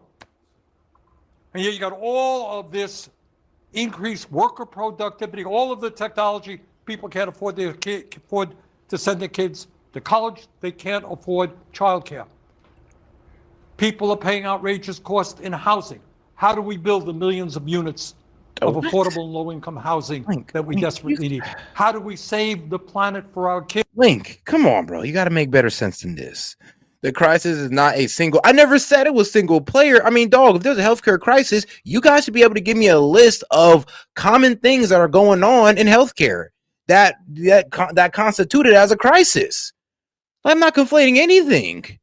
Right? See, bro, look, if you can't answer the question, just say that. You don't got to like say ridiculous things like this.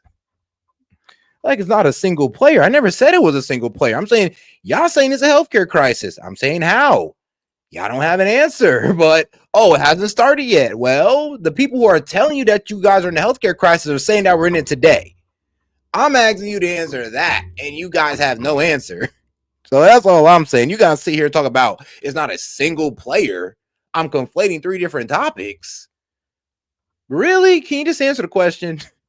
Kids and transform our energy system away from fossil fuel. Do you know that millions of senior citizens in this country are trying to get by on $15,000 a year or less? They helped build this country. They fought for our country. They're in nursing homes, which are horrible places right now because they're underfunded, understaffed. We are the richest country in the history of the world. How do we provide a good quality life for our kids? Should we have the highest rate of childhood poverty of almost any major nation? Highest rate of senior poverty? Those are the issues. You disagree with me? Fine. You got a better idea than mine? Great. Let's go forward. Let's discuss those issues. Let's not attack each other personally, that we're un-American, that we hate America. That's nonsense. That just divides us. Let's come together. Let's discuss the real issues. Let us create the kind of extraordinary country that we know we can create. On that note, Senator Sanders, Representative Alexandria Ocasio-Cortez, thank you both for being here tonight. Thank you to our audience and for your excellent questions. We really appreciate them tonight. Thank you all for... Oh, yeah, it wasn't that bad. Wasn't that bad. I mean, shout out to the Dems that stuck around. Usually when I start playing y'all own, y'all start leaving because I guess y'all see how crazy they sound. But this time, y'all stuck around. Y'all stuck around. So respect. But all right, though, let's go ahead and see what's going to go on with this debate. Government Affairs reporter Melissa Russo, senior politics editor at Politico, Sally Goldenberg, and Telemundo 47 anchor Rosarena Beton. This is a 2-hour debate live on all NBC New York and Telemundo 47 streaming and digital platforms, Politico.com, Telexitos, and YouTube. The first hour is also live on Channel 4 and Telemundo 47. We do have a few rules for the candidates. For traditional question and answer, you'll have 1 minute to respond, and we'll offer 30-second rebuttals at the moderator's discretion. We'll also be asking questions where we will be looking for shorter answers.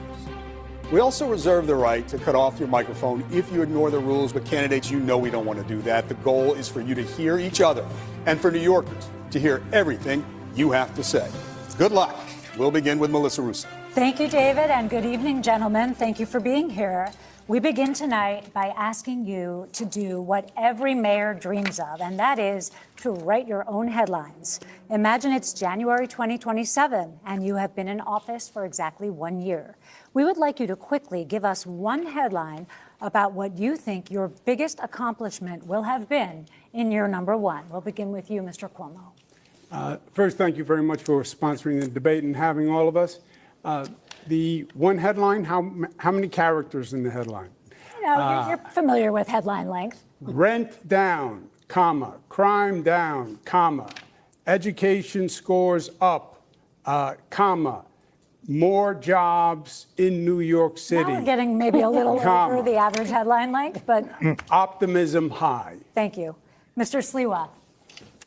Curtis Sliwa is without the only Republican, his iconic red beret, because I'm talking to the people of New York City about the really serious issues of affordability, the cost of living, and obviously what I've spent most of my life doing, which is public safety in the streets and the subways. We would love a headline from you. What will? And I'm not even gonna lie to you guys, the fate of New York hangs in the balance. I mean, I'm actually hoping this guy does well.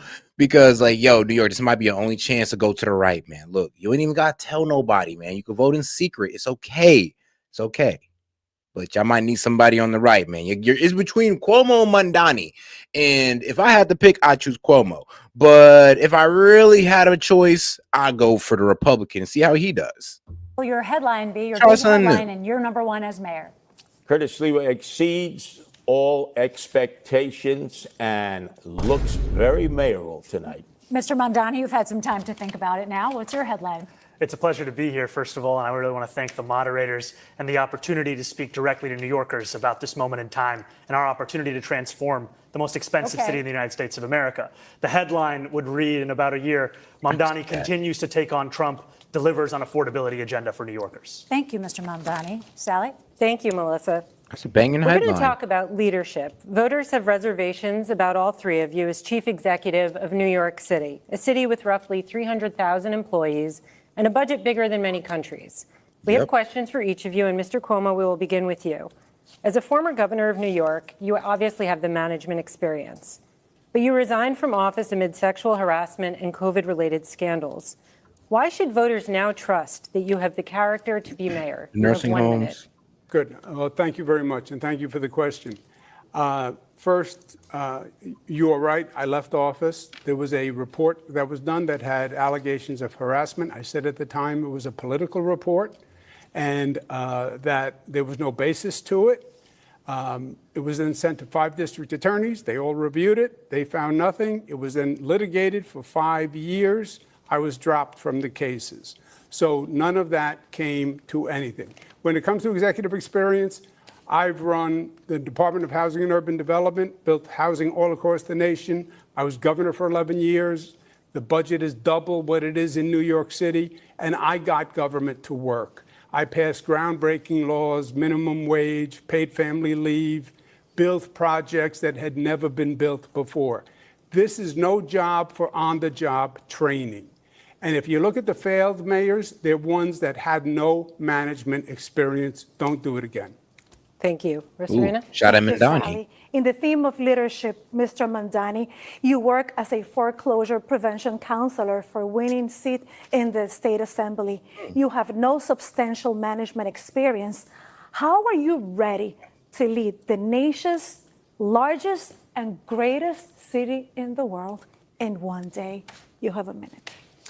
You know, I have the experience of having served in the New York State Assembly for 5 years and watching a broken political system, the experience of seeing a governor in Andrew Cuomo who would rather have served his billionaire donors and the working class New Yorkers who voted for him, and the experience amidst all of that of fighting and winning for working class taxi drivers to free them from predatory debt, and delivering the first free bus lines in New York City history, and in working with unions and working class New Yorkers to finally raise taxes just that little bit on Mr. Cuomo's donors to start to fully fund our public school. And more than that, I have the experience of being a New Yorker, someone who has actually paid rent in the city before I ran for mayor, someone who has had to wait for a bus that never came, someone who actually buys his groceries in this same city. And what all of that experience has shown me, which Mr. Cuomo can't seem to understand, is that it is far too expensive and far too hard for New Yorkers to afford to live in this city. And the definition of experience is not doing the same thing again and again and hoping for a different result. That's actually the definition of insanity. Thank you, Mr. Mamdani. If I can, I think I was invoked. Yes. In other words, what the Assemblyman said is he has no experience. And this is not a job for someone who has no management experience to run 300,000 people, no financial experience to run $115 billion budget. He literally has never had a job. On his resume, it says he interned for his mother. This is not a job for a first-timer. Any day, you could have a hurricane, you have, God forbid, a 9/11, a health pandemic. If you don't know what you're doing, people could die. Mr. Mamdani, you want to respond? And if we have a health pandemic, then why would New Yorkers turn back to the governor who sent seniors to their death in nursing homes? That's the kind of experience that's on offer here today. What I don't have in experience, I make up for in integrity. And what you don't have in integrity, you could never make up for in experience. May I? First, what you said was totally false, as you know. Which part was false? During COVID, everyone did whatever they could in this state. And there have been numerous investigations where they've gone through it, and they said we followed federal guidance. But yes, people died during COVID, and my heart breaks for everyone that broke in. I mean, you know what? I could blame Cuomo, but I blame the J Pharma. That J Pharma guy who was exposed by James O'Keefe, who's pretty much saying that, yeah, we kind of BS about COVID a little bit. You know, while everybody was locked up, I was out here having, I don't know, gay parties on a boat. Yeah, while everybody was locked up in COVID, this J Pharma guy who was in New York, he was literally the head guy when it came to medical advice. I forgot the name of the position, but he was the head guy when it came to medical advice, and you know how that's and how I would say medical procedures, or I would say how the vaccine mandate and how lockdowns were carried out in New York. That man Jay Farmer was running that, and he was kind of the one that invoked all of that, not Cuomo. And Cuomo was only going after Jay Pharma's expert advice. So I'm not really trying to like say, oh, Cuomo's innocent, but I can't really put everything on him. Right in this state and across this nation. But as much as I want to. Just to fact check that, there is a criminal investigation reportedly underway at the DOJ about your testimony to Congress about your nursing home record. Yeah, but that is a political issue with the Congress. They made a referral, which has gone absolutely nowhere. But there have been multiple investigations where the DOJ found that the nursing home investigation was politically motivated. Okay, we're going to move on. We might have time to come back to it. I do need to move on to Mr. But may I just finish my rebuttal? But the Assemblyman still says he has no experience to do the job. Okay. Thank you, Mr. Cuomo. Mr. Sliwa, as founder of the Guardian Angels and as a radio host, you've been a well-known figure in New York City for decades. But you also lack substantial management experience. So how are you prepared to be the chief executive officer of New York City? You have 1 minute, Mr. Sliwa. First of all, I created the Guardian Angels to provide public safety in the subways and streets when government was incapable of doing so. I didn't do it to get a title or a paycheck. Secondarily, I don't declare myself to be all-knowing. I will hire the very brightest and best in their fields who have dedicated their lives to trying to improve the city of New York or the state or the federal government or the private sector. But what I will say is, thank God I'm not a professional politician. We have the architect and we have the apprentice of no cash bail, which has been a disaster. We have the architect and the apprentice here of Raise the Age. My own son was almost killed because of that in a gang attack. We have the architect and we have the apprentice of Close Rikers Island, which would just release criminals in the street. Thank God.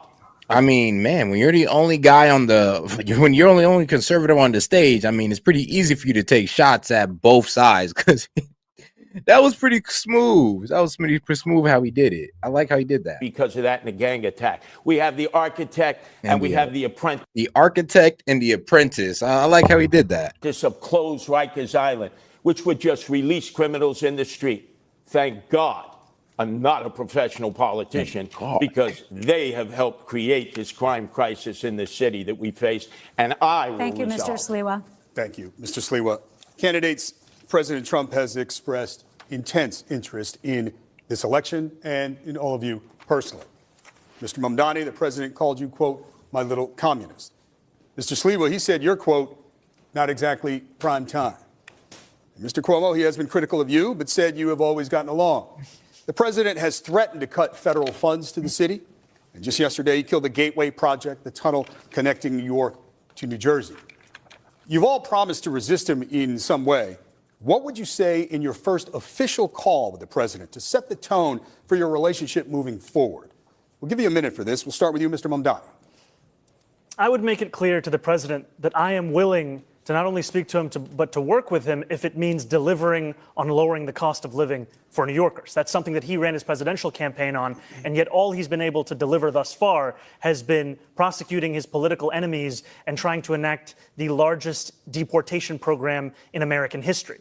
And what distinguishes me from Andrew Cuomo is the fact that he has gotten on the phone with that same president, not asking him how to work together to help New Yorkers, or not telling him that he would refuse to back down to protect those New Yorkers, but instead asking him how to win this race. That's something I can do myself. I don't need the president's assistance for. And what I'd tell the president is if he ever wants to come for New Yorkers in the way that he has been, he's going to have to get through me as the next mayor of this city.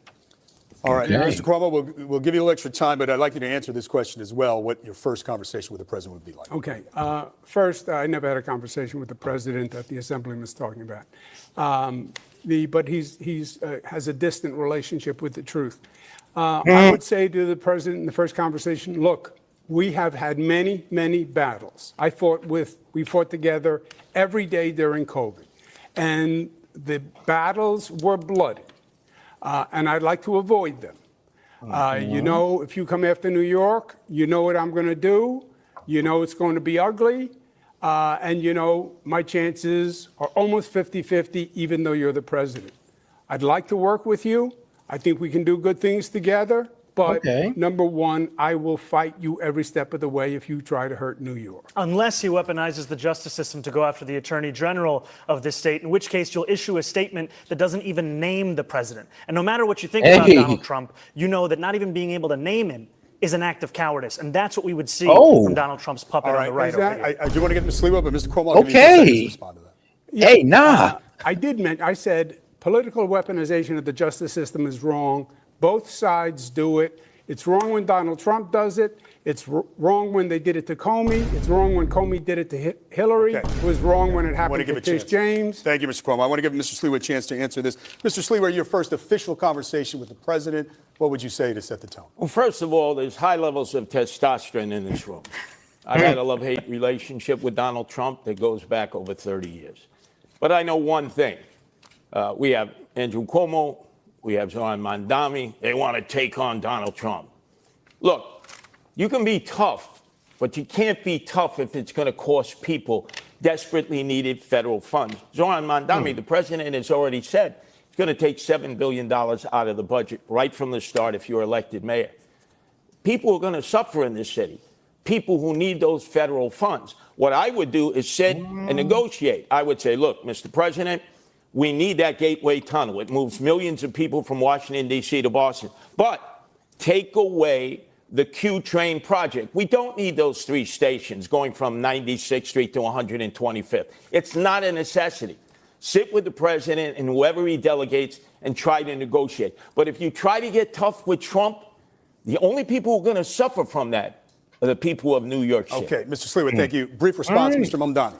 You know, Mr. Trump is already suspending infrastructure grants to this city, and he's doing it in a blatant act of political retribution. And what it requires is leadership that will stand up to him. And I disagree with Mr. Sliwa. We do need to extend the 2nd Avenue subway to 125th Street. It was a promise made to Harlemites decades ago. Okay. It's time to actually fulfill it. Thank you, Mr. Mamdani. Okay, quick question for each of you. Mr. Cuomo, you've been asked this before. He mentioned my name. Don't I get a chance to respond? Well, we got a lot of ground to cover, Mr. Sliwa. When was the last time you spoke with President Trump, Mr. Cuomo? You've been asked this before, and the last time you said you couldn't remember? I believe it was during his assassination attempt.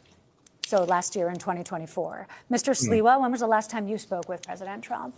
Oh, many years ago, we were receiving awards. I was praising him for saving the annual Veterans Day parade. So not a soul. Those were the conversations that I had with him. Can I please respond? I was asked about the Q train. Okay, real quick. Hey, I am the mayor of mass transit. We do not need a Q train. I'm in the subways every day. We have more than a capable system of transporting people. Thank you, Mr. Sliwa. The infrastructure needs to be fixed in the system that we have. Mr. Mamdani, have you ever spoken with President Trump? No. Okay, there you go. Sally. Thank you. Mr. Cuomo, a follow-up to that. President Trump has spoken positively about you and your candidacy, even as his Justice Department, as we've noted, is reportedly investigating you for allegations you lied to Congress over your COVID record. Given that dynamic, how would you be able to stand up to this White House? How are you not compromised? And just take into account that New Yorkers are troubled by what they view as a compromised relationship the current outgoing mayor has with. Yeah, I mean, due to what was going on with Eric Adams, you know, with the government all of a sudden going after Eric Adams, Trump kind of gets involved, says he's going to help him. He got the case dropped against Eric Adams. Now, you know, everybody in New York is feeling like, you know, Eric Adams is Donald Trump's, you know, new crony. And, you know, that may be true. It may not be. But that's pretty much the concern right there with working too closely with Trump. And I mean, it is a bit weird how you can't work too closely with the president, or the president can't stick up for your innocence without people thinking that you're just working for him. The president. Yeah. First, you're wrong when you say there's an investigation of me. That's not true. Do you have evidence there is no investigation? I've heard absolutely nothing. Congress did a press release. They said they sent a letter to the Department of Justice, which they do routinely to generate press. And that's what that is. I fought Donald Trump. He investigated me repeatedly with the Department of Justice. The Department of Justice Inspector General said that it was actually politically motivated. That does not back me up. When I'm fighting for New York, I am not going to stop. And I'll tell you something else. If the Assemblyman is elected mayor, Donald Trump will take over New York City, and it will be Mayor Trump who runs New York City. We have to move on. Just a very quick follow-up, yes or no. You're saying unequivocally the Justice Department is not investigating you, correct? I've heard absolutely nothing. They could be, and you might not have heard it, but okay, we'll move on. David? Okay, thank you, Sally. That is virtually impossible, by the way. Okay. So, Mr. Cuomo, you did put out an ad the day after the news first broke in the New York Times that you were under investigation, calling it a political investigation, saying they were coming after you as they had to, you know, after other Democratic politicians. You haven't denied this previously. That the Republican Congress was. Yes, I believe they play politics with the justice system. I believe the Republican Congress does. I'll be honest with you. Yeah, it did look funny. Link, I'll be quite honest. It did look hella funny. So I'm not going to sit here and, you know, say that there wasn't no funny business going on. But I'll just say this. It is a bit like unfair how his entire reputation was just tarnished just because Trump, like, you know, was helping him out. I mean, if Biden did it, it'd have been all good. But let's be real. It did seem like they were going after Eric Adams, I mean, over a political reason. And it didn't make sense. Trump gets involved. They kind of drop it. I'm not sure what that's all about. But hey, ever since then, the image of Eric Adams has kind of been ruined. It's like, all right, bro, you kind of escaped, you know, this whole you may possibly going to jail, but just know that your political stock has just been like decimated. I believe Donald Trump does it. I believe the Democrats do it. And that's why I think people are sick and tired of the justice system and the politics. If you think that there's no difference between the Democratic Party and the Republican Party, then that's the candidate for you. If you think it's time to have a Democratic Party that actually stands up to Donald Trump and his billionaire-backed assault on working people, well, first that's the candidate. You're not a Democrat, right? You're not a Democrat. You're a Democratic socialist. We have you didn't vote for Kamala Harris, right? We have other ground to cover.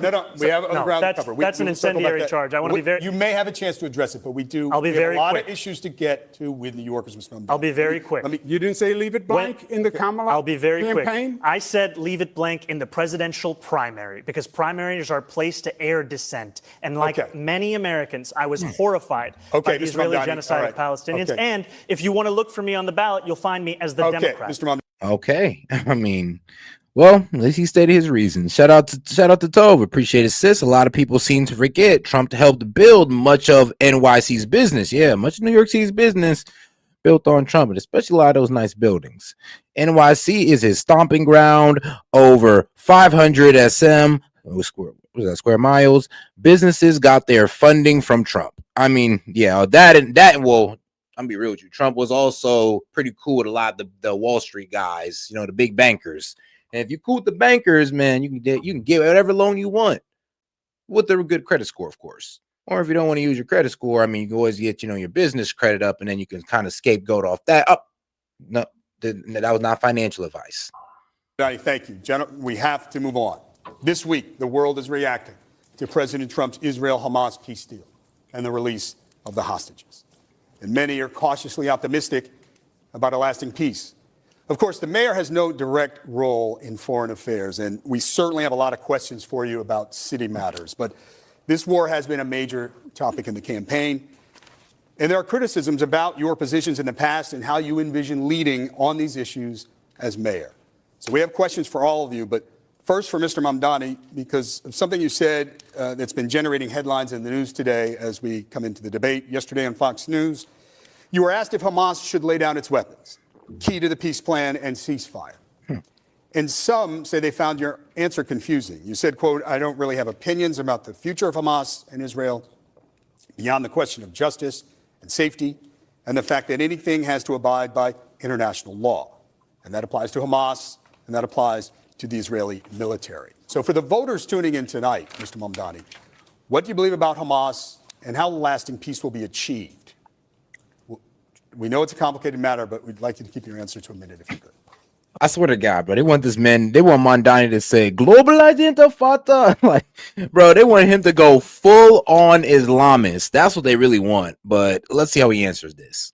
Of course, I believe that they should lay down their arms. I'm proud to be one of the first elected officials in the state who called for a ceasefire. And calling for a ceasefire means ceasing fire. That means all parties have to cease fire and put down their weapons. And the reason that we call for that is not only for the end of the genocide, but also an unimpeded access of humanitarian aid. I, like many New Yorkers, am hopeful that this ceasefire will hold. I'm hopeful that it is durable. I'm hopeful that it is. And believe it or not, Mamdani got the support of the Hasidic Jews in New York. Yes, those Jews. He got the support of the Jews in New York over his support of Palestine. Yeah.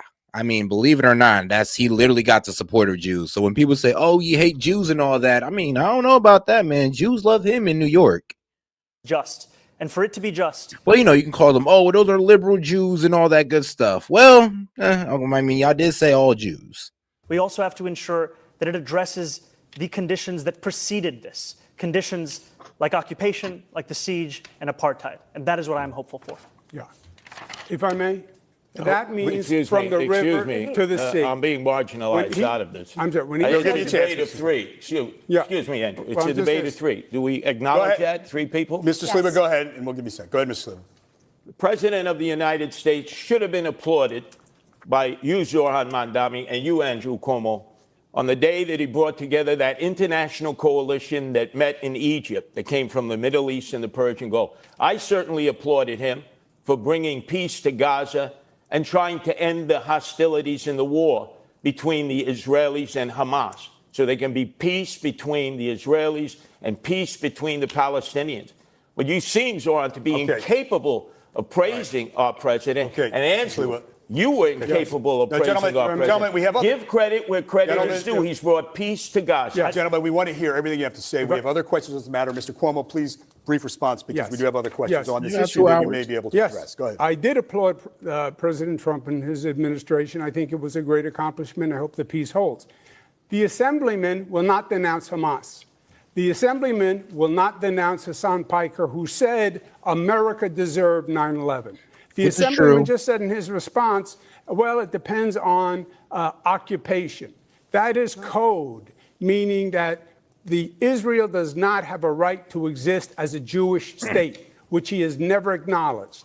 That is from the river to the sea. That's why he won't denounce globalize the Intifada, which means kill all Jews. Let's give Mr. Mamdani a chance to respond. Hold on now. I want to be very clear. The occupation is a reference to international law and the violation of it, which Mr. Cuomo has no regard for since he signed up to be Benjamin Netanyahu's legal defense team during the course of this genocide. And I find the comments that Hassan made on I thought it was reject all oppressors. But all right, maybe. 9/11 to be objectionable and reprehensible. And I also think that part of the reason why Democrats are in the situation that we are in, of being a permanent minority in this country, is we are looking only to speak to journalists and streamers and Americans with whom we agree of every single thing that they say. We need to take the case to every person, and I'm happy to do that, which is why I was on Fox News yesterday talking about how I wish it was more like NASCAR, so we could see all the billionaires who are sponsoring you right on your suit jacket. And Melissa has... I would say this, like, bro, you should have just denounced Hassan Piker, and that'd probably been good. Because, yeah, bro did say we deserve 9/11, and he also loves Hezbollah. He loves Hezbollah so much that he thinks their flag is cool. So I'm just like, well, I mean, bro. We're going to turn it to Sally, actually. Yeah, actually, this kind of flows, and then we'll go back to Melissa. Mr. Mamdani, you told NBC's Meet the Press that you don't believe it's the role of the mayor to police speech. Your words about this war have comforted many New Yorkers, but they've troubled others, and I want to ask about some of this. There is your recent refusal, as we just discussed, to condemn the slogan, globalize the Intifada, which many view as a call to arms. In 2017, you rapped lyrics praising the Holy Land Five. These are men who were convicted of supporting terrorism. Yeah, globalize the Intifada doesn't mean kill all Jews. I think it means low key. It doesn't mean go against all oppressors. Anybody who's an oppressor, they're just going to get it. How would you assure New Yorkers, especially Jewish residents who might be concerned about this, that you would be a mayor for all? You have 1 minute to answer this. Thank you for this opportunity. When I am speaking about the responsibility of leading this city, I mean leading not just those who voted for me, leading not just those who vote, but leading every single person who calls this city home. And that includes Jewish New Yorkers. And I have been so thankful for the opportunity I've had to sit with so many Jewish New Yorkers over the course of the primary and through the general.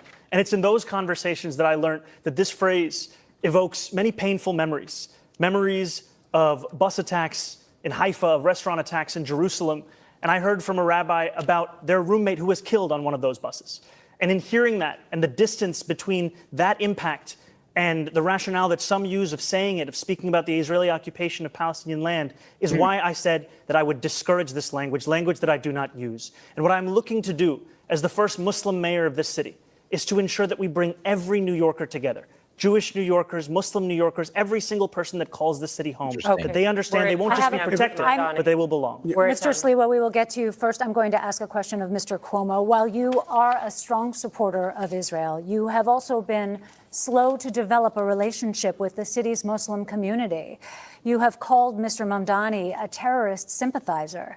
How do you assure those New Yorkers, especially Muslims and Arabic New Yorkers, that you will be a mayor for all? You'll have 1 minute. Yeah, well, first, I think the assemblyman created the perception himself. Why wouldn't he condemn Hamas? Why wouldn't he condemn Hassan Piker? Why did it take us here tonight for the first time for him to say it? He still won't denounce globalize the Intifada, which means kill all Jews. Just say, I denounce it. He won't do it. That's the issue. Mr. And his Cuomo, divisiveness can you address the question is that we're putting to chronic. you? I think you've made the point, but can you please answer about your own relationship with the Muslim community? You did not visit mosques for many years. More recently, you have. I don't think in any way the assemblyman is representative of the Muslim community, which is a vital community. I mean, he kind of is. Like, the whole Muslim community is not okay with what's going down with Israel and Palestine. Like, they were not okay with that. I mean, bro, it kind of sounds like you completely avoided the Muslim community while Mamdani kind of stepped into the Jewish community. So I will say this, though. Mamdani, he's a better politician than this guy. I'll tell you that right now. Because while this man was avoiding, like, the Muslim community, I mean, he was stepping into it. And he stepped into the Jewish community, Hasidic Jewish community. He stepped into, honestly, like, he got lucky. I feel like in any other state, he'd have got crucified, but he's in New York, and a lot of these Hasidic Jews do not agree with Israel. They do agree that, like, their whole thing with Israel is that they believe that the Israelis that are there went back too early. They're not supposed to come until the Messiah goes. So they think that the Israelis or the Jews over there is kind of like, you know, starting things off too early with the prophecy, or they're trying to force the prophecy of the Messiah. In New York City, and I am very fond of, and I've been working with. I think he's playing his own politics. Many of his positions don't even follow the Muslim faith, so I see them as two totally separate things. Mr. Mamdani, want to respond? You know, it took Andrew Cuomo being beaten by a Muslim candidate in the Democratic primary for him to set foot in a mosque. He had more than 10 years, and he couldn't name a single mosque at the last debate we had that he visited. And what Muslims want in this city is what every community wants and deserves. They want equality and they want respect. And it took me to get you to even see those Muslims as part of this city. And that, frankly, is something that is shameful and is why so many I mean, let's be real, though. Hating Muslims is like a new fad on the right for some reason. I do not get it. I don't get it. But I can kind of tell who's on the right and the left from your hatred of Muslims. New Yorkers have lost faith in this politics. Yeah, except you know, that is totally false. I've worked with the Muslim community for many years. Name a single mosque you went to when you were the governor. Can you name a single mosque you went to in 10 years? Before you were ever here. They were before I was here. Before you were even in state government. I worked with the Muslim community. Imams presided over State of the States. We worked in religious working groups, tolerance groups, anti-Semitic groups, etc. All right, gentlemen. Mr. Sliwa, Rosarita has a specific question for you, but I'll give you a second. Zoran, this is what disturbs me about you.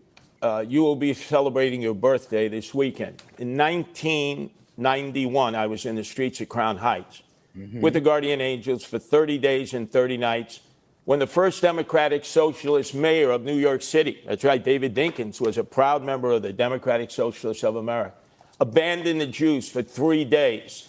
They were left to their own means.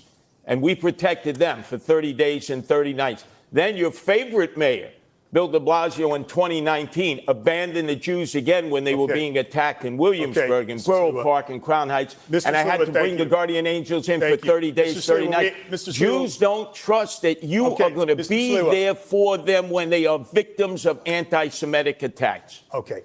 Brief response, Mr. Mamdani. We have a specific question for you from Rosarita, but Mr. Mamdani, please. I agree, by the way. One of the most meaningful experiences I've had over the course of this campaign has been the conversations I've had with Jewish New Yorkers. Jewish New Yorkers who've told me about the door that they've had to lock that they had kept open for 40 years. Jewish New Yorkers who've told me on the M57 about an apartment the speech therapist was trying to sell when a realtor told her, put the Jewish books off the table. Jewish New Yorkers who've told me about their fear in living in this city. And I will be a mayor who finally addresses that, not through the theatrics of the politics on this stage, but through action. I'll do that by ensuring that we have police officers outside of synagogues on the high holy days. Gentlemen, we have a lot to get to, and we do have a specific question for Mr. Sliwa. Rosarina. Thank you, David. Mr. Sliwa, you've called for tougher policing of pro-Palestinian protests, and you've suggested that Mr. Mamdani uses languages that is anti-Semitic. How do you assure New Yorkers that you'll be the mayor for all? Well, I've been there for all people in all times for 46 years as leader of the Guardian Angels here and around the world. Whether it is a religion. Yeah, but I kind of seem to be just harping on the Jews. I mean, like, let's be honest now. I love the fact that you guys help Jewish communities and you hear them out. But I mean, you know, what about the black ones? I mean, Italian, Asian, I mean, there's hella those guys in New York City. So can we hear about how you guys, get in touch with other people in New York as well? I mean, goddamn, not all of New York is Jews. I mean, it has the biggest population in the world of Jews, but come on now. Religious violation of people's rights to worship as they choose in a mosque, in a church, in a synagogue, or a shul, whether it's because of racial identity. Remember, in the summer of 2020, Asians were under constant attack because of the lockdown and pandemic. I don't remember Governor Cuomo coming to their aid. You were the governor then. I was out there going into all the neighborhoods, Flushing, Bayside. We were in down in Bensonhurst. We were in Chinatown itself, where Asians were being I ain't gonna lie, bro. Don't need to be mayor. He needs to be chief of police. Attacked indiscriminately because they were thought to be carrying COVID. We protected them then. Governor, you were not there for them. De Blasio was not there for them. We understand hate. And in order to counteract hate, you have to get the community involved along with the police to protect people when they're under siege. Jews are under attack now more than ever before. And I don't believe either of you have the capabilities of protecting them with increased anti-Semitism. That is pure fiction. And shout out Tove, can they just stop attacking each other and talk on actual issues? Yeah, I know, right? I mean, they kind of got caught up in this whole, who loved the Jews more? And it's just like, all right, guys, come on now. I mean, let's get back to affordability. I passed the no hate in our state, the strongest hate crime law in the United States of America. We tolerate no hatred, no discrimination. We are from every place on this globe, and unless we are it's proud you of that's it. perpetrating it. And we're tolerant and we accept. If you notice, the assemblyman still won't say he believes that Israel has the right to exist as a Jewish state. He is a divisive personality all across the board. NYPD are racist. Barack Obama is evil, liar, and he gave the finger to the Christopher Columbus statue. By the way, I mean, well, I made the point earlier. Well, Barack Obama did bomb a whole bunch of Muslims, so I don't know why any Muslim would like Barack Obama, to be quite honest. Like, they have every right not to like Barack Obama.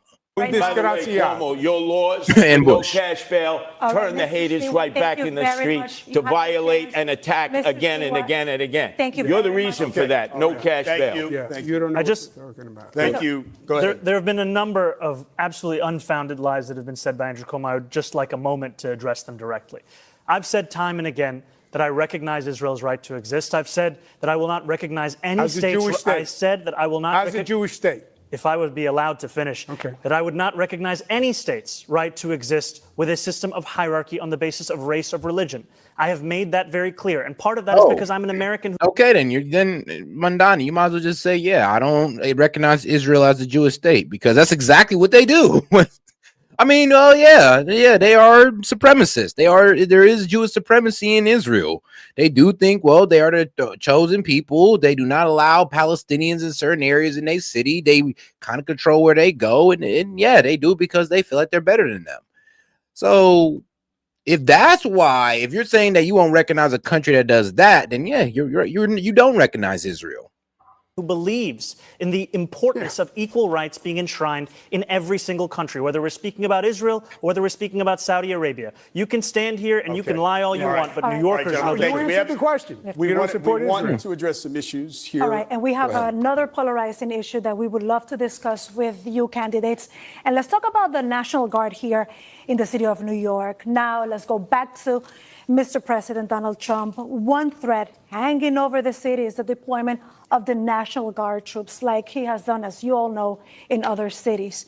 The NYPD commissioner has rejected the idea as unnecessary, but the president ordered troops to hit the streets of New York. Now, how would you respond?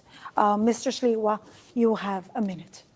There's no need for the National Guard in New York. Kathy Hochul, the governor, when we had a crime crisis in the subways that I'm well familiar with, being down there all the time, unlike my two adversaries, she sent 750 National Guardsmen down into the subways in 2024. Remember the horrible case of Debrina Kawan. Does anybody even say her name anymore? That woman who was set on fire by that migrant. As a result of that, the worst crime I've ever seen committed in the subway system, The governor did the right thing. She sent an additional 250 National Guardsmen, giving us a total of 1,000 National Guardsmen in the subway system, while our mayor, Eric Adams, was telling us it was all a perception. So Governor Hochul has responded.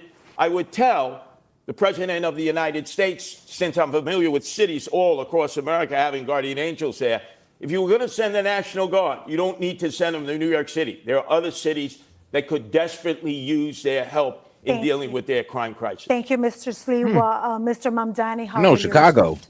You know, I agree with Police Commissioner Tisch in that we do not need the National Guard here in New York City. We do not need them for the purpose of safety, because if it was safety that President Trump was so concerned about, he would send them to the 8 out of 10 states that have the highest levels of crime in this country, but he won't, because they're all run by Republicans. What New York... Yeah, but the problem is that, well, those are blue cities that are in Republican states.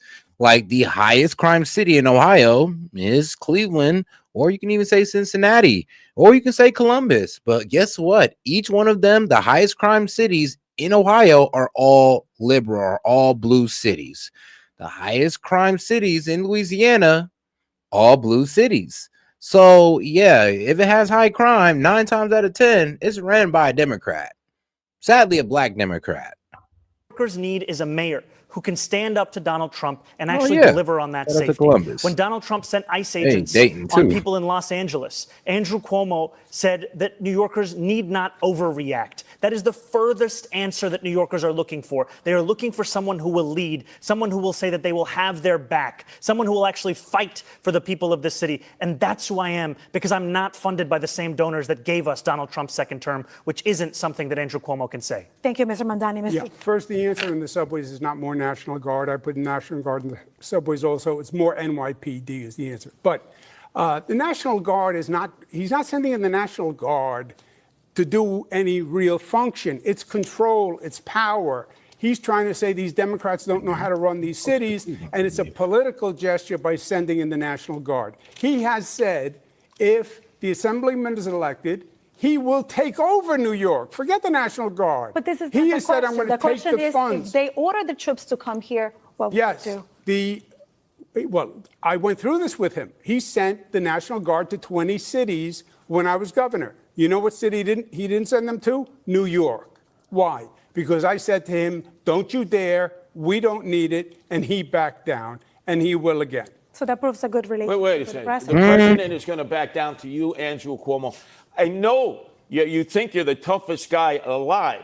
I don't know, Andrew Cuomo. That was before, 14 million illegals or more went over the border. So I'm not sure if Trump will be willing to listen to you now. But let me tell you something.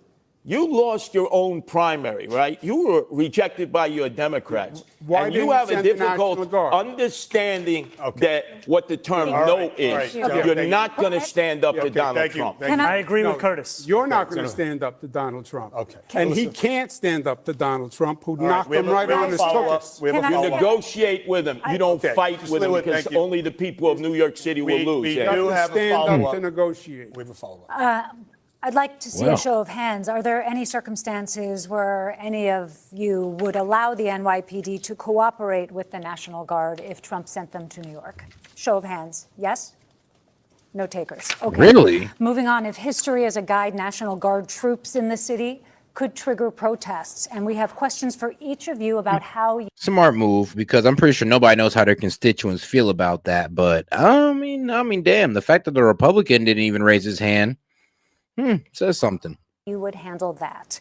So, Mr. Sliwa, you have been arrested for protesting migrant housing and for trying to serve Mayor Bill de Blasio with court papers. How would your NYPD handle protests? And would you continue participating in protests as mayor? You have 1 minute.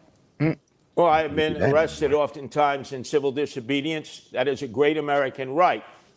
But demonstrations have a time and a place. And it used to be, before Bill de Blasio, I know he was your favorite mayor, Joe Mondami, that you'd have to get a permit. There's a time period you were in a structured area. You get a sound permit. It could be turned around in a day. If there was going to be civil disobedience, you discussed it with the police department. And obviously, you had an opportunity of expressing your anger or your outrage at whatever it was that motivated you to sit down in the street, to block traffic or block an egress. Now we have rampaging groups that go running through the streets, that enter all kinds of facilities and violate other people's rights. And there's no one who's willing to stop it. When I'm the mayor, there are rules and regulations. Everybody has the right to demonstrate, but you can't violate other people's rights, or you yourself must be arrested. And I would remove the face coverings. Remove those face coverings.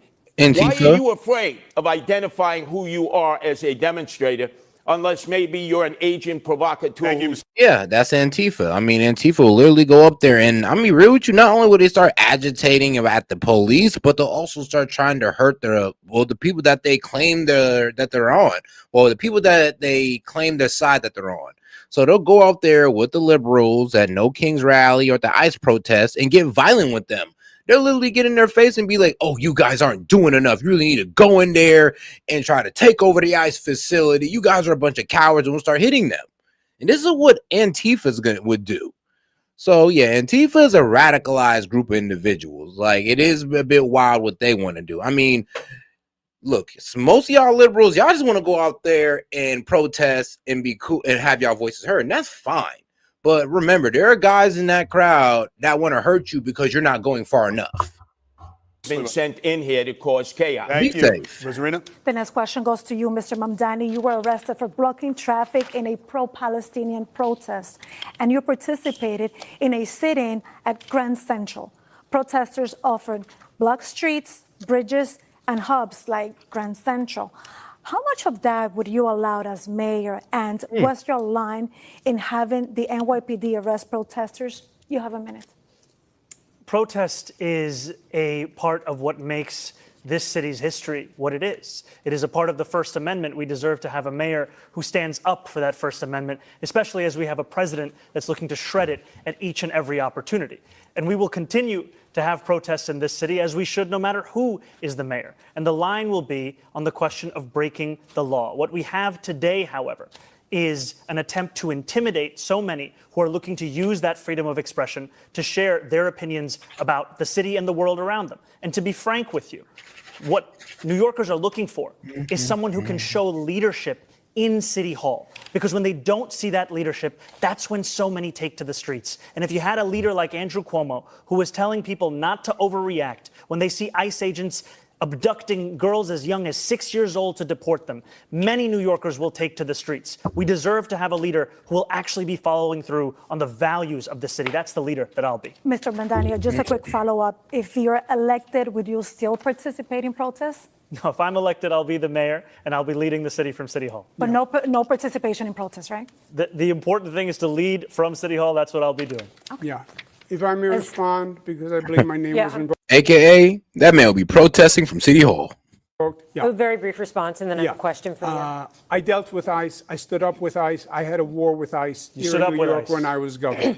And I stood them down, and they moved out.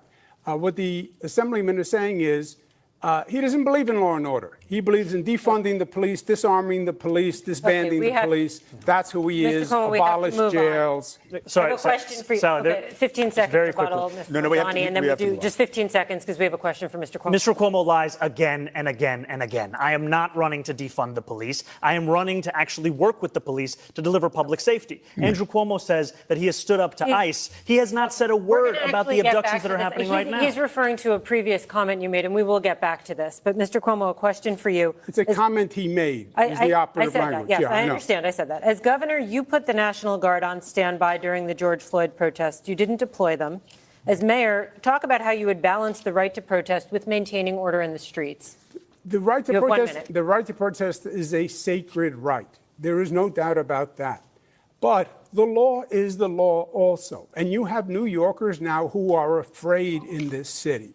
They're afraid of Donald Trump coming. They're afraid of that anarchy. And they're afraid of the anarchy in this city itself. We have to provide public safety that makes New Yorkers feel safe. Demonstration is one thing. Violating the law is something else. Blocking public transit is something else. Stopping students from going to class is something else. harassment, intimidation, that's a hate crime, that's illegal. Enforce the law. Respect the police. They're not racists, as the assemblyman calls them. They're not a threat to public safety, as he says. They're not anti-queer. They are here to protect New Yorkers, work with them, fortify them. You know, that's ironic that you say that now, I'm sorry, Andrew Mr. Cuomo, because Yeah. when you were governor for 8 years, your parole board released 43 cop killers back into the street. Ooh. Your father, when he was governor, released none. I knew Mario Cuomo. You know Mario Cuomo, Andrew Cuomo. I'm sorry. You Damn. released cop killers. Don't say you're pro. Mr. Mamdani, do you want to respond briefly to the comments that Mr. Cuomo raised about things you've said about police? Yeah, he went You can do there. a brief response to that. I have been clear time and time again that as much as Hey man, but look, man, Mario Cuomo or Andrew Cuomo's dad. I mean, look, man, that's back when we had sensible Dems. Okay, those are the real ones. Andrew Cuomo wants to The bring up 90s tweets Dems. from 2020, which is around the same time that he was sending seniors to their death in nursing homes. I am looking to work with police officers, not to defund the NYPD, looking to ensure that officers can actually do one job when they're signing up to join that department. But he's not okay, the many we're out jobs of- we're asking them to He do was today. specifically with the mental referring to health comments crisis. you made. We will come back to that, but You we're out said of they time. are Ms. wicked Melissa and Murray. corrupt Candidates, and racist. we're moving That's on. what you Thank said. you. Your words, your words. We're moving on. Thank you.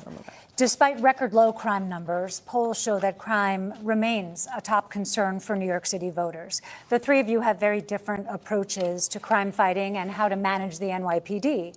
We want to get into your plans. So we'll start with this question. It's a two-part question, but it's short. How will you make the city safer? And how will you change the NYPD? You'll have 1 minute. We begin with Mr. Cuomo. I would add 5,000. Well, let's take a step back. Remember what happened. The far left, the socialists said defund the police, defund the police. They took $1 billion out of the police. The NYPD is now down at one of the lowest levels in modern political history. I would add 5,000 police, put 1,500 in the subways, raise the starting salary because you can't hire them. You can't even fill a class right now. And you have to add additional police officers because the attrition rate is so high. Part of that is going to be saying to the NYPD, I respect you. I don't think you're wicked, as the assemblyman said. I don't think you're corrupt. I don't think you're racists. I value you. I will have your back. I'll be a mayor to work with you. That's how you're going to get the police to apply for the jobs. And then we have to work on the relationship between the community and the police. The police can't police the community. They have to police Mr. Cuomo. with the You're community. up next, Mr. Sliwa. This is amazing. All I'm right, I like standing that here idea.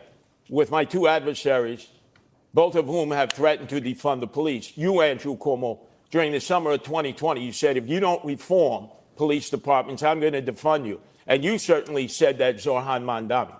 We need 7,000 police. We only have 32,500. The problem in recruiting police, which neither of you are addressing, is that their insurance was stripped from them. The state, you did nothing when you were governor, and here in the city, 2021, the city council and Eric Adams did nothing. They don't have qualified immunity, which you benefited from, Andrew Cuomo, with the 13 lawsuits filed against you for sexual harassment. Tom DiNapoli says we're paying out $60 million. Why? Because you had your qualified immunity as governor, and yet people have stood by as police have lost their insurance that all civil servants have. That's why you can't get recruits in, because they're not insured. I will return their qualified immunity because they need to be protected like other civil servants. That is not New York State. It's New York City on the qualified insurance, on qualified immunity. It's not insurance at all. You are entitled to It's free legal counsel, which is what he's referring to. Yes. You have spent. Yes, but it's New York City that has revoked qualified immunity. It's not insurance. It's qualified immunity. It's nothing to do with insurance. So that protected you in all these lawsuits. And yes, the lawsuits, because there was a report filed. I said it was political. It turned out to be political, and that's why all 13 women were lying. Come on, Andrew. All 13 women were lying. After 5 years, a state trooper too. Yeah, after 5 years, 5 DAs, 5 years of I'm going to litigation, move on I to was Mr. dropped from the Mamdani. case. Mr. Mamdani, how will He you? said all 16 of them were lying, Andrew. I mean, it's possible. Like, come on, man. Don't do my boy Kilmo like that. It's possible. I ain't gonna throw him under the bus. Once in a while. Okay, Mr. Mamdani, how will you make the city safer and how will you All change the 16? NYPD? Thank you. This is the concern for so many New Yorkers, and I'm proud to have a comprehensive plan to bring new ideas to this city. If you want more of the same, vote for Andrew Cuomo. If you want an actual approach to lower crime, look at our Department of Community Safety. That is something that has been hailed by experts as addressing so many of the pieces of why New Yorkers are not feeling safe today. We will ensure that no longer are police officers asked to do the job of both policing and responding to the mental health crisis. We will have dedicated teams of mental health outreach workers in the top 100 subway stations with the highest levels of the mental health crisis and homelessness. We will ensure that cops can finally go back to the response times they used to have in 2020, closer to 11 minutes, as opposed to the closer to 16 minutes today, because they won't be asked to respond to the 200,000 mental health calls that are coming in through 911 every year. This is evidence-based. It's been successful elsewhere in the country. It's time we deliver it right here in New York City. It's time for a change. Thank you, Mr. Mamdani. Zoran Mamdani, we already had it. It was called the Homeless Outreach I'm Unit sorry, this of is not cops free and for all. mental We have health another care question for officials, Mr. and Mamdani. Bill de Blasio funded them by $1 billion out of the budget. Thank you. Excuse me, Mr. Let him Mamdani. cook. We're going to talk about disciplining police officers. The civilian watchdog that I don't like how they're doing this man Sliwa, because it does seem like he gotta like squeeze himself or assert himself to get a word out. Like if y'all just wanted this, if y'all really wanted this to be, if y'all wanted this debate to be between Cuomo and Mamdani, sorry guys, but if y'all wanted to be between them two, what was the point of inviting this guy in? Because it doesn't even seem like you're really trying to let that man get a word in. investigates police misconduct, regularly recommends discipline for cops accused of wrongdoing, but the police commissioner often overrides them. You want to change that policy so that the board has final say. Please explain to viewers in 30 seconds why you believe the police commissioner should no longer have that final say. What I've said is that I think it's time to remove much of the politics out of the question of accountability. We have the Civilian Complaint Review Board, which, as you said, studies, assesses, and investigates into complaints of abuse and the violation of the law. And oftentimes those recommendations are then subject to political pressures and not followed through on. I think New Yorkers deserve a system where they know it won't then be assessed once again, that there's actually more to the recommendation in the investigation that's being done by the CCRB. Okay, we're wrapping up. Thank you. Thank you, Mr. Mamdani. Mr. Cuomo, do you believe changes are needed for how officers are disciplined? And are there any powers that you would give up as mayor? You have 30 seconds. Yeah, I would not remove the police commissioner from the CCRB. I'd leave it with the police commissioner. I think Commissioner Tisch is doing a very good job. I would trust her.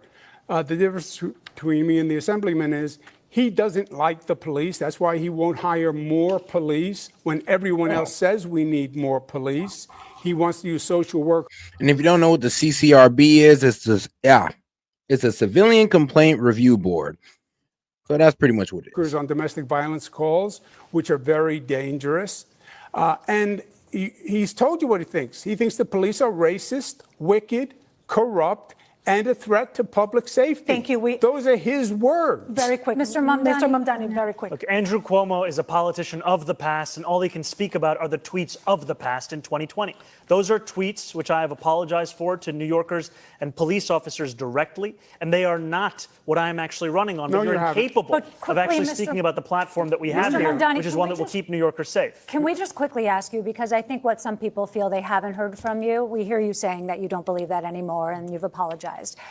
People have not heard you sort of describe the evolution of your thought, how you got from there to here. You know, growing up in this city, I would think often about safety and justice and the ways in which that relationship has been irrevocably harmed. When I learned about the exonerated five, when I learned about Sean Bell, when I learned about Eric Garner, when I learned about Michael Brown. And then in 2020, when I wrote these tweets, learning about the death of George Floyd. Okay. And that was a moment where it felt as if the distance between these two ideals had never been further. And in becoming an assembly member, and serving and representing more than 100,000 people in Queens, learning that to deliver justice means to also deliver safety. And that means leading a city where you recognize the bravery of the men and women who joined the NYPD and put their lives on the line. So, AKA, you were propagandized to hate the police. And now, I guess what? Now you've came around? I mean, I don't know. It's kind of hard to believe that, Mandani, because let's be real. The rhetoric towards the police, I mean, it's not as extreme as it was in 2020, but it hasn't really toned down to where, you know, the left is, well, praising the police. It's not like the left sees the police as their best friends like the conservatives do. So I don't know if it's actually, you know, toned down or if he actually means that, to be quite honest, because remember, I mean, look at the rhetoric towards ICE. It means representing the Muslims who were illegally surveilled in my district and the black and brown New Yorkers who've been victims of police brutality. So Mr. Sliwa, you've been out there, you've been on the trains, and I would like to know if you believe changes are needed of how officers are disciplined. Let me just suggest, Zoran, what you've suggested. Zoran Curtis. Zoran. Thank you. Excuse me. Let me just suggest what. I'm be honest. If you're a Muslim in NYC, you don't think you're being surveilled. I mean, come on now. I mean, you might as well just go ahead and join gang over there in Dearborn, Michigan. You have proposed with this new police outreach unit. Go ahead and join the squad over there. Endanger women and children in domestic violence situations. I know I've been involved in so many of them with the Guardian Angels. They will be killed. They will be maimed. Number two, in dealing with emotionally disturbed persons that I have dealt with for all my years as the Guardian Angels, you need trained professional police officers. Yes, you can have mental health workers with them. Thank you, Mr. Sliwa. But that has been suggested. It was done before by the homeless outreach we have other unit, grounds to cover. and the guy you thought was the best Mr. mayor, Sliwa, Bill thank de you. Blasio, They won't let him cook. disbanded Mr. Sliwa, thank you. Brief response. To be very clear, the Department of Community Safety is not about responding to calls of domestic violence. We are speaking about mental health crisis and the homelessness crisis. These are the focuses of the work that they will do. All right. We have other questions for that a little later in the debate, but we want to just change the pace a little bit, candidates, switching gears to the high cost of living in New York City. To kick us off, we have a few quick pocketbook questions that New Yorkers wrestle with daily. So we want to know how much you spend a week on groceries. We'll begin with you, Mr. Cuomo. Depends how many times my daughters come over, but probably about $150. Okay, Mr. Sliwa? A week? Oh, I'd say about $175 with a gallon of milk, now $5 and always rising up. Loaf of bread, simple loaf of bread that used to be 99 cents. It's like $3 now. Thank the you, price Mr. is too. Mr. It's Sliwa, too thank you. costly. It's a brief answer. Thank you. Mr. Mamdani. Yeah, I actually agree with Curtis on that. It is too costly. Now that eggs are down to less than $4, though, my average spend every week is about $125, $150. All right. Do you carry credit card debt or do you pay it off every month? Mr. Mamdani? I pay it off every like what, 400 a month? Paid off.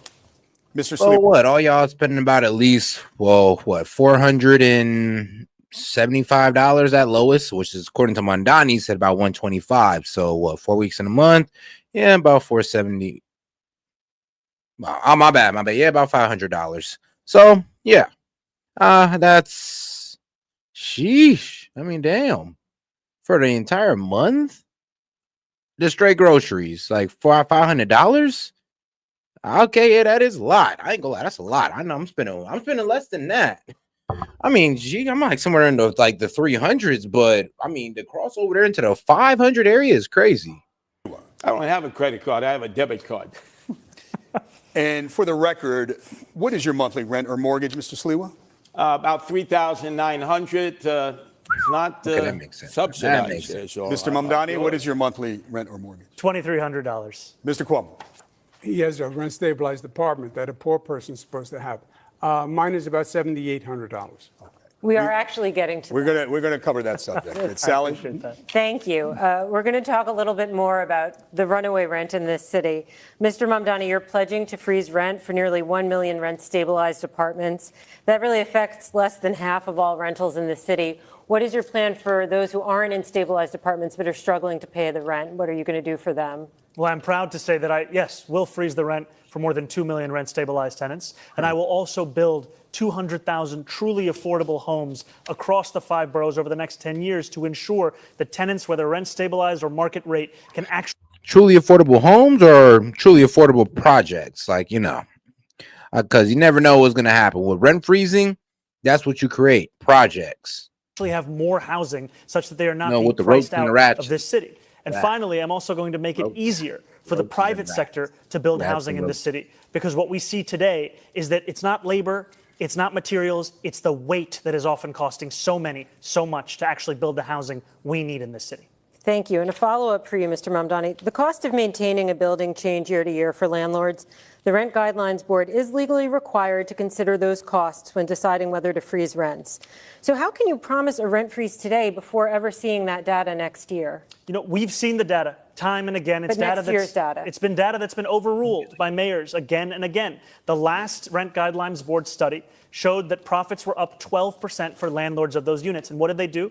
They raised the rent, adding to more than 12% under Eric Adams' administration. What I am speaking about is actually reflecting the needs of these New Yorkers and the state of the market today. These are New Yorkers who have a median household income of $60,000. We do not need to be pushing them further out of the city. We need to keep them in their homes. Aren't you saying in that answer that you are going to prejudge? You will not have seen the data for next year, and you're making a determination based on data you haven't seen? I've seen the data year after year of the fact that salaries are stagnating, Based on costs the are up, current New Yorkers can't actually afford their apartments. And I will also take action to actually ensure that the landlords of those buildings we're can at better handle time. their costs by taking on their insurance, their property taxes, and their water data, bills. and you haven't seen next year's data Mr. yet, but Cuomo, we're going to go I to do have a Melissa. question for you on this subject. You have proposed something that you're calling Zoran's Law. You think that Mr. Mamdani earns too much to live in his rent-stabilized apartment, though I should note that there are no income tests for rent-stabilized apartments. But critics say your plan would force people to pay too much of their income towards the rent. So if you think Mr. Mamdani is gaming the system, what about the other New Yorkers, thousands of them just like him, who earn similar salaries, who are living in similar apartments? Okay, just to follow up on what Sally was saying, because she's right. This is not a new plan that the Assemblyman is talking about. It's Bill de Blasio's plan. It was called Freeze the Rent. Bill de Blasio says the mayor can't say legally he's going to freeze the rent. There's a Rent Guidelines Board. There are certain considerations that have to be looked at. You're right, Sally. You can't say today what it's going to be in 4 years. Also, freeze the rent only postpones the rent, because then you have to have an increase to cover the costs. Otherwise, the building is going to go bankrupt. And it does nothing for the majority of renters who aren't in these rent-stabilized units. Does nothing for NYCHA. Does nothing for homeowners. Does nothing for people in black, brown communities who are getting priced out. I was the HUD secretary. I built affordable housing all across this nation. I built affordable housing in this city when I was in my 20s. I know how to get it done. I will get it done. On the rent-stabilized units, what I'm saying is those are the precious units, and we You're out should, of time. I'm sorry, we should Mr. keep Cuomo. them for We the didn't get an answer most to the rent question. burden. We have to move on. But I have a question for you. No, sorry, he invoked me for much of that question. Just a very brief response Please, here. very brief. You know, you've heard it from Andrew Cuomo that the number one crisis in this city, the housing crisis, the answer is to evict my wife and I. He thinks you address this crisis by unleashing my landlord's ability to raise my rent. If you think that the problem in this city is that my rent is too low, vote for him. If you know the problem in this city is that your rent is too high, vote for me. If I understand it correctly, Sons of Mr. Cuomo, millionaires your need program, subsidized. Well, I'm gonna be honest with you. It is kind of weird that you are making money and you're living in an apartment that, let's be real, even though there's no income requirement to be in one of these rent-free apartments, I think even Zoran knows that, dog, it's supposed to be people who actually need it, not for you to, you know, kind of cheapen your living situation. Like, that is kind of effed up. Law would not evict Mr. Mamdani. Oh, that's like Trump on food stamps. It's like, dog, you serious? Not evicted. It would apply to people applying for apartments. He's but the making tenant it up. tenant made it up. advocates.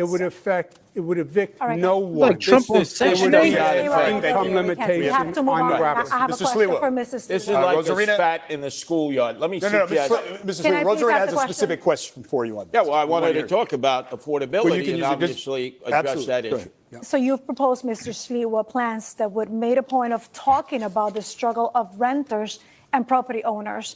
Describe your plan to help renters and landlords. Well, first off, we have 6,000 available apartments that the mayor controls in NYCHA, and they've been empty for years. That you address, number one. Then we talk about senior citizens who are living here. My whole goal is to improve and not to move. I'm concerned about the seniors, especially those that own homes. If they're 65 and make less than $250,000, no property tax, because the property tax is way too high. We need to cut it in half to keep people who are here. And then in terms of rentals, we have affordable housing that can be built in these huge skyscrapers. You see them all throughout Manhattan and in northern Brooklyn and in Long Island City, which we have 25 Empire State Buildings full of commercial space that will never be occupied for office space. We should be converting them into affordable apartments. They're in dense areas. Because I do believe the business hub in New York has like changed a lot of times. So like, yeah, there are certain skyscrapers or tall buildings that aren't in use anymore that could be used to house, well, I mean, honestly, they could be used to make apartments for low income people. And for some reason, I'm not sure why they didn't do that already. I'm not sure why, but hey, here we are. Infrastructure can support it. I'm the only candidate here who's against the city of yes that would destroy residential neighborhoods. I have to interrupt you because we have a programming moment right now. We're about halfway through the mayoral debate. Channel 4 and Telemundo 47 will return to regular programming, but we got a lot to get to, and you can conform to Lexitos, Politico.com, and YouTube. Stay with us. A lot to discuss.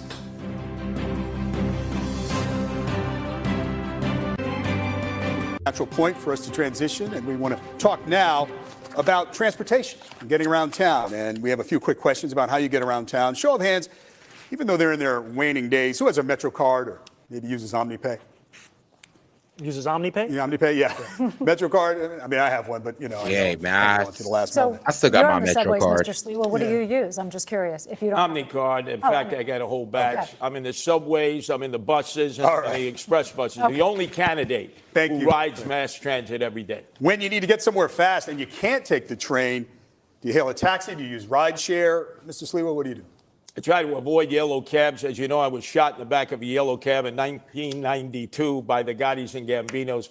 But I find my way around. If I have to, I Uber if I can't get there by mass transit. What do you do, Mr. Mamdani, if you can't take the train? I would either take a cab or ride a bike. Mr. Cuomo? I will take a cab, Uber. Okay. All right. Thanks, gentlemen. Sally? Thank you, David. Let's talk about free buses. Mr. Mamdani, said, this ride a is a bike. centerpiece of your campaign. Can you explain how you will make buses free? You have 30 seconds to answer. Absolutely. We will make buses free by replacing the revenue that the MTA currently gets from buses. This is revenue that's around $700 million or so. That's less money than Andrew Cuomo gave to Elon Musk and $959 million in tax credits when he was the governor. And the reason that we will do so is that making buses free doesn't just provide economic relief, but also public safety. Because what we've seen is that it decreases assaults on bus drivers by 38.9%. New Yorkers deserve more than the slowest buses in the country. I know that because I was on the M57 not too long ago, and its average speed is 4.9 miles We're at an time, hour. though, but the question is how you'll make them free. Yeah, low key though, because like, how are you gonna make them free? Like, it kind of sounds like either you're gonna have to raise taxes. I mean, hey man, it's either gonna be on the rich or everybody. So how are you gonna have free buses? How are you gonna make sure that it doesn't put Uber and Lyft out of business? Because I mean, people depend on that as well. And if you knock those people out, you're kind of making the situation that you're trying to fight worse. We will fund the revenue that would have otherwise been brought in from fares. And that's something that we would do in partnership with Albany. And I've put forward two proposals. The first is to raise taxes on the top 1% of New Yorkers by 2%. That would raise $4 billion. The second is to raise the state's top corporate tax rate to match that of New Jersey, which would raise $5 billion. We're going to move along, but I just want to point out to viewers that Governor Hochul has opposed raising the income tax. I like it. But Melissa, we'll move on to your question. I'll be real though. I did like Mondani's answer when it came to like, so would you ride around the city? He said, man, the bus or a bicycle. I was like, okay, I'll give it to you. I'll give it to you. You practice what you preach. Cause you know, a lot of these Dems to be like, you know, oh, green earth. And oh, we want to make sure we watch our carbon footprint. Well, at least Mondani kind of held that position. That on the buses because half the people don't pay their bus fare to begin with, Zorhan. And so it's Curtis Zoran. It's a complete disaster. Zoran. If you have free bus fare, and the Citizens Budget Commission said just last year, 2024, $1 billion of fare evasion in all different forms. This MTA system will collapse. There's not enough money out there to make up for fare evasion. Pay your fare. If you don't pay your fare, they have fair programs for the poor and the indigent. But everybody should be forced to pay their fare. Mr. Cuomo, you had both praise and some criticism for Mr. Mamdani's free bus pilots. You're sort of in. Yeah, because I'm like, how is he gonna fund this? Like, you're gonna have to replace what? He says $700 million in revenue that the bus brings in. Like, you're gonna replace that with taxpayer money? From who? The middle on this issue. What's your plan to make subways and buses more affordable? I think free buses is a mistake. It costs about $700 million. Just to give you an idea that we only raise about 500 from congestion pricing. It's been done before in other cities. It was a disaster. They stopped. They basically became mobile homeless gathering places. Makes sense though. I mean, like, think about it. If you need somewhere to sleep, I mean, what else better? You're homeless. What else better than a 24-hour truck that's for free that you don't gotta pay for? You can just sit there and chill in the back and stink up the entire free bus. And then, you know, when the citizens want to use it, they're not gonna want to use it. Why? Because it smells like, you know, homeless people. Say is free buses for working families who can't afford it, and free subways for working families. But don't subsidize rich people on a bus, and it's been tried and it's failed. Mr. Mamdani, can you just respond quickly on the point about the mobile homeless gathering places? You know, this is something that we heard when we were fighting to make buses free in Albany when we delivered the first fare-free bus lines in New York City history. And what we saw is when we made one bus route free in each borough of New York City, there was no increase in homelessness on those buses. There was no increase in fare evasion in the surrounding area. What there was an increase in ridership of up to 38%. Thank you, Mr. Mamdani. Candidates, maybe we can dig deeper on this and get a sense of how all of you would pay for your big ideas. Mr. Mamdani, we'll start with you. We've obviously been talking about free buses. You've talked about free childcare, city-run grocery stores. So essentially, you're proposing about $10 billion in new spending. And as you've indicated, you want to pay for it with tax increases. But as Sally pointed out, Governor Hochul said no to raising income tax on millionaires. So tell New Yorkers tonight how you're going to pay for all of this in 1 minute, if you can. By raising their taxes? Called even my campaign a non-starter when we first began. And now I stand before you proud to be the Democratic nominee who got the most votes in city primary history. And I believe we will see the same thing with our push to ensure that we are taxing the wealthiest and the most profitable corporations the fair amount that they should pay. Now, there are those who will say that because it will be hard, you should give up. We saw what giving up looked like when Andrew Cuomo was the governor. He gave up on fighting for working class New Yorkers and instead caved in to his billionaire donors. And what did we get? We have the fastest and most frequent helicopter service to the Hamptons, and we have the slowest and more expensive bus service across the 5 boroughs. But again, Mr. Mamdani, I know Governor Hochul indicated this week there may be some open windows, but more or less income tax on millionaires is off the table, according to the governor. Look, I've said very clearly, making buses fast and free costs about $700 million a year. Making universal child care a reality costs about $5 or $6 billion a year. If you raise the state's top corporate tax rate to match that of New Jersey, you'd be raising $5 billion in and of itself. I have a couple of follow-ups. Mr. Sliver, you're next, but I have a couple of follow-ups. I would just add one additional thing. I mean, yeah, look, Mamdani, that's more of an argument for the governor, like, you know, than these guys. Like, you might want to argue with Governor Hochul about that one. We have also put forward a plan to save money here in New York City with $1 billion in savings through procurement reform, through following the independent budget office's assessment about hiring. This is what I don't think he understands. It's like the way he talks is almost as if he thinks that, well, the only taxes these guys pay is what? City tax. I mean, they got to pay city, state, federal. I mean, all that stacks on top of them. So to sit there and like try to raise their taxes even by 2%, I mean, who's to say they can even handle that? And I know they're rich, but they think about all the taxes that hit them. I mean, before the city does. I mean, like I said, city, state, federal. Shoot, I think there's a district. No, not that. But y'all know what I'm getting at. Like, this stuff stacks up. More fiscal auditors and in actually collecting the fines and fees from bad landlords across the city. Just a quick couple of follow-ups. If you could find some of the funding, but not all of it, which of your priorities would come first? What would be the first among equals that you would try to get done? Well, freezing the rent doesn't require any fiscal infusion, so that will be something we'll be pursuing immediately. And universal childcare, after housing, is the second cost. Childcare is the second cost pushing New Yorkers out of this city. $22,500 a year is the estimate we've seen. That will be a priority for us. And I just want to know if you could get the money and funding elsewhere, would you drop the call for the tax increase? Because what's effed up about New York is that the child care cost is high, but child care is like, the quality is low. The quality is extremely low. And it used to be really bad in the early 2000s. Early 90s, it was terrible. Bro, there was daycares whipping children. And you were paying for that. Like, you literally paying for a daycare to whoop your kid. Absolutely. The most important thing is funding these agenda items. I think these are the two most important and straightforward, direct ways to do so. But if the money comes from elsewhere, the most important thing is funding. Melissa has a question for Mr. Sliwa. Mr. Sliwa, you've been talking about cutting taxes and spending. So what is your plan, and how would you pay for your programs like 7,000 more cops?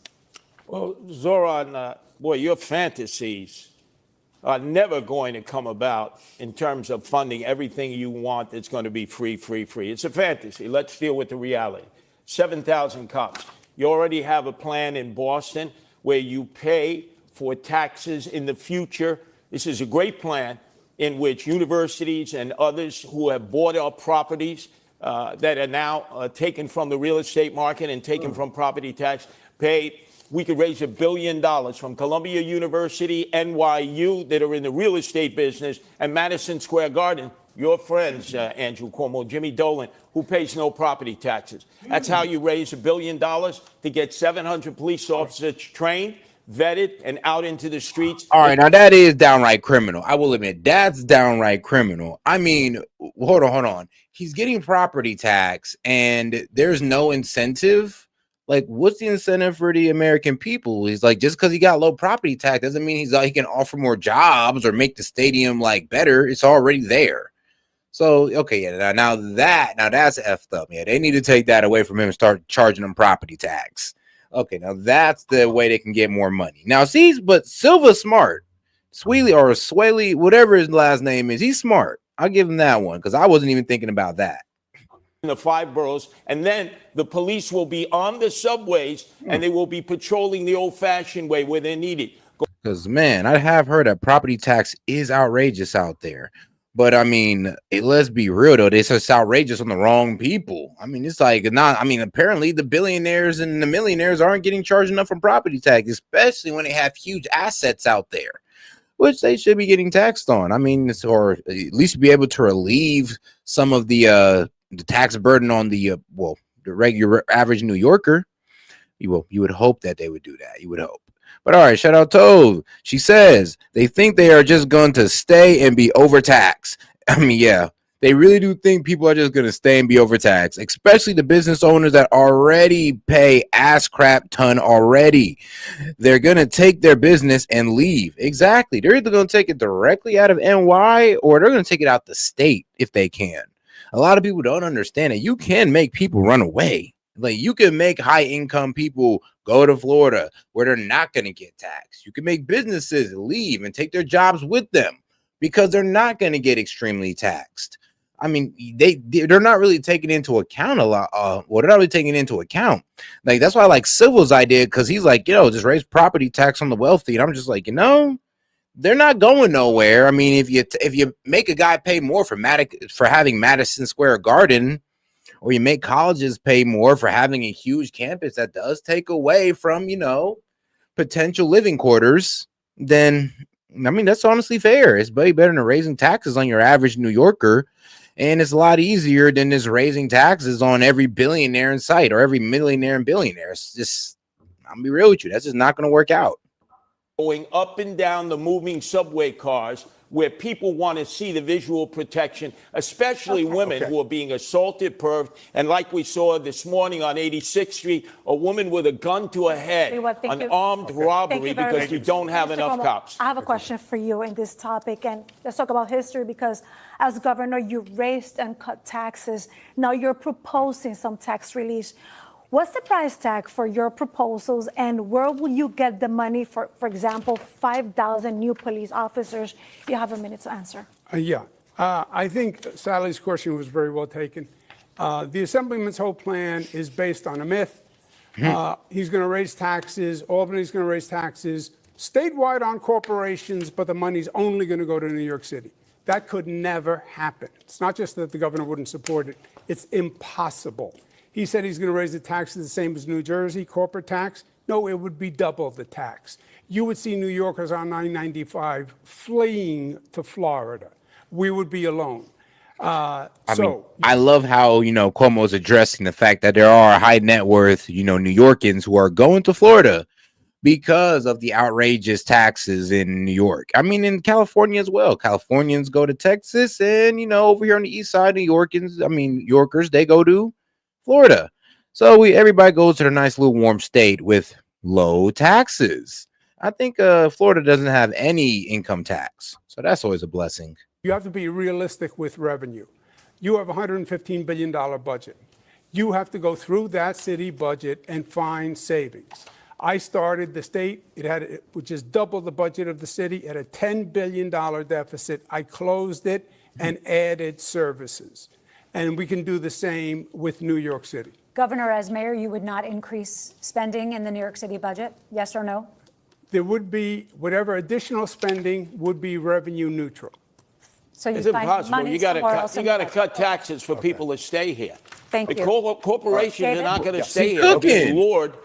South, the city said. Hey, nah, he said it straight up. He's like, all right, see, y'all bullshit. Look, you got to cut taxes for people to stay here. It's probably the best statement I've heard all debate, the whole debate.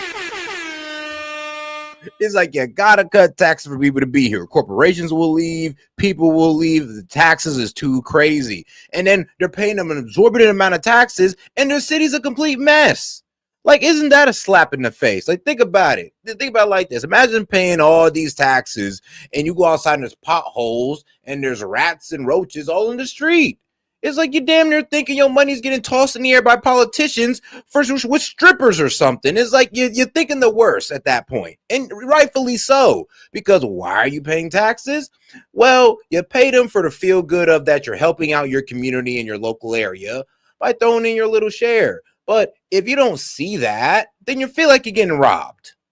More corporate friendly. You got to cut the property tax, income tax for those who are 19 to 28 who have skill levels if they go to school here. Thank you, Mr. Sliwa. Andrew Cuomo thinks it's all right to spend $60 million to fund his legal defense from accusations of more than a dozen women of sexual harassment. But if I say we should spend the same amount of money on delivering cheaper groceries in this city through a pilot program, that is unfathomable. Quick, David, I have a right to respond to that. Yes, quickly. First, I did not bring those lawsuits. That was brought by the Attorney General, which I said was political. Well, those That's what generated by individual the legal women, and some of them have still been making their way through the courts this year and yes, now. And I've been dropped from the cases. Not all of them. Yeah, and what the Assemblyman doesn't say is all this money that he wants to pass. The one thing he did do is he voted for a pay raise for himself. They're the highest paid legislators in the United States. I did ask the state controller's office this week. I did ask the state controller's office this week. The total was above 60 million, but just those sexual harassment cases to defend Governor Cuomo and his staff was about $21 Sorry, it was million. The sexual harassment and I just want to clarify because you said 60, but on those cases it was 21. Okay. Thank you. We have to talk about quality of life in the city. Let's turn to everyday life in the city and some issues a mayor can directly impact. I mean, he had to pay $21 million to defend himself against 16 Me Too cases. Whew. Man, I mean, guys, I always do say, man, it's best you go ahead and get married when you start making money, or you're gonna get Me Too'd all over the place. I mean, every girl you sleep with, man, they're gonna get together and you're gonna be in the court. You're gonna see all 5 of them. They're gonna point at you, going like, "Well, he raped me." And you know what's going to happen after that. Yep. We start with a couple of questions about 311, the number New Yorkers call or text for non-emergency help. First off, have you ever called 311, and if so, for what? Mr. Mamdani? I called 311 for issues with my heating in my apartment, and I've spoken to New Yorkers time and time again who are frustrated by the fact that they can track their Uber Eats block by block, but when they call 311 for them to come to their apartment, it's just a question of hoping and praying that they do. There's no actual appointment. That's something that we would change. All right, Mr. Sliwa, have you ever called 311? You know, there used to be that song 911 is a joke by Public Enemy. 311 is a joke. Really? You can call it over and over and over again, and you never get a response. Have you? The analytics are when the operators talk to you, as I talk to them. Have you called? Yes, I've called them many times and gotten no response. Mr. Cuomo? Most citizens I talk to in the subways and streets never get good responses We're from looking for a short 311. answer. Mr. Cuomo? I've heard a lot of complaints about 311, so I actually made a call to 311 myself to see if the complaints were bona fide. I was dropped twice. Then they were going to send someone to help a homeless woman in distress, and no one showed up. You're all expressing frustration. Last year, 311 received 38 million contacts from New Yorkers, from calls to the website. Wanted to know if you had a sense across the 5 boroughs what the top 2 categories of complaints were. What do you think they were, Mr. Sliwa? Potholes, constantly potholes. People. I mean, bro, it sucks when. Doesn't it suck when you bust you have a flat tire because of a pothole in a city that you pay taxes in? I mean, doesn't that just burn you up? Because it burns me up. I know that. I mean, that used to kill me. But yeah, so what was this? NYC 311 can provide you access to non-emergency city services and information about city government programs.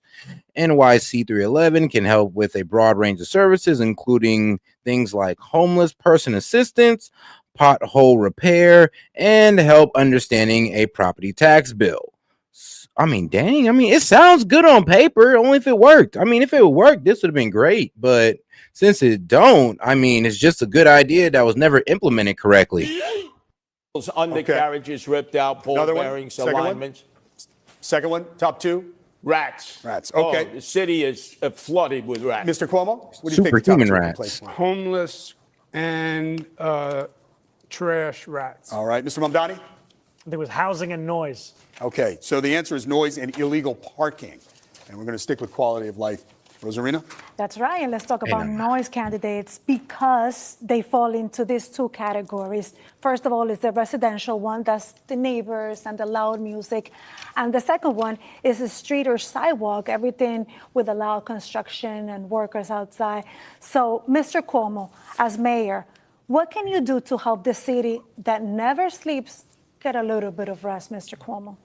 Yeah, look, man, I ain't gonna lie. When I used to stay in New York with my dad, I used to hate it because, look, in Ohio, when you look at nighttime, dead silence, and most likely you guys are at too. In New York City, no, there's always a car driving, somebody outside walking, yelling. It's like it's constant noise 24/7. It's like really hard to sleep out there. I don't even know how they do it. I think if the 311 system worked well, if there was actually contact with people, I think New Yorkers would get it. I think New Yorkers would be responsive. I think we have to change the ethos in this city, the ethic in this city. Right now it's toxic, it's divisive, everyone's angry at everyone. I think when we have public safety that's functional again, and New Yorkers are part of that system, I think they would be more cooperative than you think. Thank you very much. There's no proposal. Mr. Sliwa, how would you quiet a little bit the city that never sleeps? In the outer boroughs, I see problems all the time. Honestly, I think that every window in New York should have a mandatory requirement of having a soundproof glass. That should be a mandatory housing requirement. Mandatory. You cannot build a house in New York unless you have soundproof glass, especially in the city. It cannot be built without soundproof glass. If it doesn't have soundproof glass, tear it down. Yeah, that's the only way. Quality of life issues. 18-wheel tractor trailers, RVs parked everywhere. Garbage that's not picked up and collected. In the city, we've seen trash cans taken away by the sanitation department, Jessica Tisch, when she was the commissioner. The quality of life has diminished noticeably. So naturally, people are going to revert to 311. But it's important that a mayor be able to provide services to all the people. And they believe if quality of life is the... But all right, guys, we're going to go ahead and end it here because I do got to make sure I get something done on, of course, the personal life side. But all right, guys, I'm going to go ahead and close it down for the night. Whoops. But yeah, I'm going to go ahead and close it down for the night with the Jazz. And I will see you guys around 1:30 or 2 a.m. So yes, don't worry. We're going to go back to regular timing. And I will see you guys later on tonight. So it's going to be a fun one. Probably get into that Trump and Zelensky and a whole lot more. So magic. But I appreciate you tuning in while we cover these debates. It was definitely fun. All right, guys, this is Set with Set Media, and I'm going to go ahead and close it out on this one. You guys be safe out there, and I'll catch you guys later on tonight. You guys have a good one.